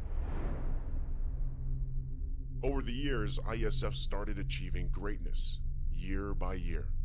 Korea, Indonesia, Israel, Romania, worldwide. The World Esports capital changed, each year expanding significantly, getting bigger and bigger. Fast forward 15 years, IESF was determined to show the world the most valuable World Esports Championship. 140 nations gathered in Riyadh, Saudi Arabia. The WEC 24 story. 2024.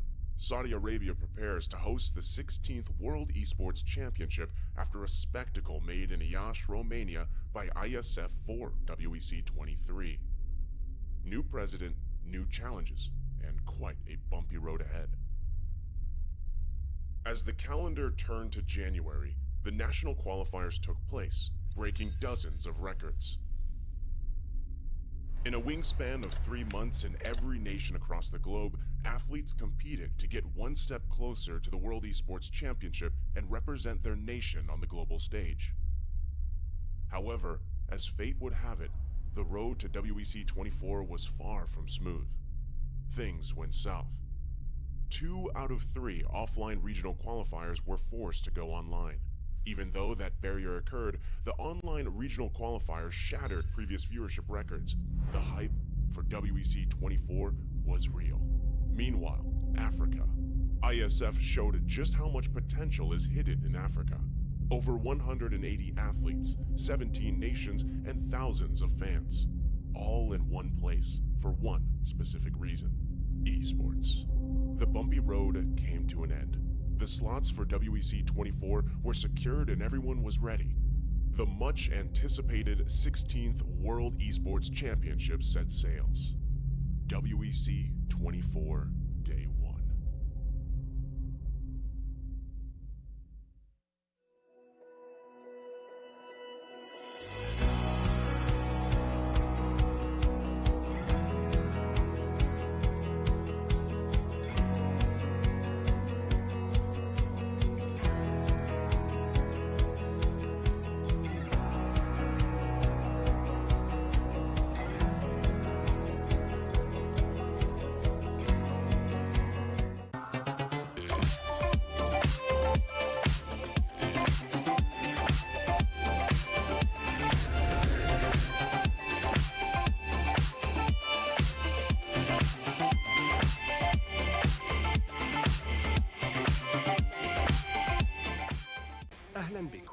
Welcome, bienvenue, bienvenidos, willkommen, benvenuti, добро пожаловать, välkommen, welkom, bem-vindos, 환영, 요koso, 환영합니다, hoş geldiniz, kallos irtate, swagat hai, witajcie, yindit nab, SEF Arena.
Well, there's no problem. If you had a gun, shoot him in the head.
This gun was loaded when you brave boys decide to go for the run.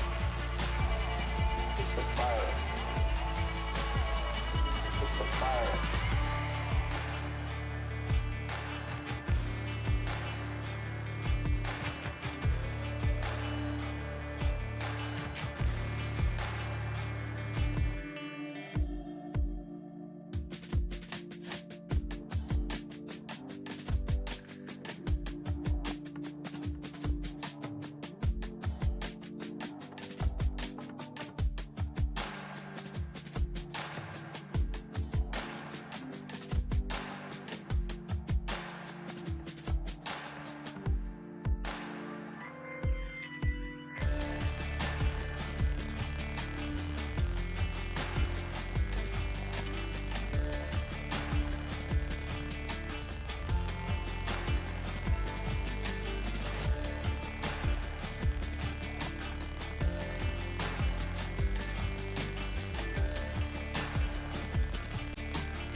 And welcome back once again. Thank you for being patient with us. We're jumping to the land of Dawn. We are into a championship point right now, the grand finals. Defending champions Philippines versus Malaysia. Once again, I'm Naisu, joined here with Mirko to bring you game number 2 in this best of 3 championship game and series. Mirko, let's talk about the draft again. Just get a refresher because it took a minute to get back into the land of Dawn. Yeah, based on the draft, man, Malaysia definitely have a bit of an upper edge here. The way that they can play the game, very aggressive all the way from the start, early control. Just like we've seen, I think the meta has kind of shifted to a pure early to mid-game focused composition every single time, right? Those early to mid compositions usually do so much better. But honestly, it's really good from Philippines as well because they also do have that early aggression to play with. That's why first turtle is going to be massive. Whoever gets it first should have a massive advantage coming into the game, especially as we get into the mid-game here. And you can already see the Suyo prioritization for first pick here is doing well. We were expecting that maybe because of the hot picks, because of the nerf, the Hilda could try to go for the invades early, but no, Suyo still looking good. Yeah, it doesn't happen, and part of that too, again, you have to look at the fact that, you know, we talked about maybe the potential for these kind of longer team fights going on, and that is the 2 revitalizes, right? 1 for each team. The typical thing we're seeing with the Faramis, you have that Netherrealm, and then you have the Valentina for Galantes, so he's probably going to be taking that as well. So these are going to be very extended team fights that eventually break out once especially these objectives are up. And then you have to kind of paint the picture of, all right, you've got 2 roamers who can be playmaking potential and who is going to be able to set that foot first. You know, who gets that momentum going first. And oftentimes when you look at it, you know, I would say Humes is going to have the work cut out for him a little bit more because obviously you can misangle the kick, right? You misangle that way the Dragon, whereas again, Gomez can just kind of jump on in, unstoppable force and then, you know, toss someone over his head if he wants to. It's a little bit easier to pull off. Turtle's gonna start up though. Fernandez getting taunted down as well. Yums, Jikundo, good revitalize, already used up Skies. Oh, good ejector over to Skies still. Good red tree from Saison, securing it, an AOG from Fernandez. Turtle 1 taken by Philippines. Nice and easy and clean. You know, we saw this also last game too. Relatively, you know, slower pace than what we've seen in previous matches.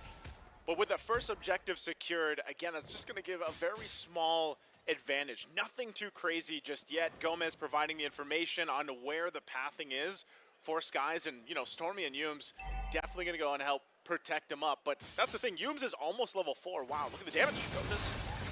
Critical just now, unstoppable force, ejector, and the execute from Saison. First blood. This early aggression. Skies waiting in the bush. Together with Yums, Galantis does have the Netherrealm, and Skies will not go for the Spear of Alpha just yet. Okay, furthering that advantage that I was just talking about. You know, and this is what I was saying. Gomez can just go ahead and unstoppable force and then ejector, and that's what he's going to be doing time and time again. For Yums, he's got to make it work. He's got to find those angles, and that's one of the difficult parts about making this work, where, again, he's got to rely, too, possibly most of the time, having Stormy alongside him, you know, just in case he gets caught out a little bit. But nothing too crazy. Malaysia's been in this position before. They'll go ahead and just try to find a guaranteed pick-off if they can find it. Galantes, like I said, will hold on to that Netherrealm the majority of the time. I'm not sure if there's anything else he might take over. Look at the rotation, man. They've essentially shut down Gojes already once now. They're actually looking to go to play amongst Gojes again. Unstoppable force into the ejector, into the stun of Saison, and the taunt as well. Waiting on Netherrealm from Stormy. Gojes will be able to survive. That's a big ult, though. That's a lot. Not only the ult, right? The ult is used. They get the Revitalize out from Gojes. And all this was the timing of the Turtle, right? Turtle's going to be up in less than 10 seconds. And so they get at least an ultimate out of it. Stormy might have it back up depending on how they delay this. But it looks like they just might give the Turtle up. You know, look for a play elsewhere. They're kind of falling behind when it comes to these a little bit of decisions at the macro level. So Saison secures that second Turtle. Gojes could be in trouble. Again, unstoppable force up top, the ejector. Now Gojes gonna be eliminated again. Saison goes in for the Blades of the Soul Sever and snipes him down up top. The fadeaway. The fadeaway, clean. And just like we were talking about, Naisu, early game is where you want to be ahead, right? Having the control in the early game. Turtle number 1, we were talking about how prio Turtle number 1 is going to be, and Philippines got both the first Turtles. Yeah, they got both of them, and you know, this is already a little bit different in terms of what we saw in the previous game, because you know, these minor things that are happening in this early portion of the game, they all stack up, and that's what they're going for. You know, they're stacking up these Turtles, they're stacking up a couple kills if they can find them, and that's also off the back of Gomez. Gomez able to get off that pick-off potential, where Yums, you know, we haven't been able to see him do it yet. And again, that's the struggle of where is that window of opportunity for Yums? How can he actually get in position to get the proper kickoff? And if you think of it, who is he going to weigh in the Dragon? Even if he kicks Galantes, there's another realm that Galantes pretty much has 24/7. And so that is the difficult thing we have to see them do. Gojes has been struggling as well. Just gets that first item locked in. Look at the play here under the tier 1. Well, Loli already forced to use the Purify. Gets the Spear of Misery onto Galantes and Torres. But again, for Loli, it's all about just surviving in this lane. Against the Erytho, we were talking about how it's a skill matchup, and so far Torres has definitely gotten the dub here in the lane department. Galantes on the Valentina. It's definitely going to be a big threat as we get into the mid-game here, Naisu. We know just how oppressive a Valentina can be, especially when you get the snowball going, and it's a turret up top taken by Saison, accompanied by Gomez, just to open up the map a bit more, and turtle number 3 is going to be spawning in the bottom lane. All right, turtle number 3. You know, we see this time around if Malaysia can actually contest this. But I think given the way things have gone, man, unless they get a pick-off started where they get this advantage, they're going to have a very difficult time approaching this. Fernandez charging up, the Unbreakable goes for Yums.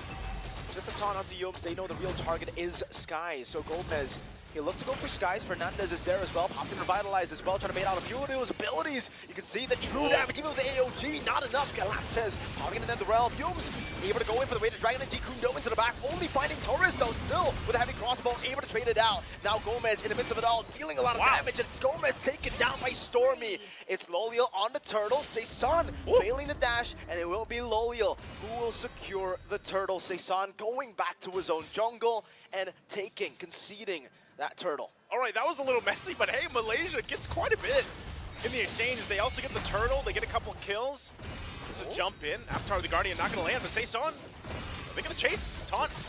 Taunt over to stun him down. Saison might want to go for it, but notices Yums is right there with the conceal. Good pressure from Malaysia. You know, part of that too, again, is the fact that they're playing around those timings, and they did a really good job. You pointed this out before the fight actually broke out, where they knew the right target. Yep. And that's all they have to do. Sometimes it's more so of what can we bait out, whether that's the battle spells, whether that's even a revitalize. It can turn the tide of these fights. And the way Malaysia approached that last objective shows that, you know, even though they were down in the early game and they've got a couple thousand gold to build up on, they're relatively still a threat to lineup that the Philippines brought to this game. And that's something that has to be respected here, especially now.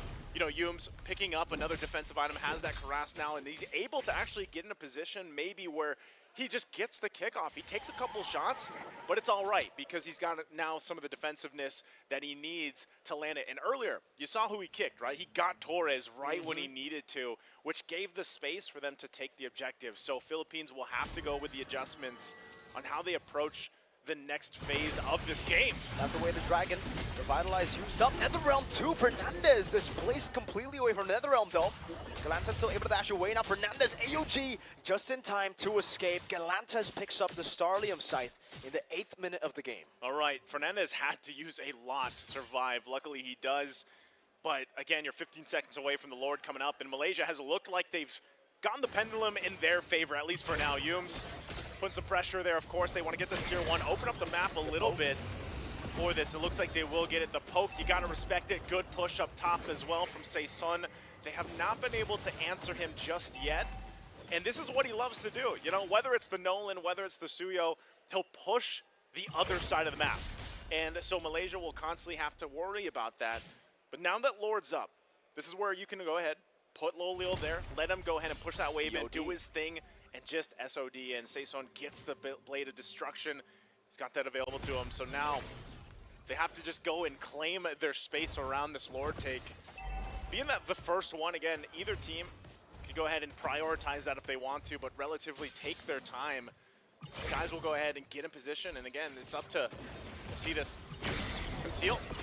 Again, looking for Zigundo with the flicker, able to find it, but it is going to be purified out of it. Fernandez now with AOG, unable to survive. Galantas a bit late with the Netherrealm too. Gomez earlier went for the ejector. Galantas caught in the midst of it all. Yums chasing him. Zigundo. Loliel spearing him in. Saison in the midst of it all. Trying to deal damage, but it's not going to be enough to take anyone down. Blinks out the safety spear of Alpha from Skies. Gomez low. He gets into the turret, takes a couple shots and has to back off. Skies will still be alive and he doesn't go down, but this is a position now for Malaysia to start up the Lord. 2-4-0 trade for Malaysia. And you can see the health bars. They played that so well. Crisp, clean execution as they secure the first Lord of the game. Man, oh man, Malaysia playing these team fights so well. A lot of times it's just even responding on the fly. Again, it was great from Gomez. You know, he got the injector off and set things up, but again, the response, and I don't know how, man, but Sky's surviving that, even being thrown into the turret. How many times have these Malaysian players gotten away with just a sliver of HP? Even earlier, you know, we saw Saison go right in positioning, soul severs on what, 3 members, I think it was, of Malaysia, but then gets shoved into the wall, right, because Loliel was there on that Moskov. And that just played a part. Again, you have to watch out for these choke points in the jungle. And so Gojez, after experiencing that early game, he's ready to go ahead and just provide that vision and push people off of these objectives on the map. Fernandez gonna go in, doesn't choose to go in with the Unbreakable, but they still gotta deal with this Lord now. They're gonna lose a lot of these tier 2 turrets now on the map. Philippines, what can they do here? Are they actually gonna force a fight themselves? Or do they just clear out, take the discipline round, mid lane? Mid lane caught Saison still able to blink out there. Oh, great Netherrealm from Stormy again, saving Yums. with a sliver of HP up top. Fernandez is holding the Lord down, not letting it hit the Holy Defense, but in the end, he's going to have to sacrifice the Holy Defense. Galantes clearing it out together with Gomez. And to answer your question, I feel like at this point, they just got to do housekeeping. They got to start defending again. Gomez is walking up, though. Maybe looking for a fight. Skies right there in the bush. Oh, whoa! Spirit Battle actually did go for the connection there. Gomez still has the unstoppable force. Slowly already using Spirit Misery. Oh, Yums again with the Weighted Dragon. The GQ no flinker finds its mark. SOD to the back. Lolio going wild. A taunt as well, but Purify and with nature helps him out again. Yums walks up with the GQ no. Lolio's an absolute beast, forcing Fernandez to AOG defensively. Galantes chased down in the bottom lane. Kojes will keep on pressuring him, forcing out the Revitalize, and now going to mid. Oh, that was enough pressure to go. They're going to get the mid turret. They got a wave pushing in. There's no way they clear this and end this game just yet. Spear of Alpha into the back. Atlantis taking down another Realms right there. Saison trying desperately to clear out the waves in the very same grounds that they won. It's Riyadh previously for Malaysia. It is Riyadh again for Malaysia. Malaysia does it again. The strategies, the play style, the synergy that this team has shown. Even when they meet adversity, man, they come together and they make it work. And Yums as well on this show. I was talking about the obstacles he has to get through to find the right mark, and that he did. And now we see it, of course, the sportsmanship between the two teams. The Philippines, the defending champions, will not be champions this time around. Albeit a different team, but still a strong, formidable opponent. Man, what a performance from Malaysia. A brilliant performance from Malaysia, man, knowing just how to turn it around again. We were talking about how the early game would dictate a lot of the game itself, right? Into the mid game they go. It was Philippines dictating a lot of the pace, getting the first two turtles. But Malaysia, that tenacity and that creative control that they have over games. They can lose out the first few, fight it out, and get back that control with one massive fight, and they've done it. They've done it here today. They've done it here today, man. They look like they're ready to raise that trophy right now, but I believe as everybody gets situated on stage, you know, they were talking about the confidence that Goja showed too, man. He was locked in. He was locked in. He dealt with so much aggression on the Hilda earlier on. They made it work. There it is. Your champions for WEC 2024, IESF Malaysia. Once again, what a performance from this squad, from the coaching staff, from everybody supporting them. From here in Riyadh and even at home and around the world, congratulations to Malaysia for making it happen here. Can't wait to hear from them. That's going to be it for me, Naisu, and Mirko here on the caster stand. We're going to throw it on stage with Malaysia, your new champions, and Farah. Take it away. Wow, wow, wow. I did not even blink. Didn't even have the chance to even breathe another breath. My heart skipped a beat, and all of a sudden, Malaysia, the new champions. How do you feel about this? Very honored and very happy. Wow, wow. Like, did you wake up this morning saying that, you know what? I'm gonna win. It's gonna happen. Or we were like feeling like, you know what? I don't know. We'll do our best. What was your feeling this morning? This morning, when I wake up, I was like, oh, today's gonna be my day. And it is definitely, one more time, ladies and gentlemen, your champions for the WEC 24 IESF. Let's hear for Malaysia, everybody! Wow, wow, and back to you, analysts. I know you have a lot to say right now.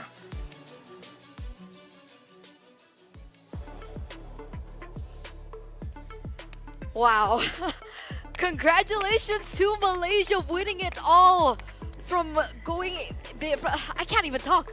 They were able to qualify from their respective regions through the Asian qualifiers, and they made their way into the groups where they actually lost to the Philippines. And now they did it once again in Riyadh again, Malaysia. I'll tell you now, it's deja vu in Boulevard Rue. Does that make sense? Yeah. Yeah. Because in the same, literally, pin location, they win another World Championship title. Yeah. They did it. Hashtag MY era for sure. Again, this is one of the major tournaments we look at. This is the only big World Championship we have for country. For the national teams all across the world of global MLBB, and the Malaysians have proven and shown that they definitely deserve to be called world champions. All right, let's reel it back. Watch the beginning of game number 2. It's clear that the Philippines had a game plan. The Team Philippines figured out that, hey, we gotta bear down on Gojes and have a strong mid, all right? So far, Gallantes was on point up until they weren't. Because Saison was untouched relatively, yes, but that wasn't where Malaysia was planning to attack when the time was right. Are we gonna see it here soon? Yeah, that's the one where Torres went in a little too deep. Yeah, that was a very easy and great pickoff by Humes, immediately seeing Torres just a little bit too deep in that formation going forward. And everything changed for the Filipinos in that third turtle fight, where this Malaysian squad, the core members they have at the center, but you see the DNA of the coaching staff from Arcadia and Coach Vecchi. They are so good at punishing you in objective fights. If one of you is out of position, if you are clearly out of sync as a team in that team fight, even though it looks like your team is getting kills, I mean, they were able to take down Zekais, they get the bigger wins. And that was such a big win there at that third turtle fight. They got the the turtle. Fortunately, Saison bumped into that wall, and they were even able to get pot shot hits into the turret in mid.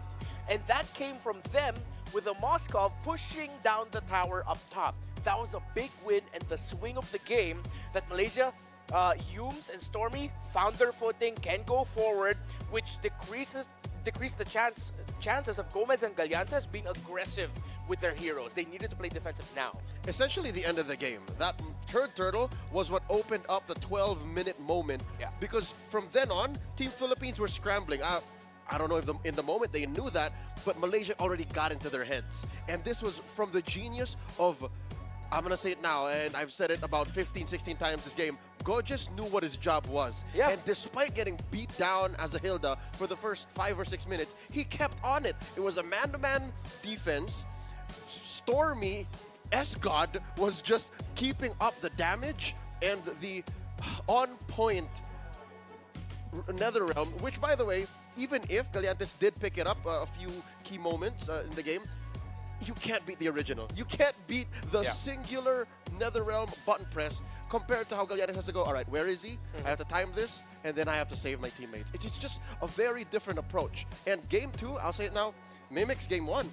Malaysia's job, despite the timing being very different, was so much easier to execute as compared to the Philippines, because some way, somehow, with this Jawhead lineup, with the Suyo still, it was more than a 2-step process. Yeah. Again, they have the stronger front line for the Malaysian squad.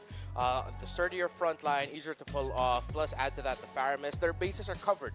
If you mess up an entry with the Jawhead, if you are out of position just a little bit, the main damage dealer, the Irithel, then it's hard to regain that formation again.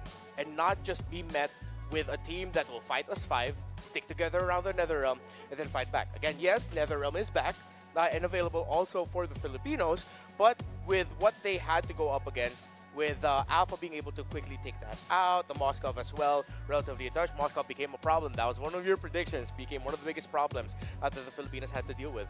And honestly, the same can be said for the composition of Malaysia, could it not? I mean, we saw that Humes on the Cho also experienced a lot of difficulty looking for the picks. Yes. But somehow he adapted. Somehow he was able to make it work. The targeting on this kid was incredible. Now consider the heroes or the players that found difficulty in Team Malaysia are the heroes and the players that could afford it.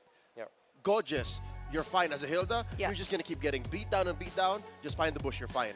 The Cho, you have so many ways to get out of dodge that even if you eat like 2 ults, more than often than not, you're going to survive.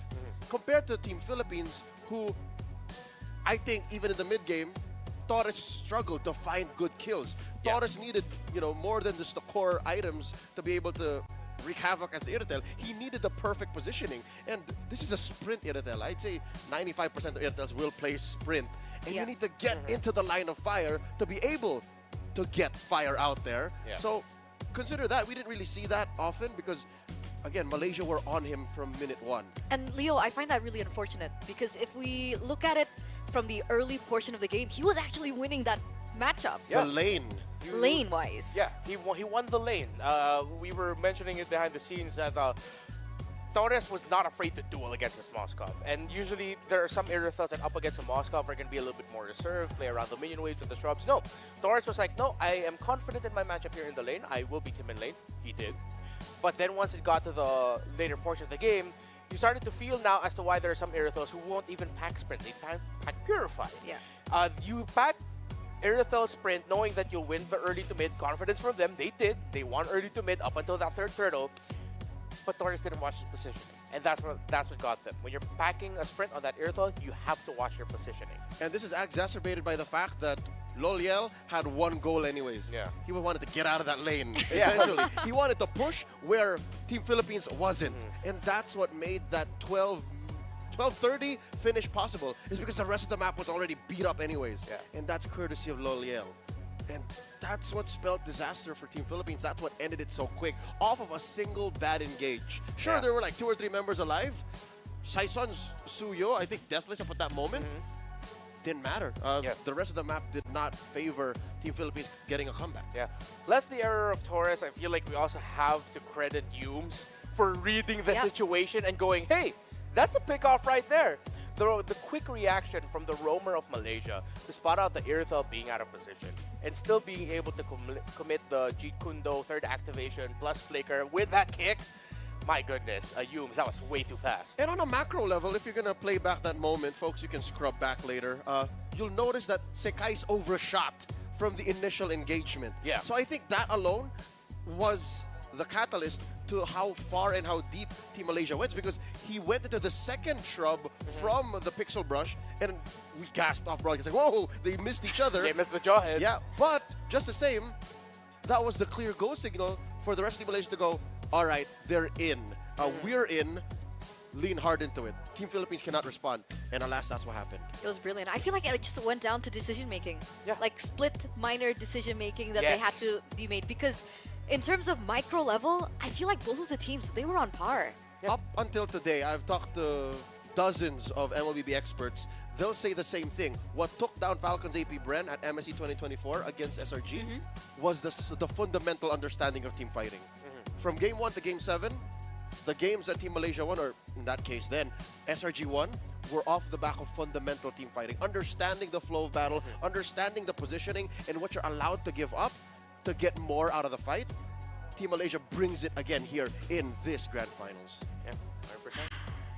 Just brilliant stuff. Just brilliant stuff. Wow. So I guess we were talking about, you know, contenders coming into ISF, WEC in particular. We had some percentages going on. Do you remember that conversation, Leo? Yeah. Like that a 30, happened. 30, 40? Yeah. So Malaysia was the 40. Yeah. Folks, I wish you were there with us. It was a conversation that happened in private, but there were 3 tournament favorites going into IESF, WEC 24. Philippines, Indonesia, and Malaysia. And then we were trying to go for a ratio of, okay, so how much of the community thinks who's going to win and how much is a powerhouse? Yeah.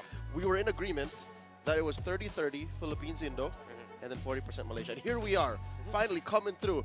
Watching them team fight, again, I think that's their most important and most obvious strength is their team fighting.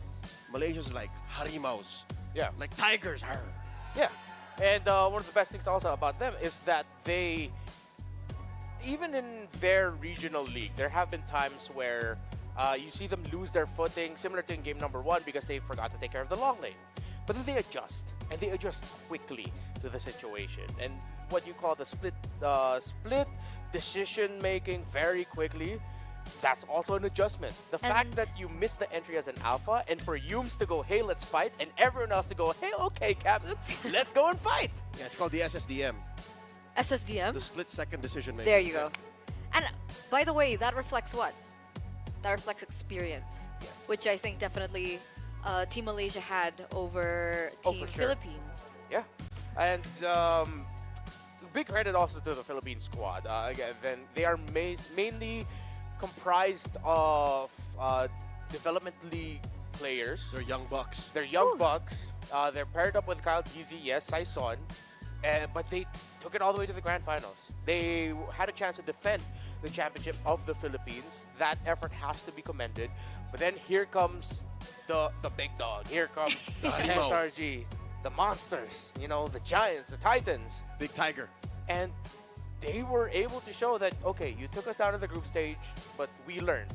We grew, and we'll show you how it's done. So you're right on the money there with that whole experience being a big factor there. For I almost forgot. I almost Malaysia. forgot that this was a more seasoned lineup going up against the new kids on the block, the young bloods from the Philippines. So that almost was a non-factor, but when you come to think of it, it might have been the difference. Yeah, and to add to that just a little bit more, heading into this, the Filipino community were starting to get a bit more of a, I don't know if they were the vocal majority or the vocal minority of doubting the squad. That, yes, even though the name of RRQ Kaito, the team that these members are from, is well known, a lot of them doubted their capability of actually even making it to the grand finals. But they made it to the grand finals, and they could have taken down Malaysia here, but they didn't. Still very commendable that they were able to defend the championship. That shows how strong the MLBB scene is in the Philippines, guys. Yeah. They were the ones who won MDL this season, right? Yes. No, No, the last one. Last season. Yeah, Correct. the season closer to the qualifiers for the national team. That's 6 the one months that they ago. won. There That's you go. 6 months ago. 6 months ago? Yeah. Man, the potential and the future that these kids have, man. I'm excited to see what they have in store for us in the future. For sure. It's a bright future ahead of the young bucks of this Team SIBO squad. And this is definitely an experience that they can, bring towards that future, right? I mean, going head-to-head against SRG, that's something that people are dreaming of. I'm pretty sure there's zero regrets when it comes to SIBO, when it comes to every individual member of this iteration of the National Philippines squad. But just the same, I think they themselves would say we could have done better, right? You couldn't change that in an athlete's perspective from their mindset. Caught a conversation with some of the members of Team Saudi Arabia earlier, and I said, I'm very proud of you guys, top 4. That's great. Amongst the giants, top 4, and you're only behind Indonesia, Malaysia, and Philippines? That's a big deal. But my brother Tarzan said, no, we could have done better. So I'm like, I agree. I think I get that. I get that mindset. Of course. So these athletes know, guys. These athletes know that they could have done better. There's no use going on social media blasting them. Yeah. That's the hunger that they need. That's the hunger that they need to achieve greater things. And I think that's something that is a big factor that is necessary for championship winners. Yeah. And now for the Malaysian squad, it's going to be a big celebration over in Kuala Lumpur. Should I say even Selangor? Or for the entire country as well. I mean, yeah, people have been doubting their claim to the hashtag MY era. But now, in terms of the country level, national level MLBB scene, they are the world champions. You cannot take that away from Team Malaysia right now, what they've formed here. And now going into the club world championships, where we'll see a different iteration of this Team Malaysia roster.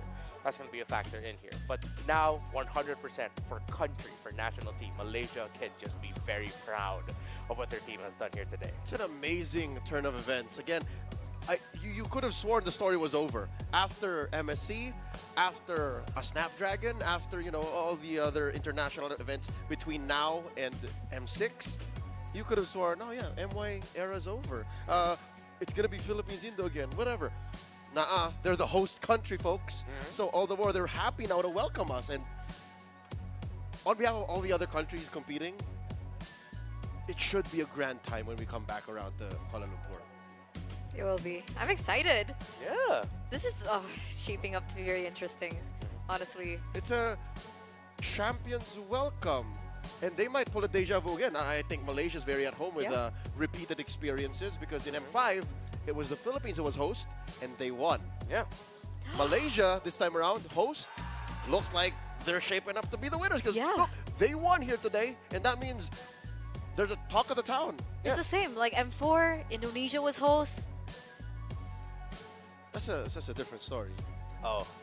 I know. It's okay, yeah, we won. It's fine. I don't know how to help you out there. IESF 2022, it was in Bali. Yeah. Just That's won? true. That's what you're going for. Yeah. So, ladies and gentlemen, I guess this does mark the end of our journey. On behalf of the panel, my name is Eterna, and we would like to thank you. You guys want to say your final statements before we close the show? We'll see ya. There's a lot more MLBB to come at the end of this year, and of course, a lot more MLBB to come next year. Malaysia Bole, and congratulations. We will see you in the next big one. Well, there you go, ladies and gentlemen. That's it from us on the panel. Wow, tongue twister there. But we will see you in the next event. Thank you so much for tuning in. We're going to throw it over to the stage for the crowning session. See you guys. Wow, wow, wow. I swear to God, the change of the narrative and the storyline. But before we even go on, big shout out goes to our talents. They were phenomenal. But pretty much, we have reached to this point, as you said earlier, khalas. I love the way you put it in. Khalas, khalas, Habibi. I think that's what they say here, right? One thing is for certain, every single one of our teams, our players, organizations that have taken part throughout the duration of this MLBB tournament have certainly delivered. We had upsets, we had unbelievable results as well, do you think? Oh, totally. I mean, a lot of people are like, what just happened, man? It shook everybody. But again, a twist in the story, a change in the narrative. But now, it's time for it. Let's go, Yasmin. Let's go ahead and do this. And welcome to the stage our top 3 teams for the MLBB tournament.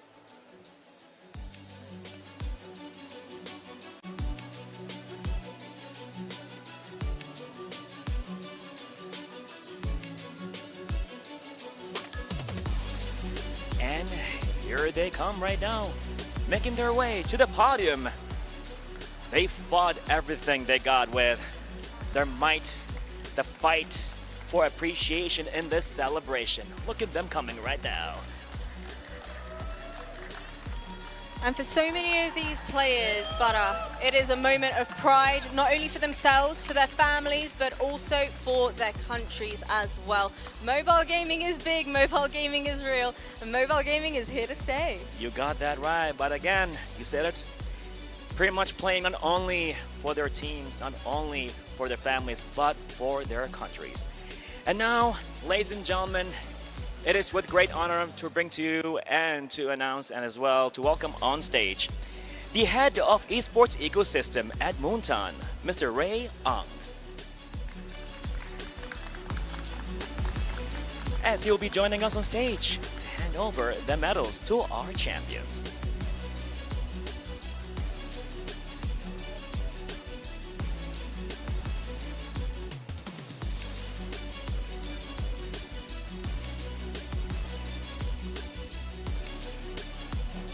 Well, Jasmine, I guess we're ready? I was born ready, and I'm sure these teams are as well after a grueling set of matches, games. From qualifiers to the big stage, boys, now is your moment.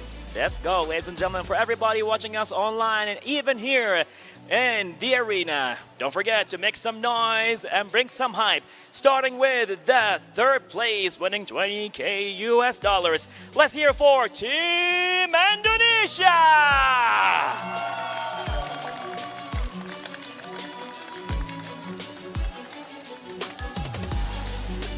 All the way hailing from Southeast Asia, Team Indonesia, known for their relentless tenacity and innovative strategies, with exceptional coordination, securing a well-deserved spot at the podium. The excitement is real. Look at them go.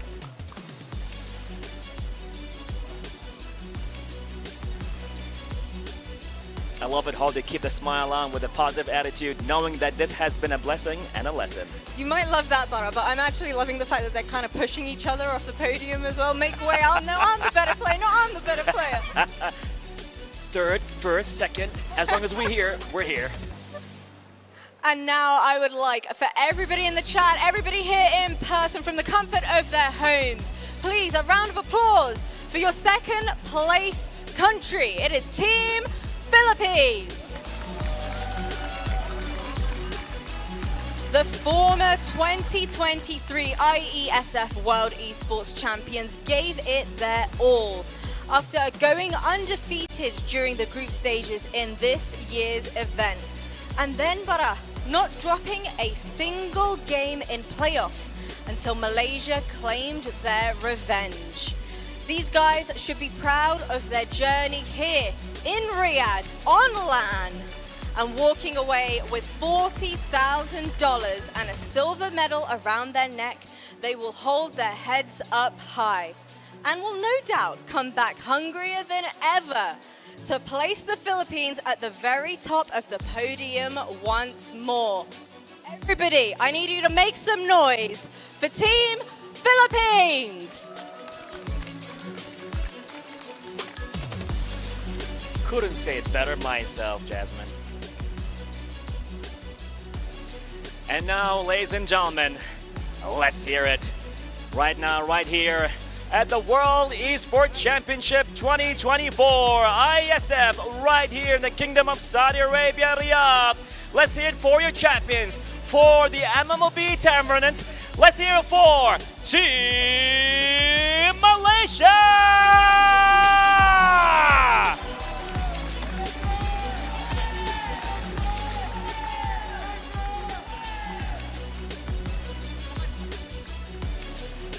A moment of glory indeed for our champions with unmatched skills, a lightning-fast reflexes, and unwavering determination. They dominated the competition and rose to claim the ultimate prize. Team Malaysia is proving to us why they are a force to reckon with.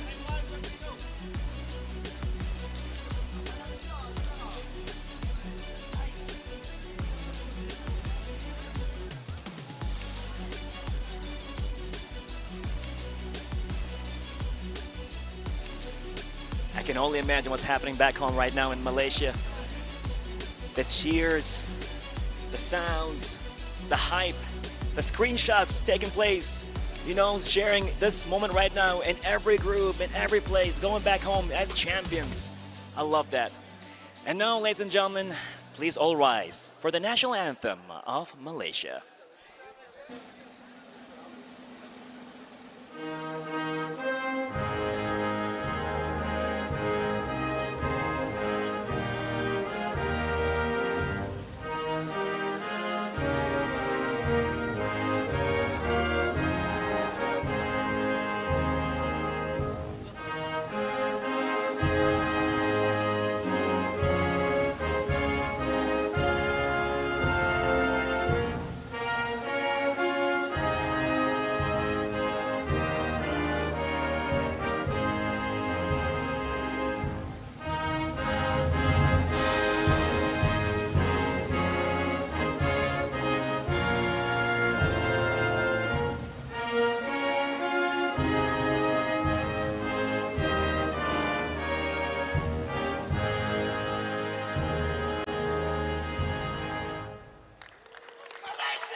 And ladies and gentlemen, one more time, let's see it for our champions, Team Malaysia!